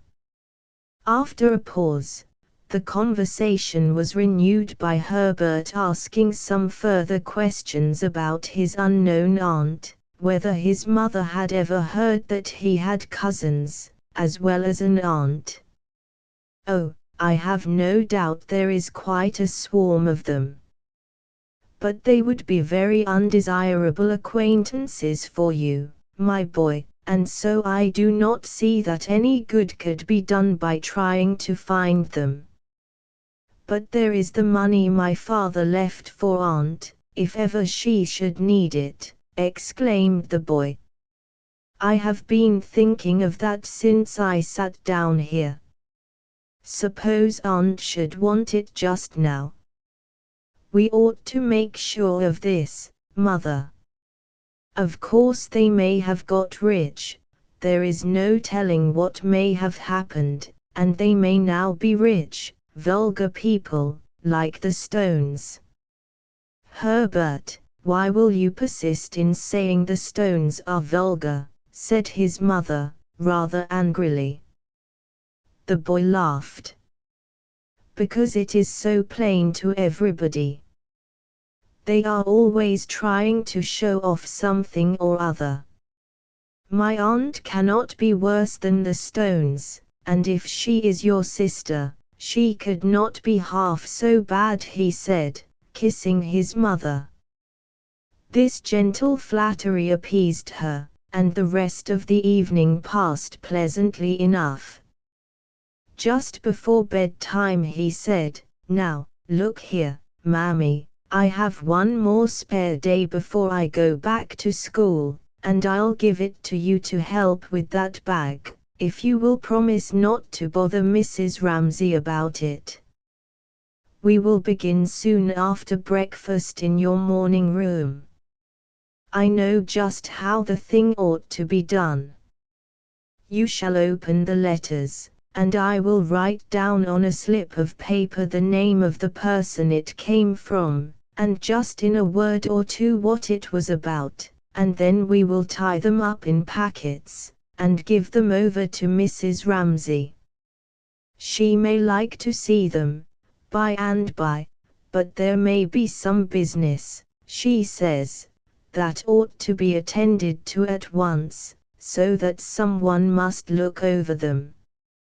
Mrs. Milner would give no promise that night, but the weather helped Herbert in his plan, for the next morning proved to be a wet, windy day, that compelled them to stay indoors. And as soon as breakfast was over, The boy fetched the Gladstone bag, and began turning out its contents upon the table. "We shall forget the miserable weather now," he said, as he fetched a sheet of foolscap paper, and prepared to make his memoranda. His mother sighed, but thought she might as well resign herself to the task, though she still felt that Mrs. Ramsay ought to do it herself. Fortunately the letters all seemed short, and could be easily read, and so half a dozen memoranda were very quickly made of these. And then Mrs. Milner picked up one that seemed to require a great deal of reading before it could be understood. "That seems to be a very long letter, Mother," said Herbert, looking up from his task. For a minute or two his mother still sat with the letter in her hand.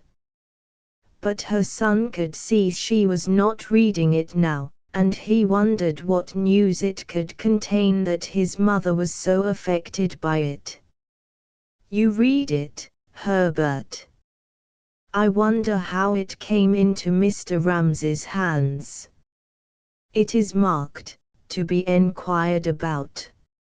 She passed the letter to Herbert as she spoke, and he saw it was an official notification that a scholarship gained by some girl had been resigned in favor of another, because of the death of the winner's father.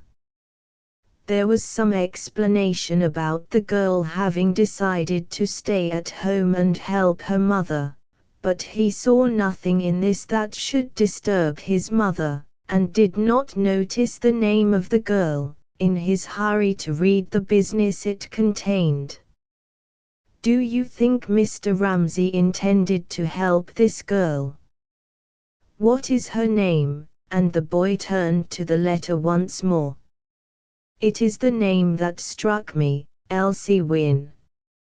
My sister's name was Elsie, and I wondered whether this could be her daughter."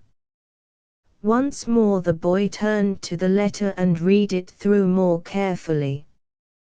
When he came to the end, he said, "We must find these people, and see if it is my lost aunt. If it should be, they certainly need the money my father left for them, and they are not the kind of people you feared they might be." "How do you know that, Herbert?" "Why, Mother, you see the letter from her governess says she is a very estimable girl, and deeply regrets having to give up the scholarship, but that she thinks it is her duty to do this, and stay at home and help her mother. Now, a girl who would do this is worth something. There is some grit in her, and she isn't likely to be vulgar, or at all a common sort of girl." "My dear boy, how you do jump to conclusions. I send you to Mrs. Ramsay with a polite message, and you bring me back a bag of correspondence to look over. Now, this letter tells of a girl giving up a scholarship to stay at home with her mother, and you jump to the conclusion that she is a little paragon of perfection." "No, no, Mother, I did not say that. I mean that a girl who will give up a good chance in life, as this probably was to her, just to stay at home and help her mother, is not a common, vulgar girl, but has the making of a lady in her." "Herbert, Herbert," said his mother, smiling. "You forget, Mother, her mother is your sister, very likely, so why shouldn't she be a lady?" "Now, what are you going to do?" he asked, the next minute. "Do? What do you mean? Are we not going to look through this bag?" But, Mother, you will surely write a letter to the governess of this school, and ask her to tell you where this Elsie Wynne lives." You can find out easily enough that way whether her mother is my lost aunt. And, of course, they will be very glad of the money that is waiting for them." His mother smiled at his eagerness. "I will write to Capon by and by, and ask him to make enquiries about these people, as this may prove to be a clue." "Oh, mother! And I shall be away at school before you can hear anything," he said, impatiently. "My dear boy, suppose these people should be total strangers, what good could be done?" "No, no, we must wait and let Mr. Capon write, or send a messenger, to find out what he can about these people, and then, of course, if it should be your aunt, why, I will go and see her." "Thank you, mother. I really should like to feel that I have a cousin of some sort, and this Elsie I could be proud of, because it was a plucky thing to give up a scholarship after she had won it, and I should like to feel that I had a cousin like that." Mrs. Milner thought the matter was disposed of when she had given this promise, but her son fetched writing materials at once, that she might send to the lawyer without delay. For he was anxious to have some further tidings of this Elsie Wynne, nearly a year having passed since the letter was written, and there was no telling what might have happened during that time, especially as her father had died, and he could not have been a wealthy man, or his daughter would not have worked for a scholarship to enable her to go to a higher grade school. And it seemed likely that his aunt would have to work for herself and her children now, as this girl had to stay at home and help. These thoughts made him more impatient, and Mrs. Milner had to yield to his entreaties, and write the letter to her lawyer at once, asking him to make enquiries about this family through the schoolmistress who had sent this letter. While his mother wrote the letter, Herbert copied the address of the school, that he might take it with him when he went away, for if he did not hear soon the result of Mr. Capon's enquiries, he resolved to write himself, and say that he believed these people were relatives.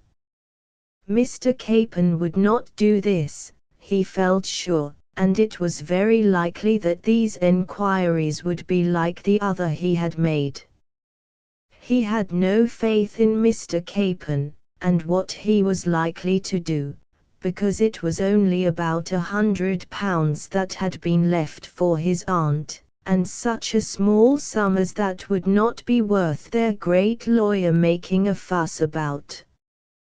He saw that Mr. Capon's letter was sent to the post, and he half hoped that some sort of answer would come before he went away the next day. They got through their task of looking over Mr. Ramsay's papers, many of which proved to be circulars and begging letters of various sorts. For Mr. Ramsay, having no children of his own, was known to be a charitable gentleman, and this was probably why the letter from the school had been sent to him. It might be that he had enquired, and helped this girl and her mother, but he hoped he had not, if it should prove that it was his very own cousin. The rest of the papers were soon disposed of, no others proving to be of any interest to anybody, and after tea, Herbert took the bag and his memoranda back to Mrs. Ramsay. But he said nothing of the letter they had found, which proved to be of so much interest to themselves. Mrs. Milner said she would talk the matter over with her old friend when they met, and Herbert had better not say anything about it. The next day the lad went back to school, and though the meeting again with old schoolfellows, after the holidays, was pleasant enough, he did not forget Elsie Wynne and her scholarship, for in the very first letter he wrote home, he asked if his mother had heard from Mr. Capon, and begged her to tell him as soon as ever she had any news from the lawyer. Chapter 13. Enquiries. Herbert Milner kept to his resolution of making enquiries on his own account, if those made by Mr. Capon did not prove satisfactory. A week after he returned to school, he received a letter from his mother, telling him that Mr. Capon had not only written, but sent a messenger to enquire about the girl named Elsie Wynne. But he found that they had moved away from the neighborhood, and no one seemed to know where they had gone, or cared to talk about them. "Let this satisfy you now, my dear boy," wrote his mother in conclusion. "We have done what we could to find your aunt, and failed. We have done our duty, and we can do no more." But Herbert was by no means satisfied that no more could be learned of his missing relatives, and so, after he had read this letter, he decided to write himself to the schoolmistress. And his letter caused no small surprise to the lady who knew Elsie and her mother so well. It was handed to her just as she was leaving school with a friend one day, and she sat down at once to know who had written to her in such a round schoolboy hand. "Dear Madam, I think I have a cousin, and her name would very likely be Elsie Wynne, but I have never seen her, and we don't know where to find her. You used to have a girl in your school of that name, and she took a scholarship. That is how we heard about her, but I should like to know some more, for I have neither brother nor sister, but I hope Elsie Wynne is my cousin. Fox, I think she did a plucky thing to give up that scholarship to help her mother. I think her mother and my mother are sisters, and we want to find her." The lady smiled as she read the letter, and handed it to her friend. "This is from a boy, I have no doubt, but it is rather strange that as soon as Mrs. Wynne has moved away from the neighborhood, there should be these enquiries about her. There was a man here, you know, a day or two ago, asking if I knew where the Wynnes lived. Poor things! I am sorry for them, for I quite believed that man came about some little debt they may have owed. I wonder how much it was, for I know it will be a dreadful worry to Elsie, and her mother too. If I could only find out, I would pay it and send them the receipt, and then they would not be bothered about it again." "Oh, but this has nothing to do with it," said her friend, quickly. "I am sure it was a boy that wrote this, and he would not be likely to tell this story about a cousin if it was not true. Well, I don't know where they have gone to live, and I won't know if I can help it, and then I can tell people truly enough that I don't know. I am sure of this, that if Mrs. Wynne has got into debt, it has been through Tom having the scarlet fever, and that she could not help it, and as for helping people to find her, to worry her about it, I will not, whoever they may be." Elsie's governess spoke very firmly, and looked at her friend as she did so, as if mutely asking if she was going to betray this unfortunate family. "I don't think this is about a debt," said the lady, when she had read Herbert's letter through a second time. "I think this is a genuine schoolboy letter, but still I should like to find out a little about the writer before I answer it, and I can do so, I think, for I have a cousin living at Fordale, and he shall find out who lives at the old manor house. It sounds all right, the old manor house, but still there is no telling. I can soon learn where Mrs. Wynne has gone, if we should think it wise to tell this boy where she may be found. Don't tell me the address, please, said the other, for I want to be able to say, I don't know if we have any more visitors like the last, for I did not like his manner at all. A day or two later a letter came to Miss Russell, saying that the old manor house, Fordale, was a very select gentleman's boarding school, which so far relieved the teacher's fears, that it was agreed that Miss Russell should write and tell Herbert where a letter would find Mrs. Wynne. It also added the information that it was feared she might be in straitened circumstances, as her son had caught scarlet fever a few months after his father's death, and that had compelled them to remove to another neighborhood, and she enclosed the address which she had received from an intimate friend of Mrs. Wynne's. There, I should think that would do, said Miss Russell, as she read over what she had written. You see, I have told him I am writing for you, as you don't know her address. No, it will be better altogether for me not to know it, said Elsie's former governess. People are less likely to come to you for it, and I am sadly afraid the poor things will go downhill very fast through that boy catching the fever. The lady said that boy as though she would like to shake him, for everybody knew it was through Tom's disobedience that his mother had lost her business, and been obliged to go away. But if this is really a cousin who writes, there may be better times in store for the poor woman, said Miss Russell. However, her friend could not feel quite sure that they had not done more harm than good by replying to the schoolboy's letter.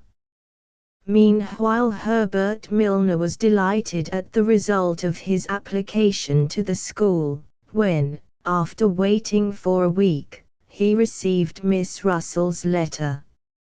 He did not know how dubious the ladies had been about writing to him, but he felt sure, from the wording of the letter, that this Mrs. Wynne, whoever she might be, greatly needed help just now. And his mother, herself a widow, was well provided for, and therefore would be able to help and sympathize with Mrs. Wynne. And if it should prove to be her long-lost sister, how glad she would be to help her, and the brave girl who had given up the scholarship a year before. This was how Herbert reasoned, as he sat down and wrote a rather incoherent letter to his mother, telling her he had written to the schoolmistress, and asked for Elsie Wynne's address, and how they had sent it to him, though Capen's man could not find out anything about the people. Now it must be confessed that Mrs. Milner was not too well pleased when she received her son's letter, vaunting his cleverness over Capen's man. She was not without natural affection, and she often wished in a vague way for the little sister she had not seen for so long, but she was also a fashionable lady, and she was afraid now that she might feel ashamed to own the relationship with Elsie among the people she was now constantly meeting. She wanted to do her duty, as she told herself, and Herbert too. But having done all that people could expect of her, having sent Capen's man in search of her lost sister, She thought she might settle down and make herself comfortable about the matter.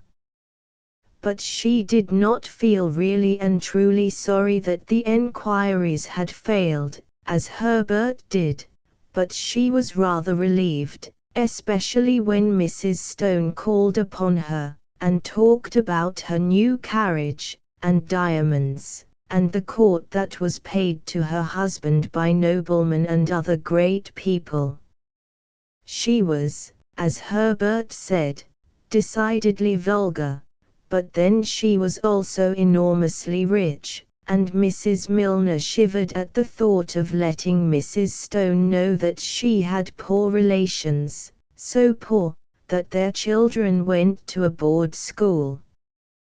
The lawyer's report was therefore a relief, rather than a disappointment to her, when she read that a messenger had been sent to the school named in her letter, and had ascertained that children bearing the name of Wynne used to attend the school, but that they had now removed to another neighborhood, and left no address behind them. It is possible these people went away in debt, added the lawyer. Mrs. Milner was an honorable woman, and proud, too, and that her sister should be spoken of as having left a neighborhood because she would not pay her debts, was very painful to her feelings, and she sat down at once and wrote a short note, saying that from the information he had gained, she felt sure this Mrs. Wynne was not her sister, and that it was not necessary to pursue the enquiry any further. She had done her duty, and should let the matter drop for the future. This was how she had written to Mr. Capon, and then shortly afterwards came Herbert's letter, saying he had been making independent enquiry, and had found his aunt's address, and begged her to go and see her, and not send Capon's man again. But it happened that Mrs. Milner had a bad cold just then, and so she made the most of this, and told Herbert that it would be quite impossible for her to travel so far, until there was a change in the weather, and as they were now in the autumn season of the year, this meant a postponement for some months at least. She did not let Herbert know how angry she really felt at his having written to the school about these people. He was her only son, and had always had a good deal of his own way in most things that concerned his own comfort and pleasure, and if this matter had been for his own benefit to find out his lost aunt, she could have understood and excused it. But this anxiety to find out a person who might prove to be a source of embarrassment and vexation to them, if ever she was found, she could not understand, and she was annoyed that he should be so persistent in a matter which he must know by this time was not pleasing to her. Still, as far as she could, she kept these thoughts and feelings out of the letter she wrote to him, merely saying she could not take such a journey in her present state of health, and while the weather was so cold and unsettled. She said once more that she had done all that could be required of her, to try and find her sister, and if anything more was to be done, it must wait until she is in better health, and could take up the enquiry personally. This long letter was anything but pleasant reading for Herbert, who was impatient to hear more about his only relatives, especially his cousin Elsie, whom he had begun to idealize in a fashion that would greatly have surprised that modest little maiden. All sorts of conjectures and fears pressed upon his thoughts whenever he had a minute to himself. Suppose they should move to some other place, and he should lose trace of them again. Suppose his aunt should fall ill, and be unable to work for her children. In short, he supposed all sorts of contingencies, likely and unlikely, to befall Mrs. Wynne, before the winter was over, and his mother able to go in search of her. When he wrote to his mother again, he suggested some of these as very real dangers, that the money left by his father for her benefit might easily avert. If they could only make sure that this Mrs. Wynne, the widow, and mother of the scholarship girl, was his Aunt Elsie, then some of the money at least might be sent on to her. This letter really hurt his mother's feelings, for he said nothing whatever about her bad cold, but the whole letter was about this missing aunt, and what he deemed the necessity of finding her without delay.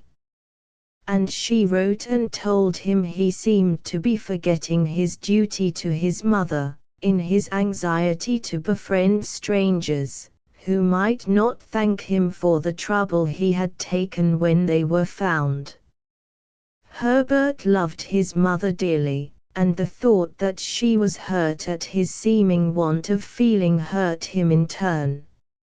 And he wrote, as soon as he could, a very penitent letter, but could not help adding a postscript, begging she would write, if she could not go, to the address he had sent to her, for there was no telling what might happen if they had to wait until the spring before any further enquiries were made. To this Mrs. Milner replied that she would not fail to do her duty, and she would consider whether she would send to Mr. Capon again, if she could not go herself. This letter satisfied Herbert for the time, and just then he had to give more attention to his lessons, and less thought to his unknown aunt, for he had fallen into arrears with some of his exercises, and if he was to take home a prize at Christmas, he would have to apply himself with a good deal more energy to the work in hand, or his mother would suffer another disappointment when the holidays arrived, and he loved her too dearly to do this, if it could possibly be avoided. So the boy turned to his books once more, and for a week or two no one had reason to complain of his want of application. He won extra marks for the care and neatness with which his exercises were written and lessons prepared. But he was still hoping that each letter from his mother would tell him that Mr. Capon had sent his messenger again in search of Mrs. Wynne. No such news, however, came. He had given up mentioning the matter, as his mother had desired him, and Mrs. Milner did the same, hoping by that means to make Herbert forget all about it. For she saw in the future all sorts of difficulties and complications, and she wanted time to settle how these could be met and overcome, before she took any further step towards seeking these poor relations. This was what she told herself, and it satisfied her conscience for the time being. But, not feeling sure that Herbert would feel satisfied, she did not mention the matter to him at all. On the other hand, she carefully abstained from all mention of his supposed aunt. She enlarged a good deal upon her continued weakness from the cold, and the social engagements that pressed upon, and took up so much of her time, and also how busy she was, making garments for the poor old people in the almshouses. With all these things to do, she could hardly find time to write his letters, she told him, and this she thought ought to satisfy him, that she had no time to take a long journey just now, or even to worry about Mr. Capon sending a messenger. She did not for one moment suppose that her sister was in any great need. Of course she had got used to living in a mean little house, on straitened means, when she married, and she did not suppose she was much worse off now she was a widow. Mrs. Milner honestly thought this, and that next spring would do just as well to make enquiries about her, as to make a fuss just now. So Herbert looked in vain for news of this aunt, and Mrs. Milner went on making garments for strangers, never dreaming that she was neglecting her duty while she did so, that her true duty was to search for her sister, and befriend her. This was the duty that lay nearest to her, and no kindness to strangers could atone for the neglect of this. Chapter 14. Earnest Endeavours. When Tom told his mother the news brought by Jack, and that Mr. Murray and the clergyman had both agreed that he might try for this scholarship, she was quite overcome. For she had begun to blame herself very bitterly for moving so hastily, and thus depriving her children of educational advantages she had scarcely thought of at their true value, until she came here and found the difference in the schools. Tom had continued his attendance after the fight with Bill Crane, but she felt sure it was rather to please her than from any real interest he took in his work there. In this, however, she was mistaken. Tom did not say anything about it at home, but the fight with the redoubtable Bill had certainly improved his position with his schoolmates. They talked of him among themselves as a jolly plucky chap, though he did come from London where no boy was supposed to know how to fight. In school, this opinion of him gradually leavened and altered their behavior towards him, and they were ready to forgive his fluent reading and better writing than their own, in consideration of his being able to stand up to the village bully, of whom every boy had been secretly afraid until Tom braved him. Without knowing exactly why or how it had come about, Tom found his position at school far more tolerable as time went on than it was at first, and he was gradually becoming oblivious of the noise that disturbed him so much at first. So that when he told his mother of the scholarship plan, he made no complaint about not being able to learn lessons in such a school. Mrs. Wynne had burst into tears when she first heard the wonderful news, and that greatly disconcerted Tom. "Don't cry, mother, don't cry," he said, putting his arm round her neck and kissing her.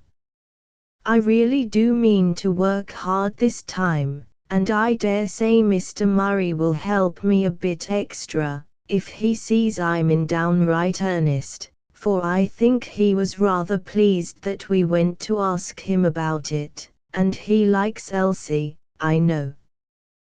"Yes, yes, dear, you will try now, I am sure," said the widow, trying to smile at Tom through her tears. "I am afraid it will be harder work for you this time than if you had kept steadily on under Mr. Potter, but we must not mind that.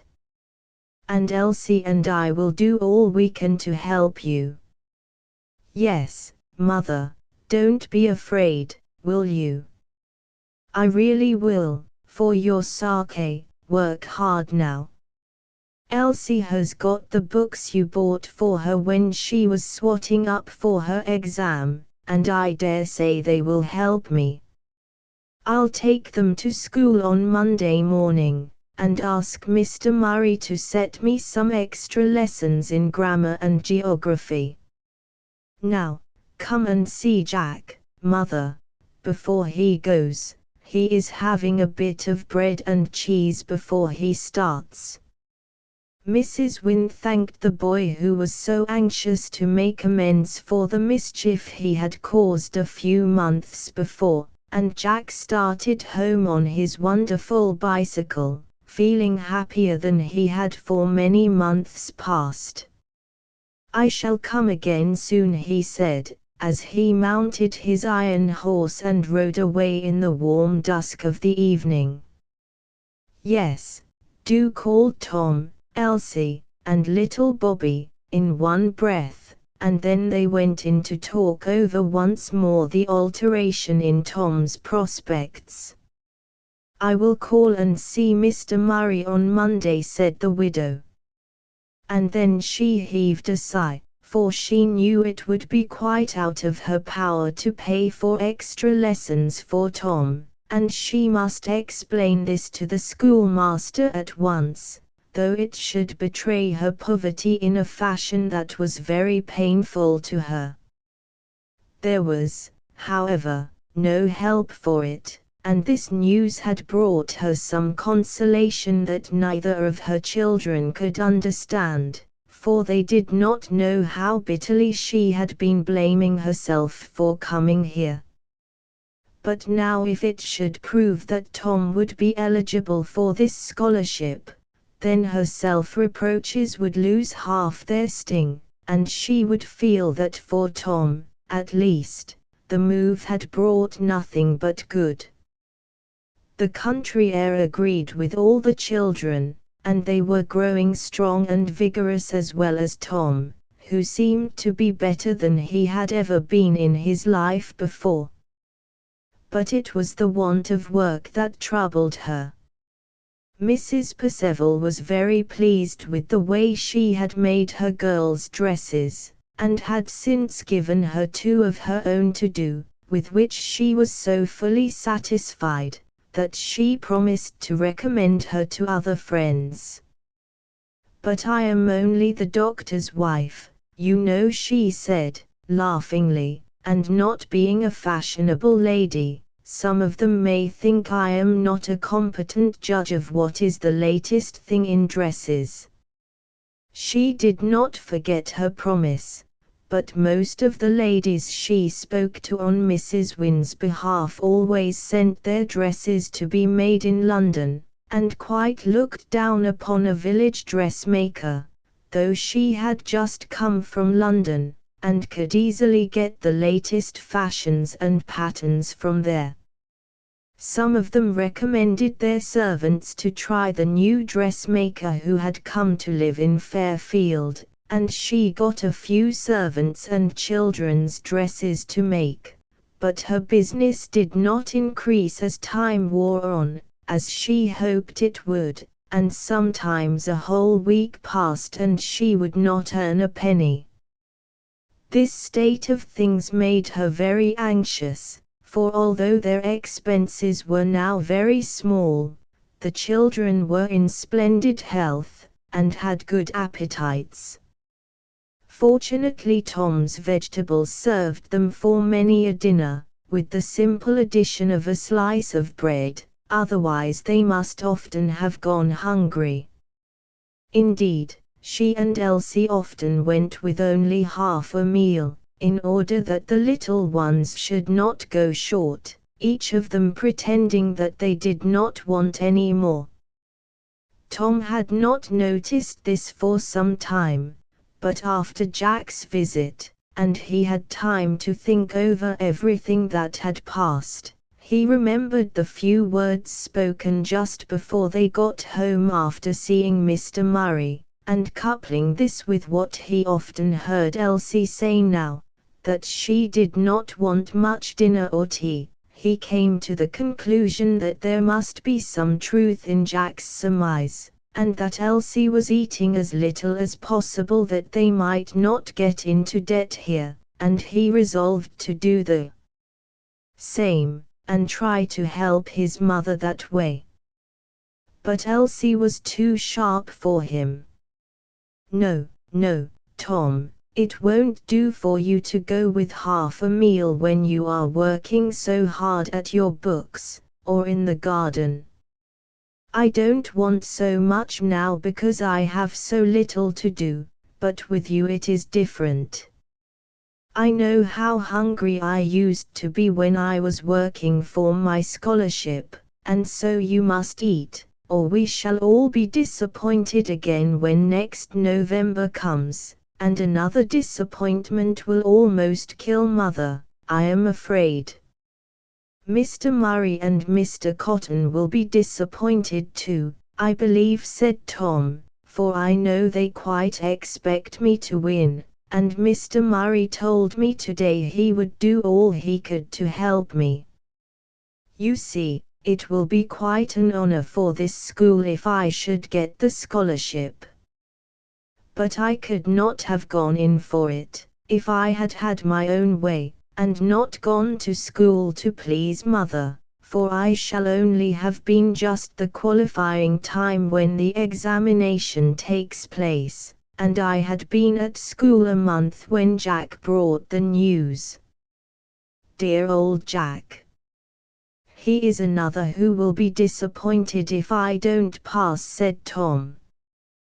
But you must pass, insisted his sister, and that is why you must eat all you can, as well as learn all you can. For Mother and me it don't matter, of course, but don't let Mother hear you say you cannot eat, or she will think you are going to be ill again, or that it does not suit you to sit close at your books.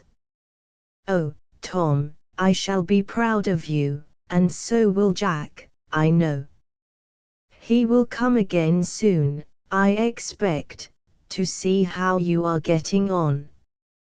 This hope that Jack would soon pay them another visit was not disappointed, but the lad had brought something besides himself this time on his iron horse. A large parcel was dangling from the front, and Jack took it to Mrs. Wynne as a present from his father. The lady wondered why Jack's father should send her a large ham, but the lad told her a rambling tale about Tom helping him with the rabbit hutch, and his foreman wanted to sell the ham. But Elsie had a keen suspicion that Jack's own pocket money had been spent in its purchase. But they had a splendid tea of ham and eggs, such a meal as they had not seen for months past. Jack said he had brought the ham to help Tom on with his lessons now, because he had spoiled his chances before through building the rabbit hutch. They all smiled, though they hardly knew what to make of Jack's tales. Still, they were glad to welcome him whenever he came over on Saturday afternoon, which he generally did about once a month after that first visit, which seemed to change Tom's whole life and its outlook. The fact was, Tom could never quite forget Jack's words about his mother owing money at the shops. Until he heard of this, he had not thought much about the expense his illness must have been, or that he had through this spoiled her business, and that there was no one able to earn a penny all the time he was ill. But he often thought of it after that talk with Jack, and it made a great impression upon his mind and conduct too, for he now tried to do all he could to spare his mother and sister trouble and expense in every way possible, while his schoolmaster could not say enough in praise of his diligence, and the steady, patient way in which he worked, both at his ordinary school tasks, and those that were set him in addition, to be worked at when he was at home. And he did not let the garden become weed-grown and neglected through this application to his books. Betsy Gunn had told him that he would never get a decent crop of peas, beans, or anything else if he did not keep the ground free from weeds, and so his garden was kept tidy, though Elsie often spent an hour or two in this work that her brother might not be hindered from his lessons. So the weeks and months went on, and one day Mrs. Percival called late in the summer to know how Mrs. Wynne was prospering with her business. "Not very well," said Mrs. Wynne, hardly able to keep back the tears as she spoke, for she had no work, and knew not when to expect any. There was also another trouble. Elsie was looking pale, and had lost her appetite the last few days. The rest were well, and Tom seemed to be quite strong again, and was growing very fond of gardening. But Elsie always shared her mother's anxieties now, and she was afraid it was proving too much for her. Mrs. Percival suggested that Elsie should come and stay with her for a few days, for her boys were coming home for their holidays, and she would be very useful, if Mrs. Wynne could spare her. For such a sensible girl would keep them from mischief when they went out for a long ramble, and there were many ways she could be useful, if she could be spared. Mrs. Wynne was glad enough to accept the offer, for she had no doubt that a week or two with other boys and girls would do Elsie a great deal of good, and it was arranged that the gig should be sent for her on the following Monday. Elsie was loath to go away and leave her mother with no one to help her, but Mrs. Wynne could plead that she had no work in the house just now, and Mrs. Percival had been so kind she would not like to disoblige her. And these considerations had more weight with Elsie than her own health, or the need there was that she should have some change, and forget for a time the cares and troubles of the home life. It was the want of work that troubled her as well as her mother, for she knew well enough that unless her mother could soon get a great deal more work than seemed at all likely now, absolute starvation would stare them in the face. And though she had never said a word of this to her mother, the thought of it haunted her day and night now. If only they could get work, this country life would be very enjoyable, Elsie thought, for she did not know yet what life in the country was like during the winter. During her stay at Mrs. Percival's, she almost forgot the home troubles, and grew rosy, and was able to eat anything and everything that was offered to her. For her kind hostess took care that she should spend the greater part of every day in the open air, if it was fine. And this was altogether a new life to the girl, for although they had a garden of their own at the cottage, Elsie did not spend much time in it, there being so much to do to keep the children tidy now their clothes were beginning to wear out, and there was no money to spare to buy new ones. A good deal of the washing and mending fell to Elsie now, for if her mother was not at work, she was out seeking it. As she said, it would never come to her if she sat at home with her hands folded. And many a weary mile did she walk, hoping for the success that never seemed likely to come. By the time the cold autumn rains set in, Mrs. Wynne had almost lost heart, and was ready to think that her coming to Fairfield had been a grievous mistake, that could only end in failure, after all her efforts. She went to church on Sunday, and tried to listen to the service, and believe that God still cared for the fatherless and widow, as the Bible taught, but her thoughts would drift away to wondering how the rent was to be paid, and what the baker would say when she told him she had no money to pay his bill. Then as the weather grew colder, and they needed fires more, they had to do with less, for when their present stock of coals was burnt, they did not know how they were to get any more. And they had to sit huddled over a scrap of fire in the kitchen during the day, and go to bed soon after dusk to save lights and fires. The only bright spot in the dreary outlook was that Tom might get a scholarship at the forthcoming examination, and this, as Mrs. Wynne had learned lately, would be even more valuable than Elsie's, for it would afford Tom board and lodging as well as education at the college. For Tom's sake, therefore, that he might not be hindered in his book work, they were obliged to make the best of things, and the change of season brought Mrs. Wynne 1 or 2 dresses to make.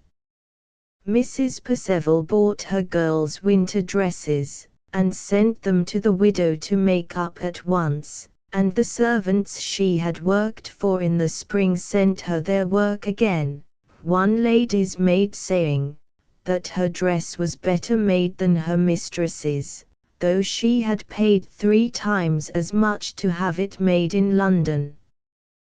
This encouraged Mrs. Wynne to hope that in time she might be able to get a good business together here in Fairfield, but what was she and her children to do while she was waiting?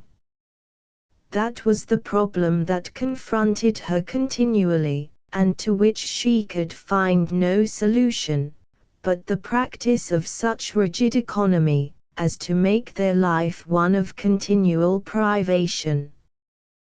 They did not let Tom or the children feel this more than they could help, but upon Elsie and her mother the burden daily grew harder and harder as the weather grew colder, and their need of food and fire greater. Chapter 15. A new friend for Elsie. It must not be supposed that Elsie's life had been wholly unhappy during this time. At first she missed her girl friends very much, but Tom's memorable fight, which led to her introduction to the schoolmaster's daughter, made a great deal of difference to her in this respect. She liked Mary at once, and after they got home, and Tom was safely in bed, she said to her mother, "I believe poor Mary would be better, if her mother did not make her believe she was very ill." "Very likely," said Mrs. Wynne, but she spoke in an absent manner, for she was troubled about Tom and this fight, fearing it might lead to more trouble for them. That Tom seemed quite well, and was willing to go to school the next morning, was a great relief to her, and when he brought a message home at dinner time, that Mary would like to see Elsie in the afternoon, Mrs. Wynne at once urged her to go as soon as she had cleared the dinner things away. "I was afraid Mr. Murray might think Tom was to blame for the fight yesterday," said the widow, "as it was begun over something Tom said in school, and so I shall be very glad for you to go and see this girl, for it may smooth matters for Tom, you know." "Yes, mother," said Elsie, who needed no second bidding to go and see her new friend. She reached the schoolmaster's house, just as Mrs. Murray was leaving. "Don't talk to her too much. I like her to sleep in the afternoon, because she rests so badly at night," said Mrs. Murray as she went out. "Poor, dear mother. I wish she did not worry so much about me," said Mary, holding out both her thin white hands to greet her friend. "I am so glad you have come, for I was not at all sure that you would, after what mother told me." "Why? What did she tell you?" asked Elsie, in some surprise. "Oh, nothing to feel hurt about. I only wish I could be Mother's right hand as you are. I see you thought I should be busy. Well, Mother is not at all busy just now, and if she was, I could manage to come and see you in the afternoon, because I could either bring my work or baby with me. Do come, and bring the baby tomorrow, interrupted Mary, eagerly. You see, the afternoons are the worst part of the day for me. Mother is at home in the morning, getting the dinner ready and other things, but in the afternoon she has to go to school to teach the girls needlework, and so I am all alone. Poor Mary. It must be lonely for you. I may call you Mary, may I not? She said, kissing the invalid again, and looking pityingly at the pale faded face. An answering kiss, and a whispered, "Dear Elsie, I am so glad you have come," sealed the girls' compact of friendship. "Do you never go out?" asked Elsie, after a pause. "I have not been out for a long time. Mother is afraid I should take cold, but Father said the other day, he thought he should carry me out in the garden, sometimes, when the weather got warmer." "Oh!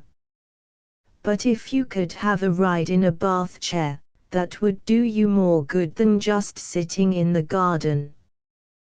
"But you see, I have to lie down all the time, and even then my back aches dreadfully sometimes." "So would mine if I was always lying on it," said Elsie, stoutly. "You were not lying down when I came in yesterday, you were sitting in that easy chair by the window." "Yes, my back ached so much that I persuaded Mother to let me sit up just for once. It was funny that I should have that fancy, for if I had not been here, I should not have seen the fight, and they might not have brought your brother in, and then I should not have seen you, and that would have been a pity. Don't you think it would?" "Yes, I should have been sorry, for you see I have no girlfriend here, and though I love Tom very much, he is only a boy, and can't be expected to understand things as a girl can." "That's just what I have told Mother, sometimes," said the invalid, fondling Elsie's rather rough red hands. "You see, I have the dearest, sweetest mother and father that ever was, but then somehow I have wished I could know a girl like myself." "Can you keep a secret?" she suddenly asked. "What sort of a secret is it?" said Elsie. "You see, I got into trouble once through that, for Mother said I ought not to have promised to keep secret what I did, as a good deal of trouble might have been saved to other people, if I had spoken in time. I don't think, I hope my secret will not cause anybody trouble, and I do want to tell you so much," said Mary. "You see, it is this way. The doctors said I must lie on my back for 2 years, and only 1 year has passed. I have not walked all that time, for I am not heavy, and Father carries me up and down stairs, and I lie here all day. I hardly thought of what I was doing, but when I saw Mr. Thompson pick your brother up and bring him towards our gate, I remembered that the street door was locked, and I just slipped off the chair, and walked across the room and unlocked it, and then came back again. Nobody thought to ask how he got in, and I was afraid to tell Mother, for she would have fretted so much about it." "But why should she if you are no worse?" interrupted Elsie. "You see, the doctors said I was to lie still for 2 years." But if you are no worse for sitting up in the chair and walking across the room, oh no, I am not worse. I slept better last night than I have done for a long time, and that is why I am going to ask you something, but you must keep it a secret. I want you to let me lean on your arm and try to walk again. I don't think I could do it by myself, for there is no one wanting to get in today. Elsie laughed and clapped her hands. I see you want to cheat the doctors if you can, and you would like me to help you, she said. Mary laughed too, and her pale cheek flushed with pleasant excitement when she saw how heartily her new friend could enter into her feelings. Wouldn't it be delightful to surprise my mother and father one day, by going to meet them as they come out of school, she said. We'll talk about that afterwards, but you shall have your walk indoors if you like. Suppose we lock the street door before we begin our secret mischief, and then you must have a pair of slippers on, or you may catch cold. Slippers, repeated Mary.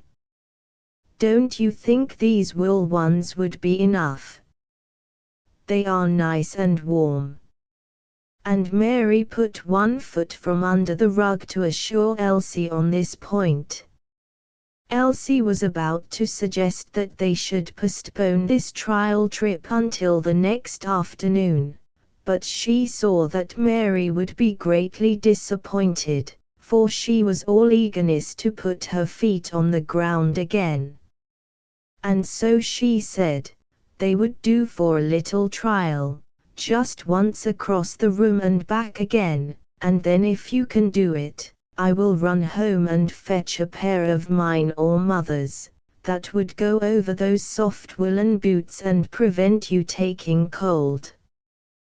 This was readily agreed upon, and Mary went so well with the help of Elsie's arm, that she would have repeated the experiment again and again, if Elsie had not insisted that she should wait until she could run home for the shoes, before crossing the room again.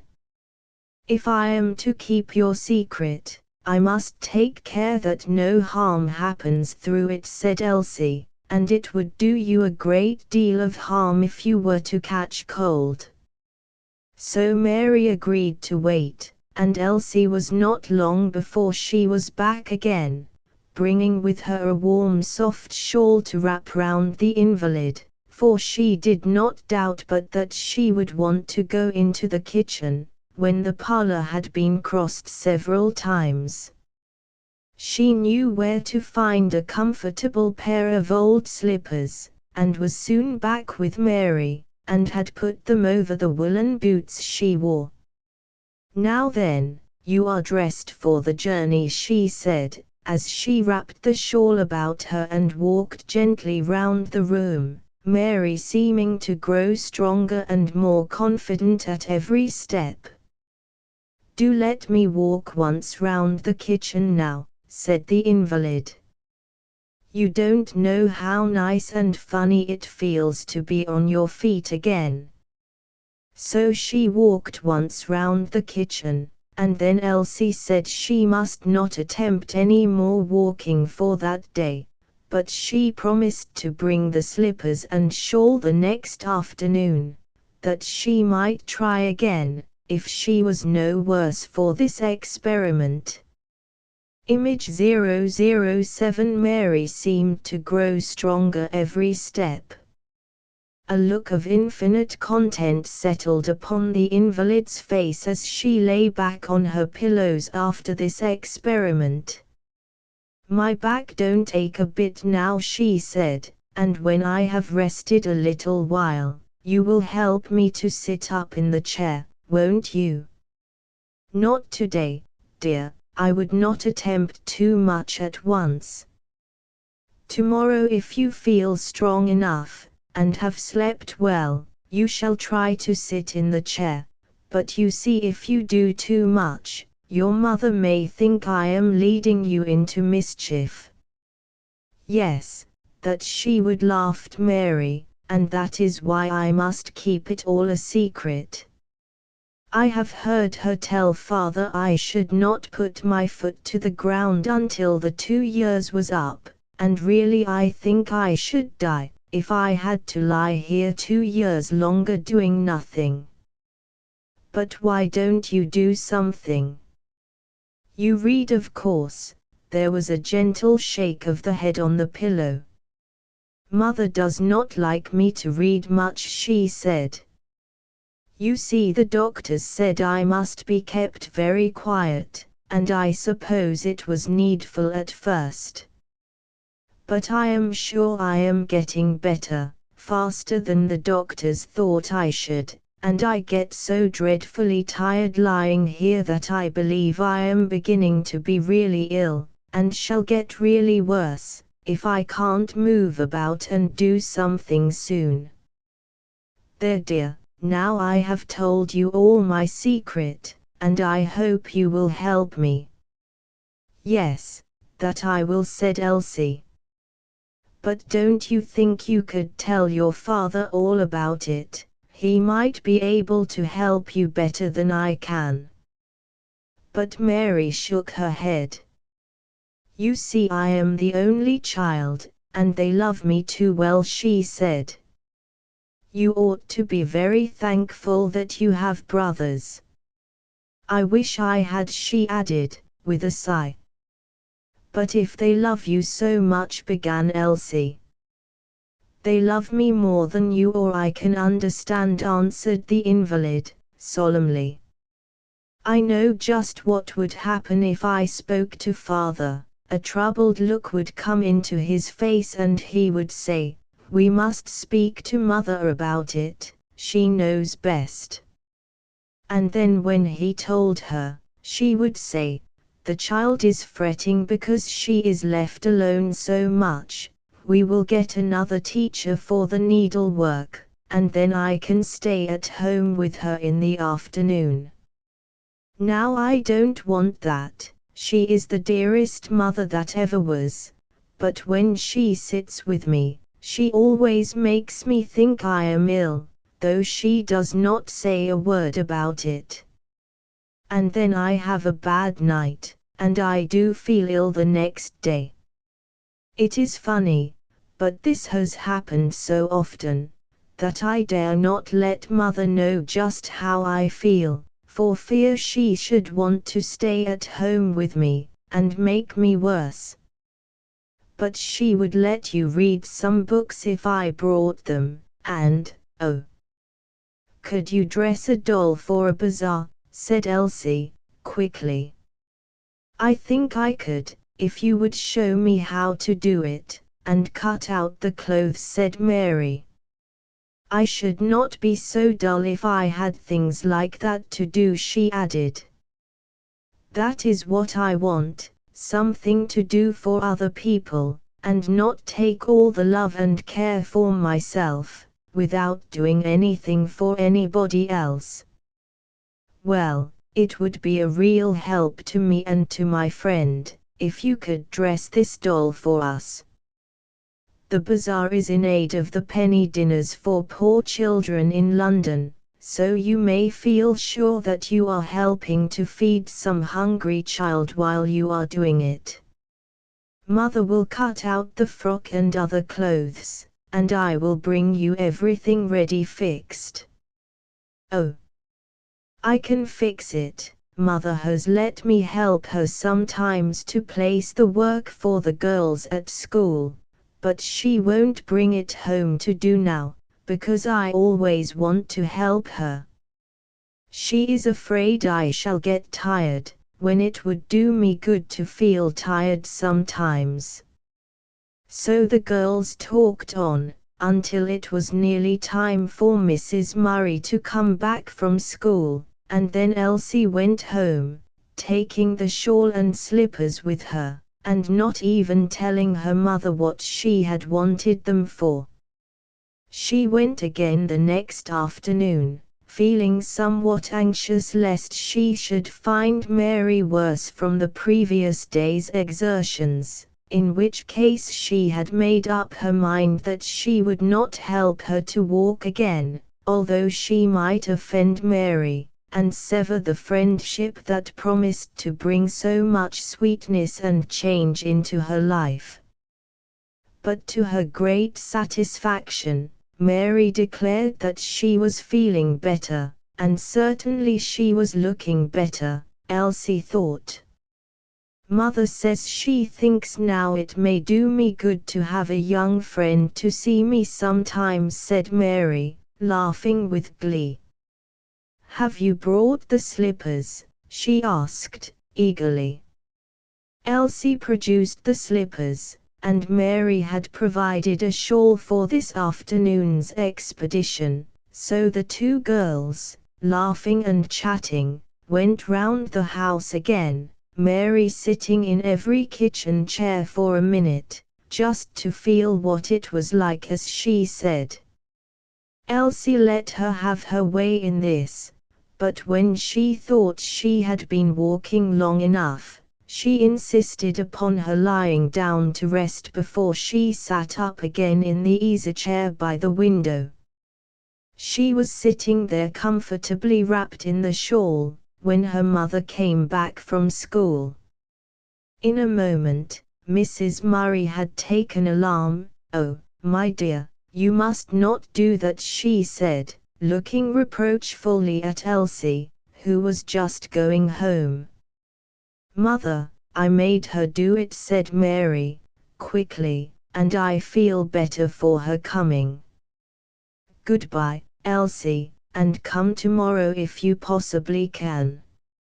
It was Mary's way of dismissing her friend before her mother could reproach her for what she had done, and she spoke with so much energy that Mrs. Murray could only look at her in silence, until the click of the garden gate warned her that if she wanted to lay any charge upon Elsie, as to what she might or might not do, she would have to wait and see her the following afternoon. But it so happened that Elsie could not leave home early the next day. Mrs. Wynne had some work come in, and so Elsie was obliged to wash and dress baby and take him with her, and so Mrs. Murray was compelled to go to school before she got there. Baby was a fresh source of amusement to the invalid, for he could run about now and prattle in a fashion that was highly amusing to Mary. She was willing to lie on the couch today, because baby could stand close to her, when he had overcome his shyness, and amuse her with his quaint chatter. And Mrs. Murray, finding her still on the couch when she came home, felt more satisfied with Elsie. Thus the days and weeks went on, and by degrees Mrs. Murray was won over to let Mary read the books that Elsie brought, and do a little sewing for the dolls' clothes. She could not but admit that as the summer advanced, Mary seemed better and altogether stronger, and she said it was because her father took her into the garden sometimes. Mary admitted this, but she wanted Elsie to have her share in the improvement acknowledged, and she tried hard to persuade her father one day to let her walk a few steps, wishing to give him an agreeable surprise as to her ability to walk. But Mr. Murray almost shuddered at the proposal. "My dear, your mother would not hear of it," he said. "You are getting a little better, we can all see, and we must let well alone. Your mother would think you were fretting again if you asked such a thing, and she says Elsie Wynne has cured you of that a good deal." Mary had been on the point of telling her father once or twice that she could walk, and felt all the better for walking round the house every day. But after this talk, the girls agreed that they must keep their secret a little longer, and find out some other plan for divulging it. Elsie had convinced Mary that it would never do to give her mother the surprise she intended, for to go and meet her coming from school would probably give her such a shock that she would not recover from the effects of it for some days, even if she was not seriously ill through it. Things were in this condition when Elsie went to stay for a week or two with Mrs. Percival, and before she came home, she had told the secret to that lady, hoping she would be able to find a way out of the difficulty for them, as Mr. Percival was Mary's doctor now. Chapter 16. A Friend in Need. During Elsie's stay with Mrs. Percival, she contrived to tell her all about the friendship that had sprung up between herself and Mary, and that lady was quite glad to hear of it. But she did not know what to say of the secret walks about the house, which Mary had been indulging in for some time past. "I must talk to the doctor about it, and hear what he says, for it was scarcely a wise thing to do, I am afraid." "But you will not let Mrs. Murray know about it, will you?" said Elsie, pleadingly. "If it had been my own secret, I should have told my mother long ago, or if Mrs. Murray was not frightened about everything for Mary, I mean, if she was brave and wise, as my mother is, there would not have been any need for it to be a secret," said Elsie, by way of explanation. "I will tell the doctor all about it, and he will manage everything so as not to shock Mrs. Murray or get Mary into trouble, and I hope no harm has been done by your rash experiment." When the doctor heard the story from his wife, he laughed. "This explains a good deal that had puzzled me about Miss Mary the last few weeks. But leave it to me. I am going to Fairfield tomorrow, and I shall find out this secret, you may rely upon it." So the next morning, he walked into the schoolmaster's house, and to Mrs. Murray's great astonishment, he said, "Now, Mary, you have been looking so much better the last week or two, I want to see if you cannot walk a few steps, at least." "Oh, doctor, but how about the 2 years she was to lie on her back?" "They are not at an end yet," said Mrs. Murray, in a tone of alarm. "Perhaps not, but she may have improved more rapidly than was thought possible when the doctors decreed 2 years for her on the couch. Certainly she has been much better the last few weeks," he said. "She has slept better, and her appetite has been better," admitted Mrs. Murray. "And she has had a little more company, I hear," said Mr. Percival, looking quizzically at Mary, who knew then that Elsie had told the secret, as she said she should. "I could walk round the garden, if mother would let me," said Mary, desperately.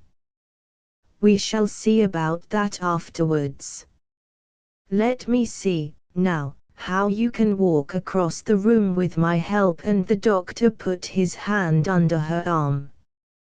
"Capital," he exclaimed, as he led her back to the couch. "Now, Mrs. Murray, she may go for a little walk every day in the open air, say to the top of the garden and back, when it is fine. If not, then a walk up and down the room for a few minutes, and I will see her again in a day or two." "Oh, thank you," exclaimed Mary, "and please tell Elsie about it, for she has helped me to get better," she added. "I don't doubt it," said the doctor, taking his hat and gloves, and without waiting to hear all Mrs. Murray had to say against his advice being followed, he jumped into his gig and drove away. "That girl has done my invalid at Fairfield a world of good," he said to Mrs. Percival, when he got home. "I am glad their experiment has done Mary no harm," replied the lady, "and it will be a great relief to Elsie to hear it too, for I was telling her this morning it would not be wise to go against doctor's orders in that way, as a general rule." "Well, no, perhaps it wouldn't, but I believe Mary had so strong an impulse to walk again, that any doctor would have sanctioned it, if they had known of it, and certainly her mother would, if she had not grown so terribly nervous about the girl. Now, I hope when Elsie goes home, she will help her friend to walk out a little way, every day, that it is fine, and Mary will soon be as well and strong as Elsie herself. By the way, she is looking a good deal better since she came here," added the doctor. "Yes, she does. She needed a change, I felt sure. She is so very anxious lest her brother should not get this scholarship for the horticultural college. She says he is very fond of gardening, so that it will be just the thing for him, and Fairfield will be able to hold up its head, as the first village in the neighborhood that has been able to take advantage of the bequest which was left for these scholarships." "Oh, I think the lad is pretty sure to get it," said the doctor. "I was talking to Cotton the other day, and he says the lad has been working splendidly all the summer, and Murray is going to have him at his house in the evening from now until November, that he may help him all he can, so that I think he will pull it off all right. This girl who is staying here won a scholarship for herself, they tell me. It seems a pity she could not have had it." "Yes, it does seem a pity," said the lady, "though she might not have been such a kind, thoughtful girl, if she had had more book learning. I am sure she has been quite a comfort to me these holidays, and added to everybody's enjoyment, as well as enjoying herself, I hope." There was little question but that Elsie was enjoying the change of air, and scene, and society. And the thought that here a slice of bread and butter, more or less, would make no perceptible difference in the larder, gave zest to her appetite, and she enjoyed her food with double relish. It was with mingled feelings of regret and relief that she went home, for she was afraid lest she should find her mother almost worn out with the extra care and trouble that would fall upon her while she was away, but she found her looking much the same as when she left her. "Dear, dear mother, I am glad to come back to you," said Elsie, "though I have had a splendid holiday, and enjoyed myself so much." "You are looking better, dear," said her mother, who really was glad to see Elsie back once more, for she had missed her sadly, both for the work she took off her shoulders, and the companionship that Elsie alone could give her now. Tom tried to do what he could, but he was not Elsie. He could not share his mother's burden, for he, like the children, must be sheltered from all trouble and anxiety, and provided for somehow, or he would not be able to give that undivided attention to his books and lessons. That was an absolute necessity, if he was not to disappoint everybody's hopes on his behalf. Mrs. Wynne was very grateful to the schoolmaster for asking Tom to spend his evenings with him now. Whether he guessed that there was not too much for him at home, she did not know. She hoped he did not. But that he took Tom home with him to tea 2 or 3 times a week was a relief to her, and that he went away directly after tea, until bedtime, enabled her and Elsie to practice several little economies, without Tom's knowledge, that would have troubled him, if he had known of them. This was likewise a satisfaction to her.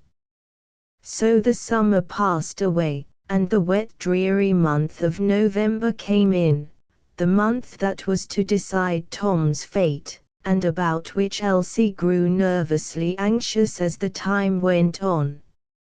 She knew now that this examination was a more difficult one than her own had been, for during her visits to Mary she heard various items of news that Mary had gleaned from her father, and Tom himself. Elsie did not venture to tell her mother of this, lest she should make her more despondent than she was. But it was a great burden to the girl to think that her brother might fail after all, and through no fault of his own this time, for Mr. Murray had told her that Tom had got on wonderfully since he had made up his mind to try for this scholarship. If he failed it would be an honorable failure, for which he could not be blamed, as the examination was very difficult for a mere boy such as Tom was. Tom, too, had his own private worry just now, and it was one he saw no way of getting over at present.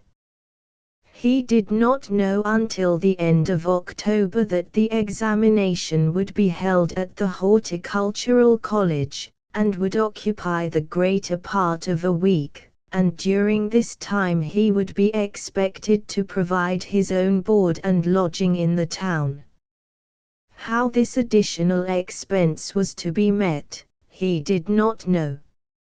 Mr. Cotton had mentioned the matter one day when he called at the school, and advised Tom to go over to the neighborhood of the college before the day of examination, and look out for lodgings. "I think I might do that through a friend," said Tom. And there the matter had ended, so far as the clergyman was concerned, but to Tom it was a serious question, as to how he was to pay for the lodgings when they were found. At last he thought he would write, and confide his trouble to his old friend. And, as he hoped, this brought Jack over on the following Saturday. "Look here, old fellow," he said, "I have heard that this blessed examination will last a week, and you'll have to look out for a lodging, unless you will put your pride in your pocket, and come and stay with me. My mother will do the best she can to make you comfortable, because of that rabbit hutch, but we are working people, you know, and rough it a bit sometimes." Mrs. Wynne looked anxiously at Tom, for it was the first time she had heard of the examination lasting a week, and she said, rather sharply, "Did you know of this, Tom?" "Not until last week, Mother. Mr. Cotton told me then that I should have to look out for a lodging, and I thought if Jack should happen to come over, I would ask him about it." "Bless you, I don't believe you would get a lodging for love or money nearer the college than we are. They tell me lots of chaps come for this, and it'll be a rare honor for Tom and the school, and all the lot of you, if he gets this scholarship. But he must have a place to live in while he is there, so why shouldn't you let me have a share in the honor, as well as the rest of you? We're a bit roughish, as I said, but my father's getting on. He's in business for himself. Got a board as big as that wall. John Bond, carpenter and builder writ on it, as large as you please. So you see, Mrs. Wynne, you need not mind him coming to us, concluded Jack. Mrs. Wynne did not know what to think, or what to say. She did not like being indebted to strangers for Tom's accommodation, and yet what could she do? She had no means to spare for this, and she seemed almost bewildered as to what she ought to do. "We are very much obliged to you for your kind invitation," she said, "but I am afraid it will be giving your mother a great deal of trouble." "Not a bit of it," said Jack. "Let me see, the examination begins next Monday week. I shall come over next Saturday and fetch Tom, so mind he is all ready, Mrs. Wynne, for we shall have to start early, because I want to show Tom about the town a bit." Mrs. Wynne had no better plan to offer in opposition to this, and so the matter was settled, and a great weight of anxiety was lifted from Tom's mind, for now he was able to devote his whole attention to his lessons during this last week. Betsy Gunn had heard about this college, and was determined to have some hand in sending Tom there if she could, and so she came in after Jack had gone, and gave him some practical lessons in grafting and pruning, which she said would be sure to come in useful. Tom had learned to like the gossiping old woman, or he would not have paid any attention to what she had to show him. But as it was, he watched how she used her knife, and then tried to imitate her method in a way that quite delighted the woman. He little thought, as he went on practicing Betsy's lesson, how much would depend upon his compliant civility to the old woman, and how large a share Betsy Gunn would have in securing his success. Jack fetched him the following Saturday, and he took with him quite a pile of books, which he studied every spare minute, between one examination and the other. But each in turn proved so difficult, that he almost lost heart after the first day, and it was not until the examination in practical gardening came on, that he began to hope again.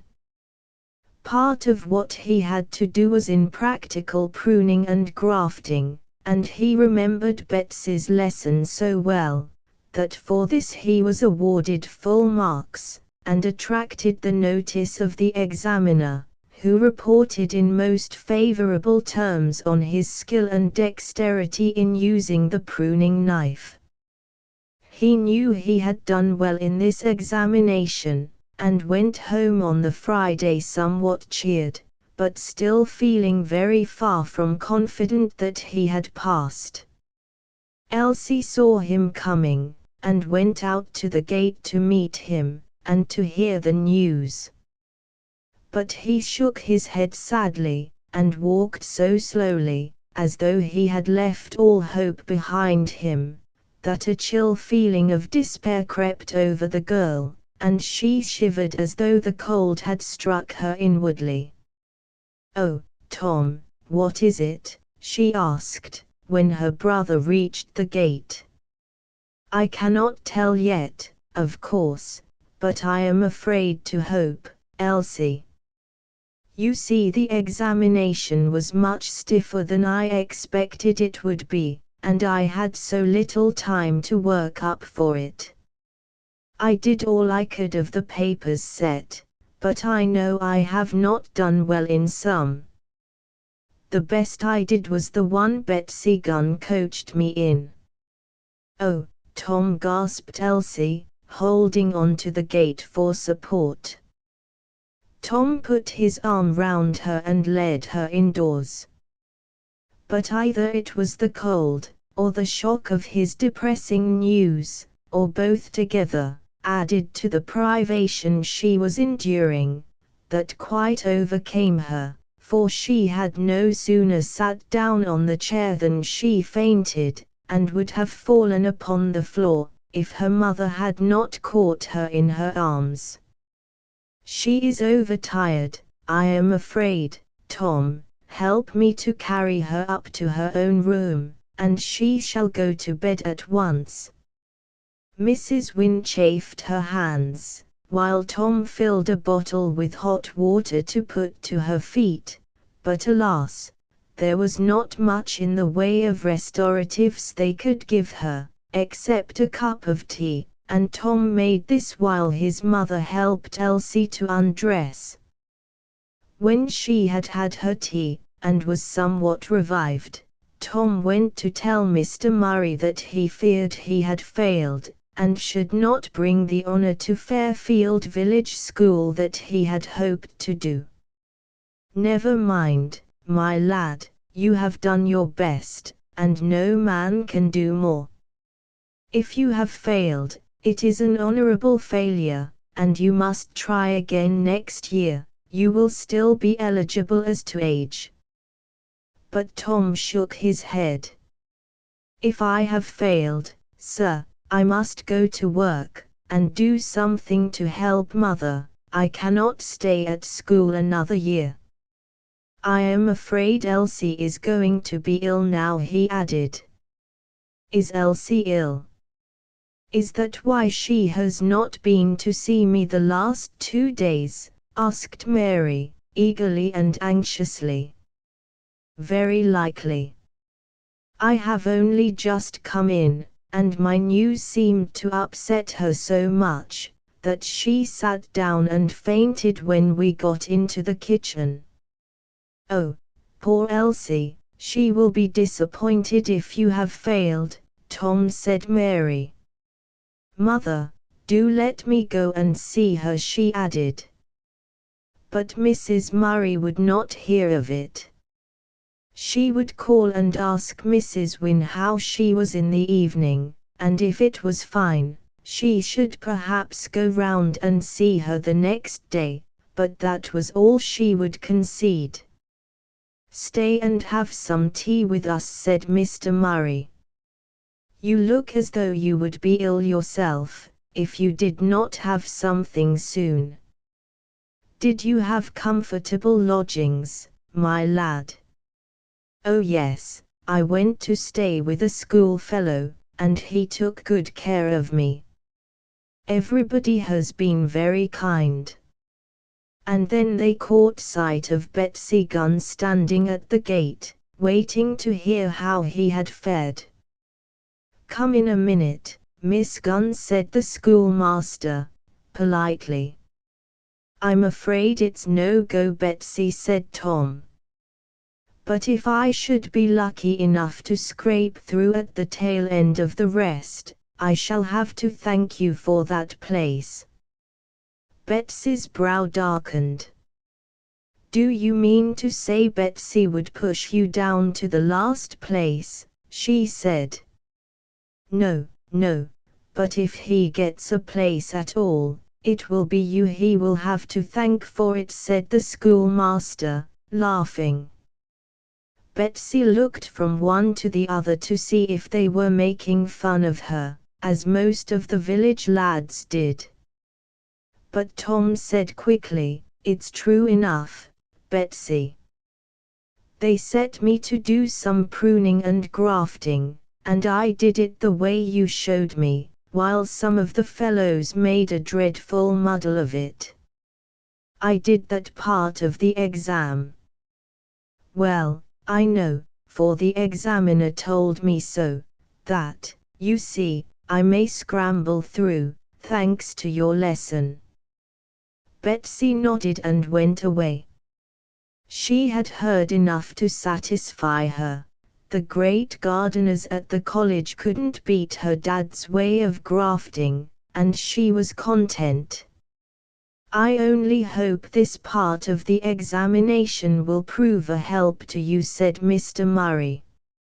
"It was wise of you, Tom, to accept her help, and learn all she could teach you, for I know nothing about pruning and grafting beyond what the books teach.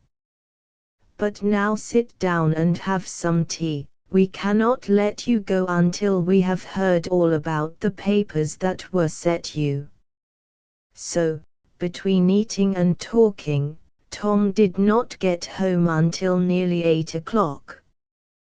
The children had gone to bed, but he was surprised to see his mother sitting up, with scarcely a spark of fire in the grate.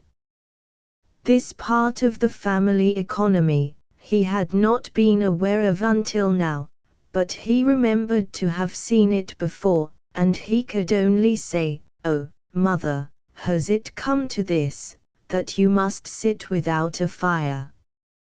Never mind, dear, let us get to bed now. I am tired, and so are you." And she kissed and bade him good night as she drew him upstairs. Chapter 17. Tom's Scholarship. "Mother, Mother, I have got it.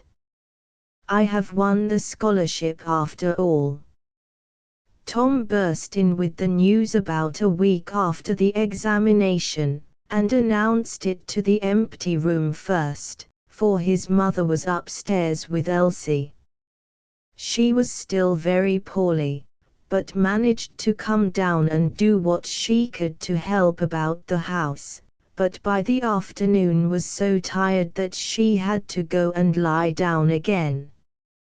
And Mrs. Wynne had just gone up to tell her it was nearly tea time, and Tom would be home soon, when Tom announced himself and his success in true schoolboy fashion, without thinking of the effect it might have upon his sister. The immediate result was all that Tom could desire. She came running downstairs before he could get up to them, and threw herself into his arms, shouting, "Oh, Tom! Tom! I am so glad, I am so glad!" And for a minute, he clasped her in his arms, and kissed her, in the fullness of his joy and relief.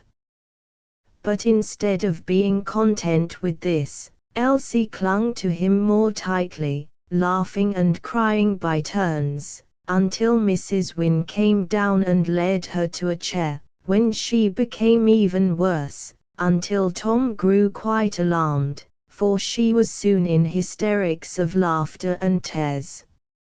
"Mother, whatever is the matter with her?" "She seemed all right when she came downstairs," said Tom, in a tone of alarm. Yes, she was so glad, of course, at the good news, for we have had so little lately, but the suddenness of this has been too much for her. I am afraid she is very weak, or she would have borne it better," his mother added.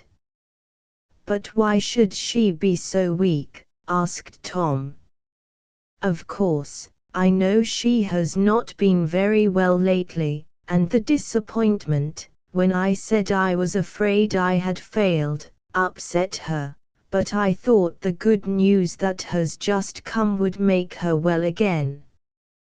"Yes, dear, it will, I dare say, when she can quite understand it, but the suddenness of it has upset her for the time." "What is the matter?" asked another voice. At this point, and looking round, they saw Mary had come in by the back gate, which Tom had left open. "What is the matter with Elsie?" she asked, in some alarm. "I have just heard from Mother that Tom has won the scholarship, and came to tell Elsie." "Tom has told us, and it was such a sudden joy to Elsie, that it was more than she could bear," said the widow.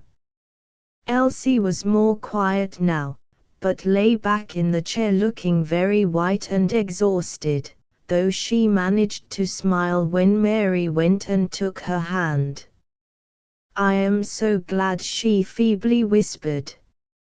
Mrs. Wynne, She must be very ill to be so faint as this, just because of hearing good news suddenly, said Mary, for Elsie had closed her eyes, and looked almost lifeless, as she lay back in the chair. Yes, she is very poorly, I know, replied Mrs. Wynne, and she did not look much better than Elsie herself as she spoke, for what would become of them if Elsie was really going to be ill? She put the thought away from her as too terrible for contemplation. It is only a bad cold hanging about her, I hope, she added, as Mary stood and looked at the helpless girl. She tried to rouse her, but it was of no use. Elsie only shivered as if cold to her bones, and at last Tom and Mrs. Wynne carried her upstairs again, and her mother resorted to the same remedies that had been used when she had the first shock. Meanwhile Mary said, "Tom, I want you to go with me to look out for Dr. Percival. He will be in the village, I expect, this afternoon, and my father would like to see him on business, and I want to see him too, but I should not be able to walk so fast as you can." "No, indeed, that is not to be expected," said Tom. "It is wonderful that you can walk as well as you can." "Ah, I should not, if it had not been for Elsie," answered Mary. "There, don't stop to talk about it now, Tom, but run on to the corner and stop Dr. Percival, if you see him coming, or tell him to come and meet me here." Tom was only just in time to catch the doctor as he drove past in his gig, and he went at once to meet Mary. She was still near the cottage, and when she saw him she said, "You are wanted here, doctor. Elsie is very ill, will you come and see her?" "But Tom Wynne said you wanted me." "Yes, I want you to see Elsie, for I don't believe they know how bad she really is, and then my father would like to see you, I know, afterwards." "Very well, I will go and see Elsie at once, but you must go home, for you are looking tired. Go home and lie down for the rest of the day, or the back will be bad again, and I know that would be a disappointment to everybody. I will call and let you know how your friend is, if you are an obedient girl," said the doctor, smiling. "I will go home at once," said Mary, and the doctor went on to the cottage. He found the back gate open, and went round to the kitchen entrance, and a survey of the room gave him a clue as to what was the matter upstairs. The tea things were set, and about a quarter of a loaf was on the table. Bobby and Baby were standing close to it, and both were picking crumbs from it, and eating them with the greatest relish. There was a tiny scrap of fire in the grate, but the range was screwed up to its narrowest capacity, telling of such rigid economy that could not be far from actual starvation. He knocked on the stairs, and called Mrs. Wynne to let her know that he was there, for he was not sure from Mary's manner whether he had been sent for by the widow or not, and he did not want to give her a shock by walking up unannounced. "I hear your daughter is very poorly. May I come up and see her?" he said, when he heard her footsteps on the stairs.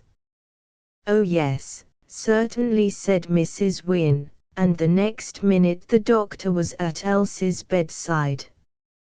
Standing in the cold little bedroom, looking down at the thin white face, the doctor was at his wits' end to know what to advise the poor mother to do. But at last he said, as cheerfully as he could, I will send her some medicine as soon as I get back, and she had better stay in bed for a day or two until she gets stronger."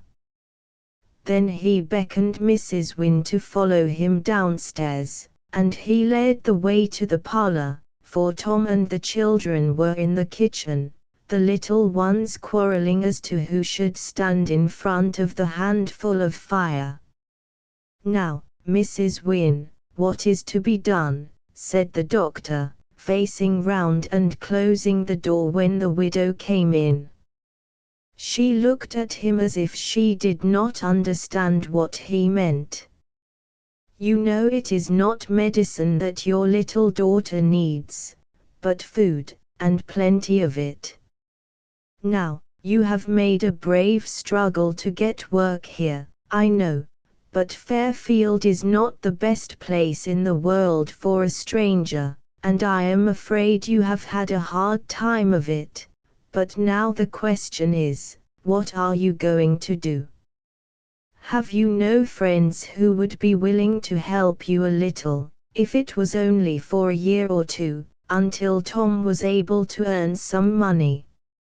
I hear he has won a scholarship." The widow felt choked. All that the doctor said was true enough, she knew, but she did not like to hear it put into such plain language. "You do not think Elsie is very ill?" she managed to ask at last. "Very ill," repeated the doctor. "Why, you can see for yourself that she cannot live long if there is not a change in her condition very soon. Think now, Mrs. Wynne, whether you have no friend or relative to whom you can apply. I tell you the girl's life depends upon it. She has borne her share of the struggle as long as she can, and borne it bravely. But her power of endurance is exhausted, for she is but a child after all, and so, if you do not wish to see her die of starvation, you should at once seek help from friends or relatives. Surely you or your husband must have somebody who would be willing to do something for you." "I have a sister," gasped Mrs. Wynne, "but I have not seen or heard from her for years. Her husband is a very proud man, and I offended both of them when I married." "Well, that is over and done with now, and you are left a widow with these children dependent upon you. Surely, if your sister knew how you were placed, she would deem it her duty to do what she could to help you." "Perhaps she would. I have never thought of asking her, for I never thought I should come to such a pass as this." And poor Mrs. Wynne burst into tears, and sobbed hysterically. There, you must forgive me if I seemed to speak harshly. You must bear up, you know, or else we shall have the little maid fretting, and that would never do." Mr. Percival spoke as kindly and tenderly as possible, but Mrs. Wynne was feeling weak and spent, and could not stay her tears now she once began to cry. "Can you tell me your sister's name, and where she lives, and I will send for her to come to you?" But Mrs. Wynne could only shake her head. "I must look for it," she murmured. "Well, mind you have it ready for me by the time I come tomorrow. Now, put away all false pride in the matter, and try to think that your sister would be glad to help you, if she only knew that you were in such straits. For if we will not let our friends know that we are in need of their assistance, how are they to do their duty? Try to think of it this way, Mrs. Wynne, that by keeping your trouble to yourself, as you are doing, you are denying to your sister a right she possesses to be your helper, that is, of course, if she is likely to be in a position to help you. Oh, yes, her husband was a wealthy man. That was how the trouble began between us. She made what the world called a good match. Her husband had plenty of money when she married, while everybody said, I married beneath me, because my dear husband was only a clerk. There might have been faults on both sides, Mrs. Wynne. Your friends might think you were willfully rushing into poverty. That's what they said, interrupted the widow, and that is why I have kept out of their way. I did not want them to know that we got a little poorer every year. Of course not, that was quite right. And while your husband lived, and could work for you, you did not need their help. But now, for your children's sake, it is your duty to overcome this angry feeling, and the pride that makes you wish to hide your poverty from those whose duty it is to help you. That is how you should look at it, Mrs. Wynne. You have a brave little daughter, who did not shrink from doing her duty, when she knew what it was, though it must have been a hard pinch to give up that scholarship, and all it meant to her. Now she has done this, you should do your duty for her, and ask this wealthy sister to do hers. For if she has the means, she ought to help you, because you are her sister, and need it, and both ought to forgive and forget the past, with its pride and bitterness, and all that grew out of that, and the willfulness too.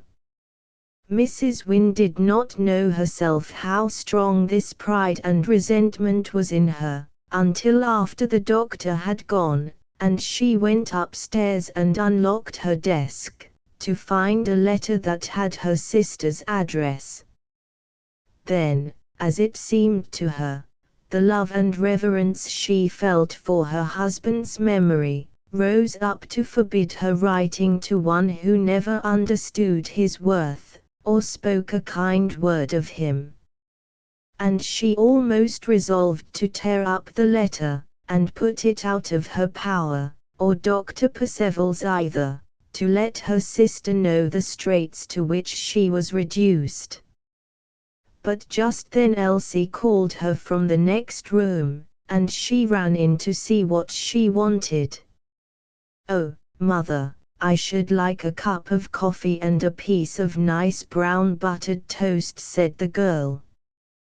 Coffee and buttered toast, Elsie, said her mother. Yes, I am so tired of tea. You see, we have to make it over and over again with the same tea leaves, that there is no taste in it. Poor Elsie had eaten very little for the last week. She had refused everything they had offered her, and now this cry for coffee and brown buttered toast wrung her mother's heart. You shall have it, dear, you shall have it, she said. I will get some for you very soon. And she went downstairs and wrote a few lines to her sister, telling her that her husband was dead, and her children almost starving, and then Tom was sent with it to the post. She never dreamed but that she would receive a reply and some money in the course of a day or two, unless her sister came to her, which she might do. But the next day passed, and the next, and there was no postman called at the cottage. In vain Mrs. Wynne watched and waited by the window for him, and then at the gate. The postman went past without stopping, and when she asked if he had no letter for her, he said with a shake of the head, as though she was a child, none today. The doctor went from Mrs. Wynne's to the schoolmaster's cottage to see Mary, and hear all about Tom's scholarship, for he had only heard the bare fact from Tom himself as he stopped the gig. "I am very glad to hear it, very glad," said the doctor, "for now the lad will be no expense to his mother, and be in the way of learning a good business." "Yes, and just the very one he likes best of all," said Mary. "It is a better scholarship than Elsie's, and Tom won't have to give it up as Elsie did." "No, indeed, I hope not," said the doctor. "Now let us hear a little about yourself, Miss Mary," he added. "She is getting on wonderfully well," said the schoolmaster, while Mrs. Murray said, in a quieter tone, "She certainly seems better in health than she has been for a long time." "I can walk as far as Mrs. Wynn's without feeling a bit tired," said Mary. "Very well, let that be the limit of your walks for the present, and rest a bit there and have a chat with your friend before you come back. That is the best advice I can give you.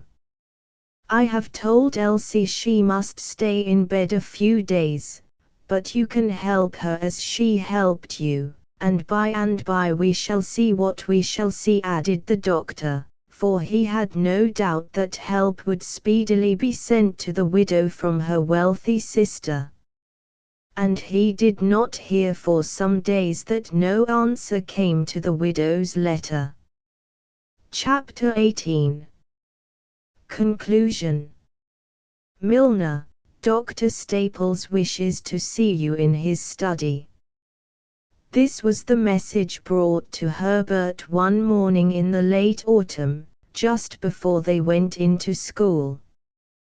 "What is it, do you know?" said Herbert, stepping aside from the group of boys, who were all talking at once over some matter of great interest to them.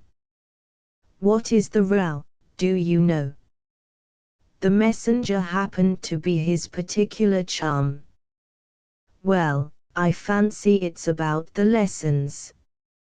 You see, old fellow, they haven't been up to the mark lately.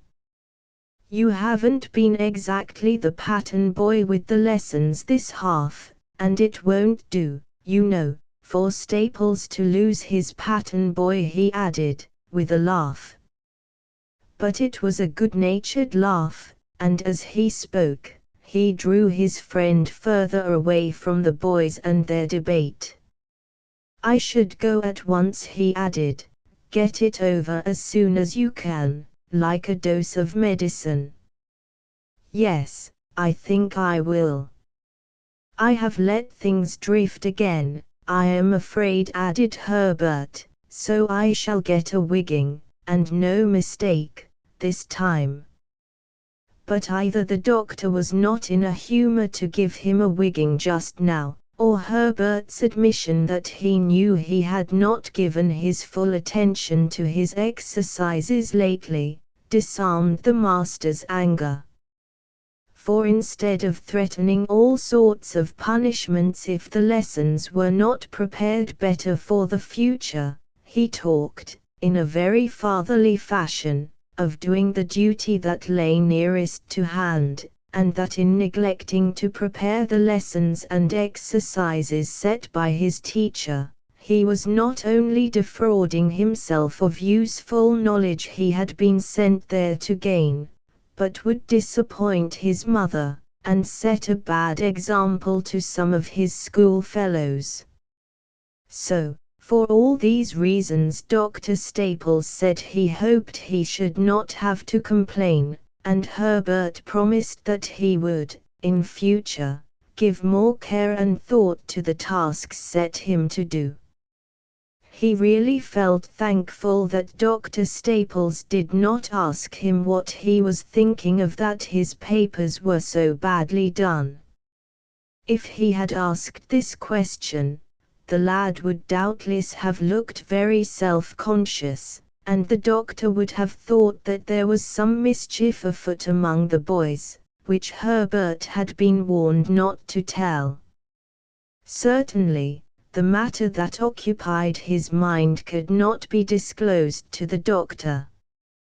He could not tell anyone about it, and his mother had forbidden him to write to her about it, and yet the thought pressed upon him continually, that this unknown aunt was in sore need of the money that had been left by his father for her benefit. If he could only have imparted his fears and anxieties to his mother, she would certainly have pushed her enquiries a step further, and discovered whether this Mrs. Wynne he had heard about was indeed his aunt, and made sure that she was well provided for. Now it seemed that he must put away all thought of these unknown relatives, and leave them to their fate, for he was neglecting his nearest duty, his school duty, and so, as he walked away from the study to the large schoolroom, he determined to put away resolutely all thought of this Mrs. Wynne, until he should return home at Christmas, and having made this resolution, he kept to it, and bent his whole energies to make up for the time he had wasted. But the effort cost him something, and his friend noticed that before the end of the week, Herbert was looking tired and fagged. This friend was a weekly boarder, who went home on Saturday afternoons and returned soon after breakfast on Mondays. When he came the Monday following, he brought a note from his father for Dr. Staples, and then went at once in search of Herbert. "I say, old fellow, you don't look very bright this morning." "Perhaps not, I have got a headache," answered Herbert, with a yawn. "Well, my father will have to give you something for it, if it lasts all the week, for the mater says I am to take you home with me next Saturday. The gig will be here for us at 2 o'clock. But, Percival, I don't know your people," said Herbert. "What does that matter? We know each other, and I want you to see my tame rat, and old Growler, our watchdog. Oh, there's heaps of things I want to show you, and as my father is a doctor, he may be able to give you something for the headache you have so often." "Thank you, it is kind of you to think of me when you are away." A day or two later, Dr. Staples told Herbert he had received an invitation from Dr. Percival for Herbert to go home with his son on the Saturday, and stay until the Monday. "I am very glad to hear, Milner, that there has been a decided improvement in the way your lessons have been prepared since I spoke to you. If there had not been, I should have felt it my duty to decline this invitation for you. But as it is, I will see that you have the same opportunity of preparing Saturday lessons that Percival has, and I have no doubt the change will do you good." Herbert thanked Dr. Staples, but he was not sure that he cared very much to go home with his friend. He did not know Dr. or Mrs. Percival, and there were some sisters, he knew, and Herbert was shy of sisters, even if they were ever so nice. But he did not say this to his friend. Percival seemed delighted at the thought of taking him home, and so, for his sake, he tried to feel pleased too, little dreaming what a great surprise awaited him in this stranger's home. The gig came at 2 o'clock, with John the coachman to drive, and Edward Percival asked all sorts of questions about his father and mother, and all the family of sisters, and the 4-footed pets that were kept in the stable and outhouse, under John's care during the week. Dr. Percival was out visiting some of his patients when the boys arrived, but the afternoon passed quickly enough in visiting all the animals that the Percivals kept about the stable and barns. It was, in fact, a small farmyard, for every animal was a pet of somebody's, and by no means a common sort of cow, or goat, or dog, or horse, the children having invested them each and all with an individuality that made it a peculiar treasure, and quite a privilege, to be the owner of such a superior beast. They teased and chaffed each other about their particular pets, in a way that perfectly amazed Herbert, although he could see it was all good-natured banter. When the doctor came home and joined them in that most delightful of meals, high tea, they, one and all, turned to him and asked after this patient and that, as though these were another set of pets in which they were equally interested. At last the doctor managed to say, "Poor Elsie Wynne is very ill."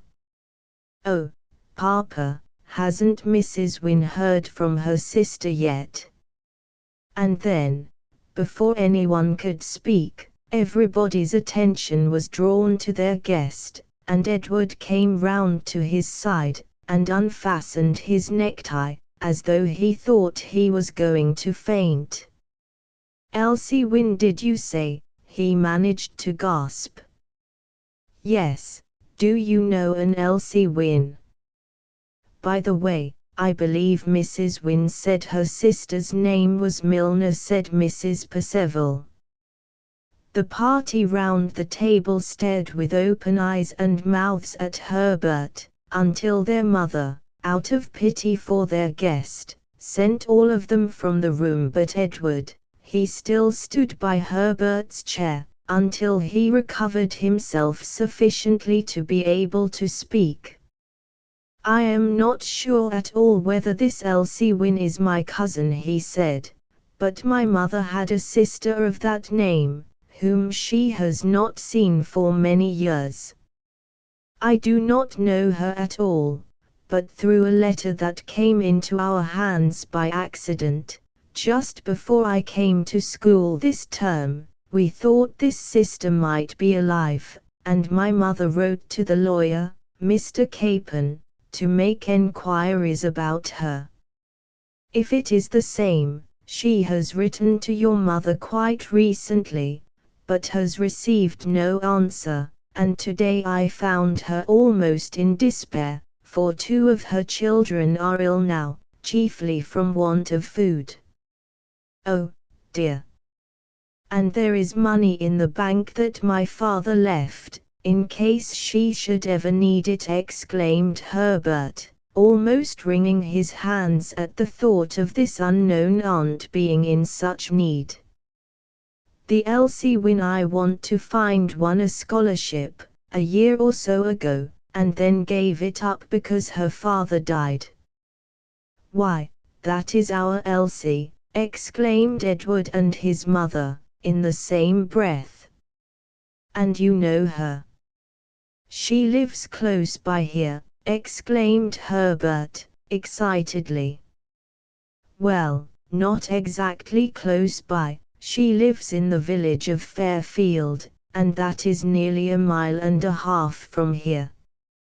But I can go and see her, and make sure that it is my aunt," said Herbert, rising from his seat, as though he would set off on his errand at once. "Finish your tea, my lad, and then we will decide what is best to be done," said Dr. Percival, glancing at his wife as he spoke.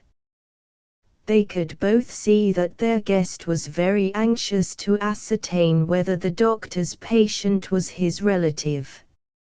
And they both came to the same conclusion, that it would be best to satisfy this curiosity with as little delay as possible. So the doctor said, after a pause, I should like to send a bottle of medicine to the little boy, the sooner he has it the better. And I want to speak to Mrs. Wynne, said his wife. Then we can all go together, put in Edward. How shall we go? Are you good for a 3-mile walk there and back, Milner? Said his friend. 6 miles, if you like, said Herbert, who was anxious to start at once, to solve the uncertainty as to whether this lady was his unknown aunt. If you walk, Ted, you will have to carry Mother's medicine basket, said his father. Mother's medicine basket was a joke in the family, for the doctor often asked for beef tea and jelly to be made for his poorer patients, and this was generally taken by Mrs. Perceval in a basket that was more convenient than elegant, so that Edward might be excused for a shrug of the shoulders, at the suggestion of carrying Mother's basket to Fairfield and back. But Herbert was too anxious to see this unknown Mrs. Wynne, and so he said, promptly enough, I will carry the basket, if you will allow me, for I hope you will let me go and see this lady. Would you know her, do you think? Asked Mrs. Perceval. For Mrs. Wynne had told her that she had had no communication with her sister since she had been married. Herbert shook his head dubiously. I have never seen her, he said, but if she is like my mother, I should know her at once. Very well, you and Edward shall take charge of Mrs. Perceval, and walk to Fairfield after tea. And I hope it may prove that this lady is your relative, for she stands in great need of a friend just now, said Dr. Perceval. So Mother's basket was packed with dainties, likely to tempt the appetite of an invalid, and the boys were ready to quarrel as to who should carry it, in spite of its weight and want of elegance. But they were willing to take it in turns before they had walked very far. Mrs. Perceval told Herbert all she knew about the family who had come to Fairfield as strangers a few months before, and what a brave struggle Mrs. Wynne had made to maintain her family, until her eldest was taken ill. And then she seemed to be quite crushed with the hopelessness of all the efforts she was likely to be able to make here. If she should prove to be your aunt, I am sure it will be quite a providence for the poor thing. For the letter she sent to her sister was returned a day or 2 ago, marked not known. Perhaps she did not know that we had moved away from London a long time ago, said Herbert. I don't think she has had any communication with her friends for years, and it was only at my husband's persuasion, and for the sake of her children, that she consented to write and let this sister know of her great distress. What shall you say, Mother, when we get to the cottage? Shall you leave us outside, and go and tell Mrs. Wynne a stranger had come to see her, said practical Edward, for they were close to the village now. Mrs. Perceval paused for a minute, to think what would be best, and she decided to take both lads with her. Edward was well known, and she would introduce Herbert as his friend, and see whether there was any recognition on either side. And it must be confessed that the lady was a little disappointed, and so was Herbert, for he could see no trace of his mother in the worn, faded-looking woman, who ushered them into the sitting-room. There he and Edward were left to themselves, and, before Mrs. Perceval came back, the question that had been like a nightmare to him for the last few weeks had been answered. On the mantelpiece was a small miniature of a lady, and he recognized this as the companion to one his mother wore as a brooch, set with very fine pearls. This was in a cheap frame, and when the two ladies came into the room, he had it in his hand. "Pardon me," he said, looking at Mrs. Wynne, "but was not this in a brooch once?" "Yes, it is the portrait of my mother," said Mrs. Wynne, staring at Herbert. "And it is my grandmother," said the boy, joyfully. "And so you must be my lost Aunt Elsie, whom my mother has been trying to find." As he spoke, Herbert went to meet her with outstretched hands, and kissed her, as though she had been his own mother, in his gladness at having found these unknown relatives at last. Mrs. Wynne was simply overpowered, and could not resist, although she had been prepared by Mrs. Perceval to find in this stranger her sister's son. Still, that any son of Herbert Milner could welcome her so gladly, in spite of her poverty, was something for which she was altogether unprepared. And when, a little later, she heard that the man she so greatly disliked had left her a sum of money in the bank, in case she should ever need it, she felt that she must have misjudged her sister's husband as well as her sister, and that he could not have been the hard, unfeeling man she had always thought him. "I must see my cousin Elsie," Herbert said, when he and Mrs. Wynne had exchanged various confidences. "You see, I might never have found you, if it had not been for Elsie giving up her scholarship, and that seemed such a plucky thing to do, that when Mother told me about having a sister of that name, we made up our minds to try and find her, and sent to our lawyer about it, but I think lawyers are muffs very often. Old Capon has proved he is over this, for you see I have found you, Aunt, and I don't mean to lose you again." Herbert seemed likely to lose his head in his delight, and he had to be warned more than once that Elsie was ill and very weak, and that if he went upstairs to see her he must not talk much.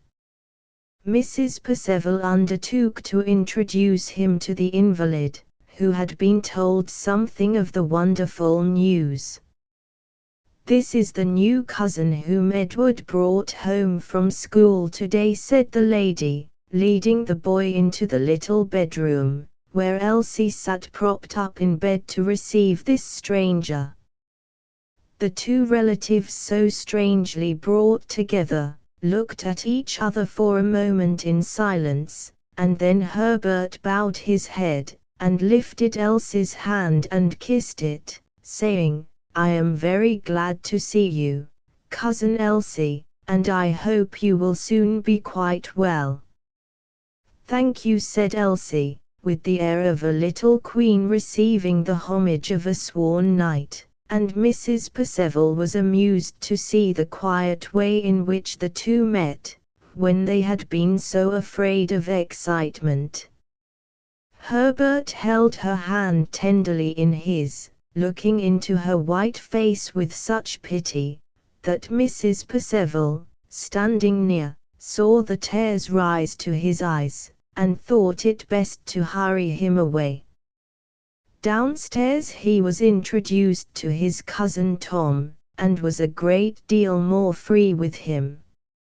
"So you are taking care of your mother and sister," he said, "and you want something to take care of in your pocket, too, I think." And the contents of his own pocket was quickly transferred to that of Tom. And then he asked if he might come and see them all again the next day. "You see, I am at school with Perceval, and I have to go back with him early on Monday morning," so I don't know when I may see you again." "You shall come home again with Edward next Saturday," said Mrs. Perceval. But Herbert still pressed to be allowed to come the next day, and it was arranged that he should come early in the afternoon, and stay to tea, and Edward was to come for him in the evening. When he got back, he asked Dr. Perceval how soon a letter could be dispatched to his mother, for, of course, he wanted to tell her all about his strange meeting with his aunt and cousin. It was rather an incoherent letter, and whether Mrs. Milner would have understood it is doubtful, if Mr. Perceval had not supplemented it by one from himself, giving that lady an account of the dire poverty into which her sister had been plunged through no fault of her own. It is possible that if Herbert's letter had gone unsupported by that of Dr. Perceval, Mrs. Milner might have scolded him for poking and prying into things that did not concern him, as she had done before. But she had heard from some friends of this clever and kindly doctor, and knew that he was not only clever, but wealthy too, and, therefore, his letter brought a prompt and satisfactory reply at once. She was satisfied, from her son's description of the miniature, although it had been removed from its original setting, that the Mrs. Wynne described in his letter was her sister, and she enclosed a £10 note for immediate needs, and also a letter for her sister, in which she promised to come and see her as soon as she could travel, for she was suffering from a bad cold just then, and would not be able to undertake the journey to Fairfield for a day or two. This was just as well, perhaps, for it gave the long-estranged sisters time to correspond with each other, and so get over a little of the first strangeness of their meeting. By the end of the week, however, Herbert heard that his mother was to reach Fairfield on Saturday morning, and he would drive over to Dr. Perceval's with Edward, as had been arranged, and that he should meet his mother and aunt at Fairfield in the afternoon. When he got there he found that a considerable improvement had been effected all round. Elsie was able to come down to the sitting room, where a good fire was burning, and Herbert found his mother petting and making much of her niece. A general glow of happiness and satisfaction seemed to pervade the cottage now, so that the lad could scarcely believe it was the same place he had entered only a week before, for then the chill desolation of the sitting-room seemed to strike upon him most cruelly. The furniture was the same, the people the same, but yet how changed! For now hope pointed with rosy fingers to the future, whereas before, despair stared the widow in the face, and she saw nothing but the workhouse beyond the present starvation. Help had come just in time to save her from utter collapse, had come, through each and all of the friends about her doing the duty that belonged especially to them, the duty that lay nearest to their hand. If Mrs. Milner felt somewhat rebuked for her worldly-wise method of protecting herself, she made ample and practical amends for it, now that she had met her sister once more. They always had been dear friends, as well as sisters, in their early days, and so they became again. Mrs. Wynne moved away from Fairfield the following spring, for nothing would satisfy Herbert but that Elsie should go to a high school, and finish her education in the way she might have done, if she had not resigned the scholarship she had won. Tom went to college when his mother left Fairfield, confident now that she would be cared for, and with his mind free to give all his attention to study, and to share with his friend Jack the few holidays allowed during term time. In the future, there was no lack of means for Mrs. Wynne, any more than there was for her sister. But it was agreed by all that this might have been very different, if it had not been for Elsie's scholarship, and the way she disposed of it. The end. End of the Project Gutenberg ebook. Elsie's scholarship updated editions will replace the previous one, the old editions will be renamed.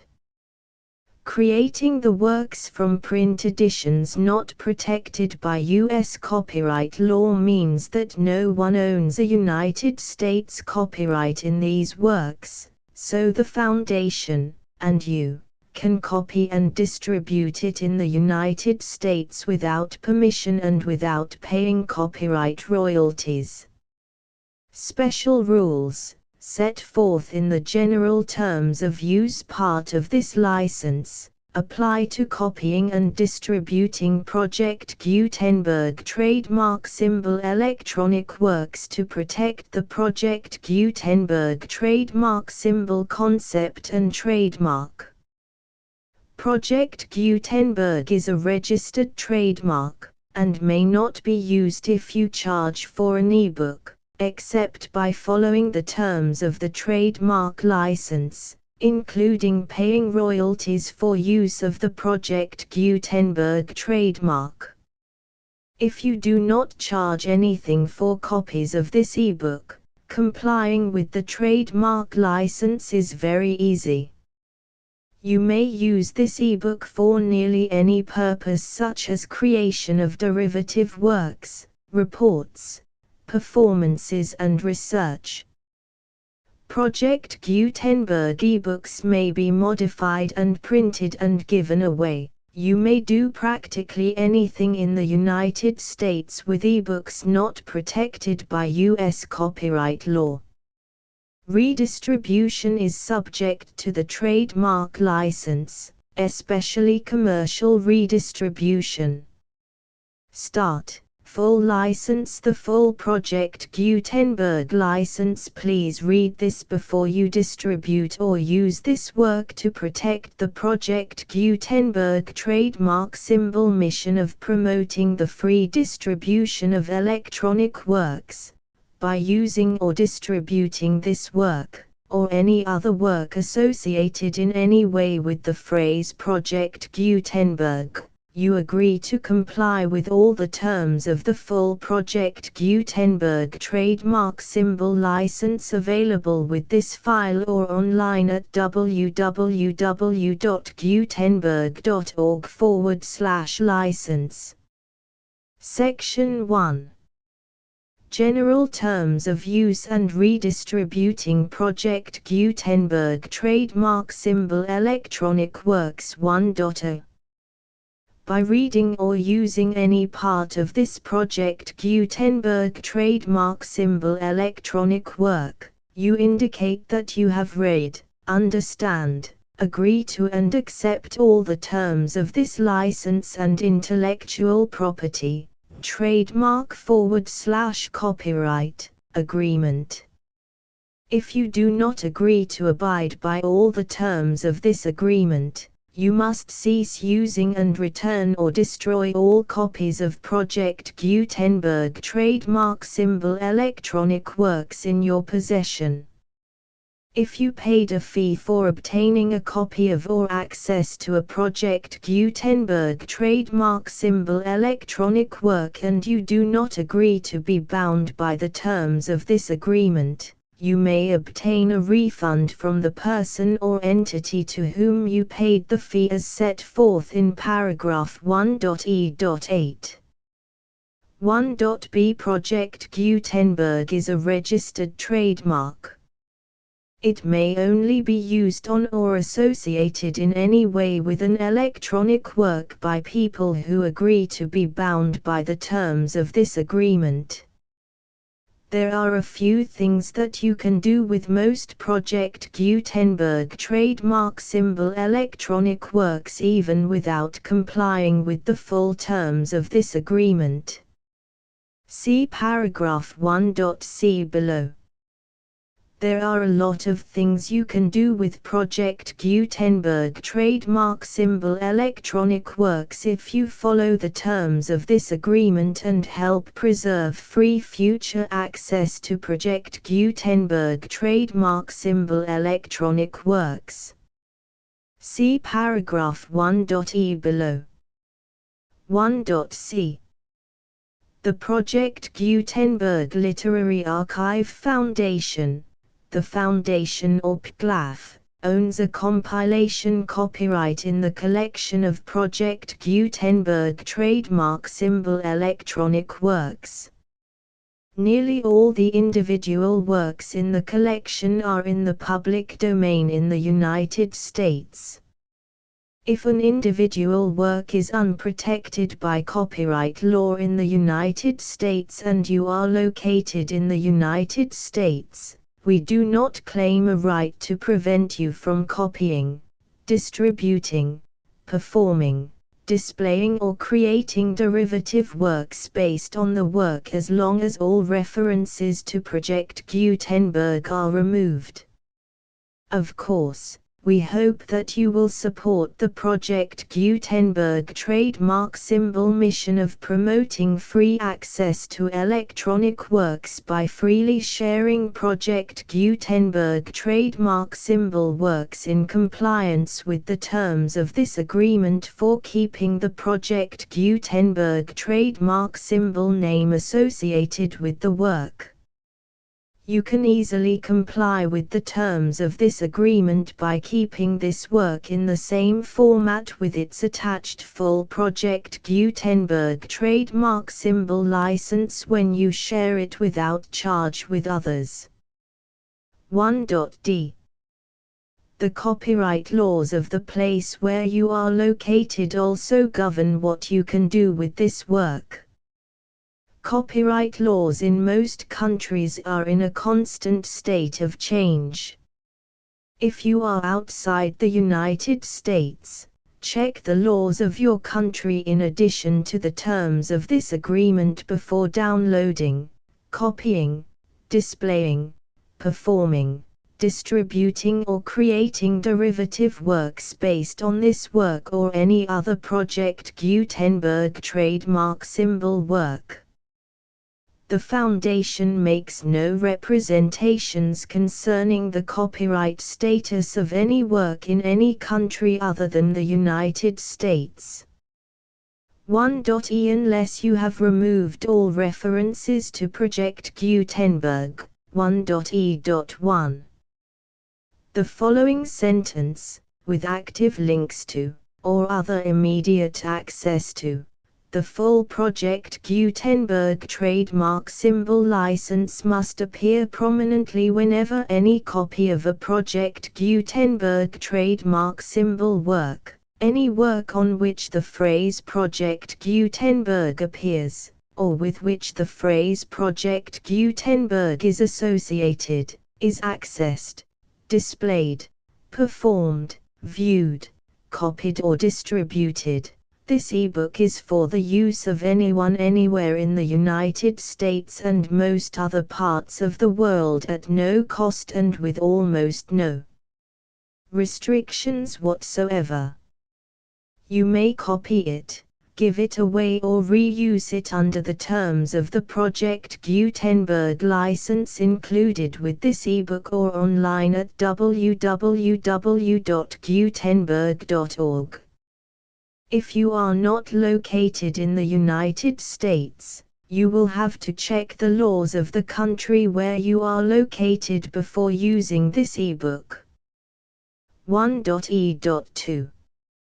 If an individual Project Gutenberg trademark symbol electronic work is derived from texts not protected by U.S. copyright law, does not contain a notice indicating that it is posted with permission of the copyright holder, the work can be copied and distributed to anyone in the United States without paying any fees or charges.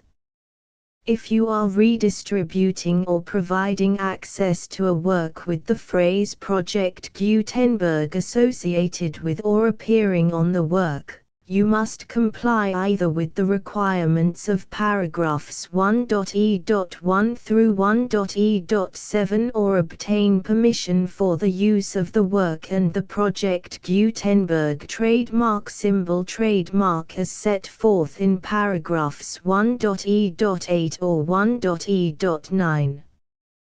1.e.3. If an individual Project Gutenberg trademark symbol electronic work is posted with the permission of the copyright holder, your use and distribution must comply with both paragraphs 1.e.1 through 1.e.7 and any additional terms imposed by the copyright holder. Additional terms will be linked to the Project Gutenberg trademark symbol license for all works posted with the permission of the copyright holder found at the beginning of this work. 1.e.4. Do not unlink or detach or remove the full Project Gutenberg trademark symbol license terms from this work, or any files containing a part of this work or any other work associated with Project Gutenberg trademark symbol. 1.e.5. Do not copy, display, perform, distribute or redistribute this electronic work, or any part of this electronic work, without prominently displaying the sentence set forth in paragraph 1.e.1 with active links or immediate access to the full terms of the Project Gutenberg trademark symbol license. 1.e.6. You may convert to and distribute this work in any binary, compressed, marked up, non-proprietary or proprietary form, including any word processing or hypertext form.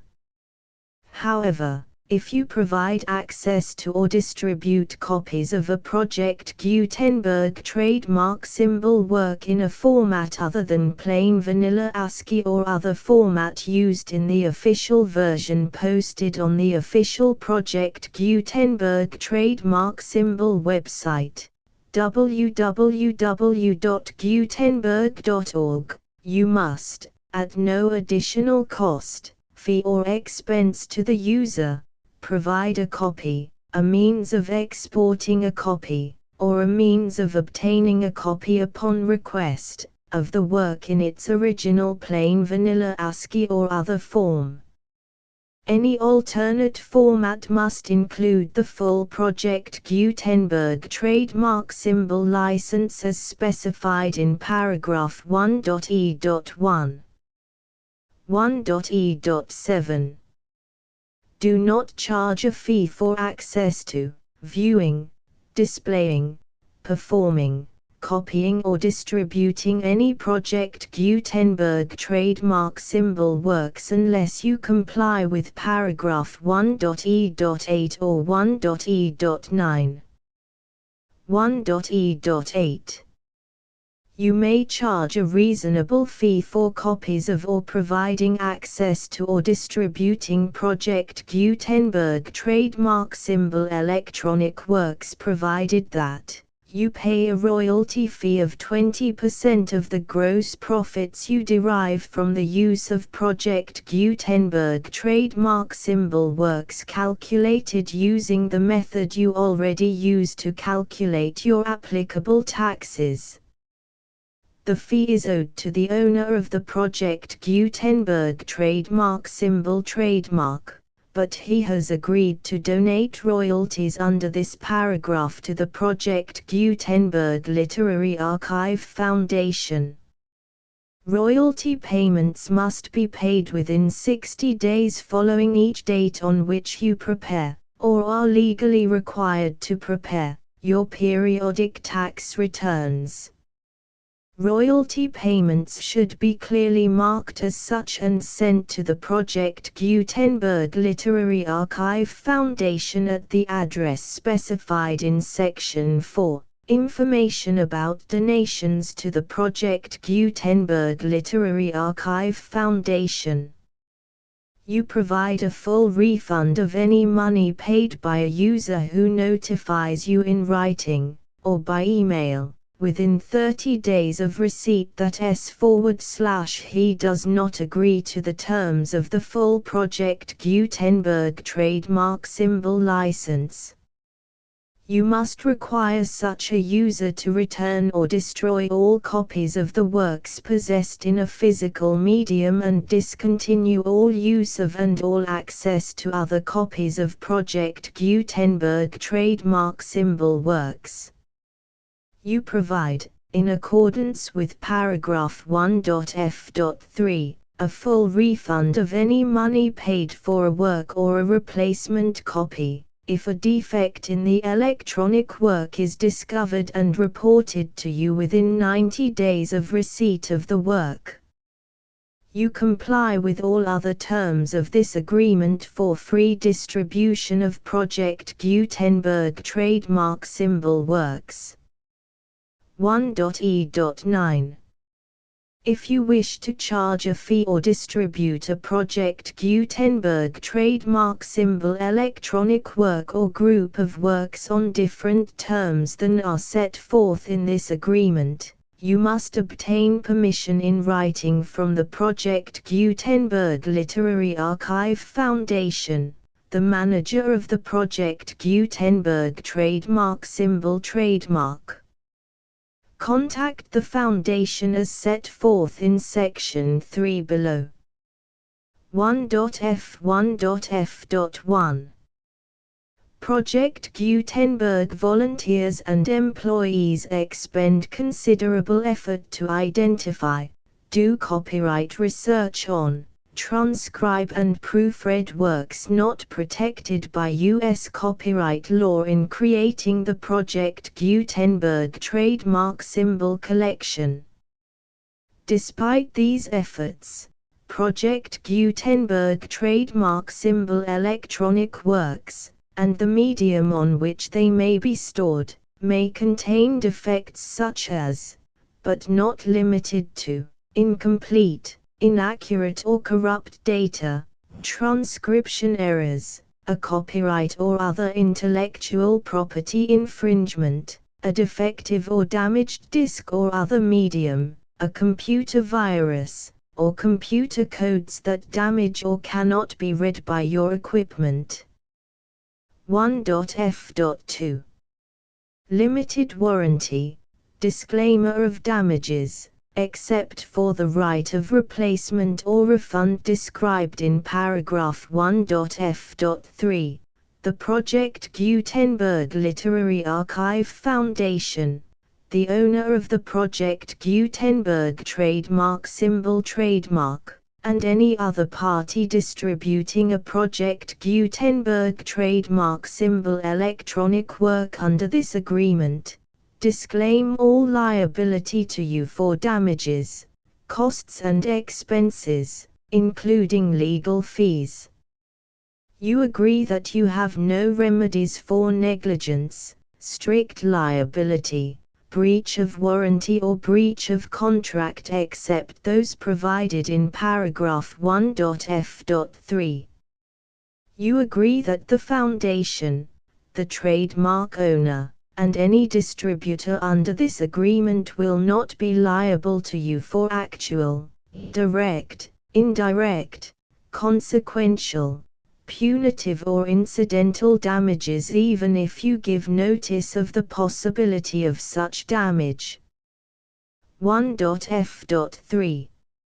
Limited right of replacement or refund. If you discover a defect in this electronic work within 90 days of receiving it, you can receive a refund of the money, if any, you paid for it by sending a written explanation to the person you received the work from. If you received the work on a physical medium, you must return the medium with your written explanation. The person or entity that provided you with the defective work may elect to provide a replacement copy in lieu of a refund. If you received the work electronically, the person or entity providing it to you may choose to give you a second opportunity to receive the work electronically in lieu of a refund.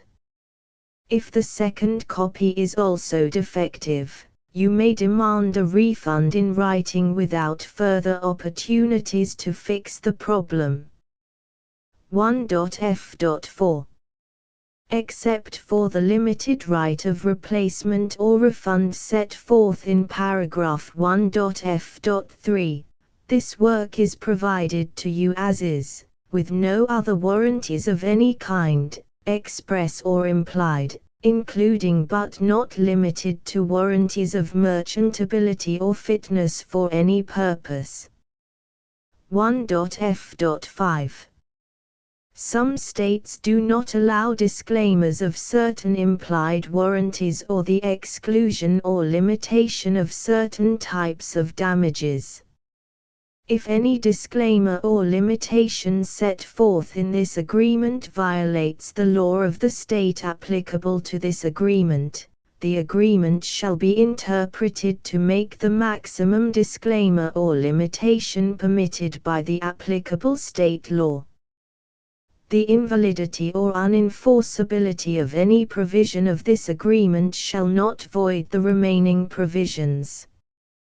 1.f.6 Indemnity. You agree to indemnify and hold the foundation, the trademark owner, any agent or employee of the foundation, anyone providing copies of Project Gutenberg trademark symbol electronic works in accordance with this agreement, and any volunteers associated with the production, promotion and distribution of Project Gutenberg trademark symbol electronic works, harmless from all liability, costs and expenses, including legal fees, that arise directly or indirectly from any of the following which you do or cause to occur.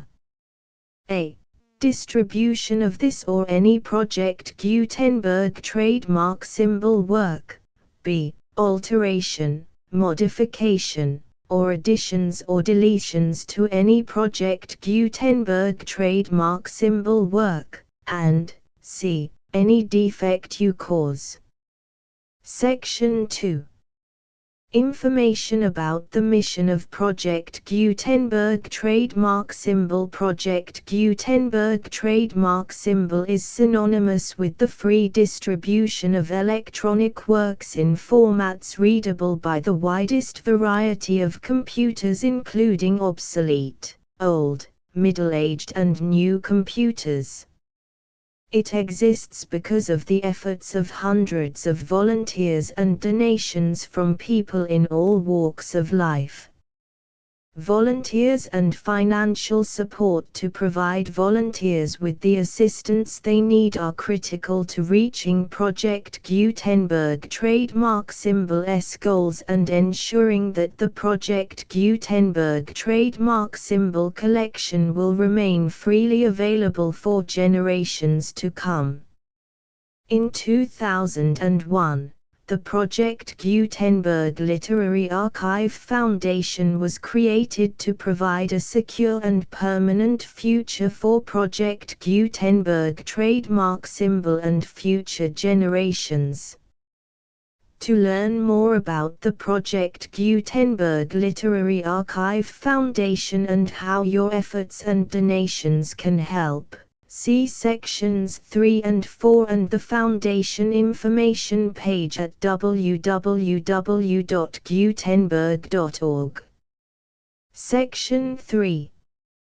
Information about the Project Gutenberg Literary Archive Foundation. The Project Gutenberg Literary Archive Foundation is a non-profit 501(c)(3) educational corporation organized under the laws of the state of Mississippi and granted tax-exempt status by the Internal Revenue Service. The Foundation's IN or Federal Tax Identification Number is 64-6221541.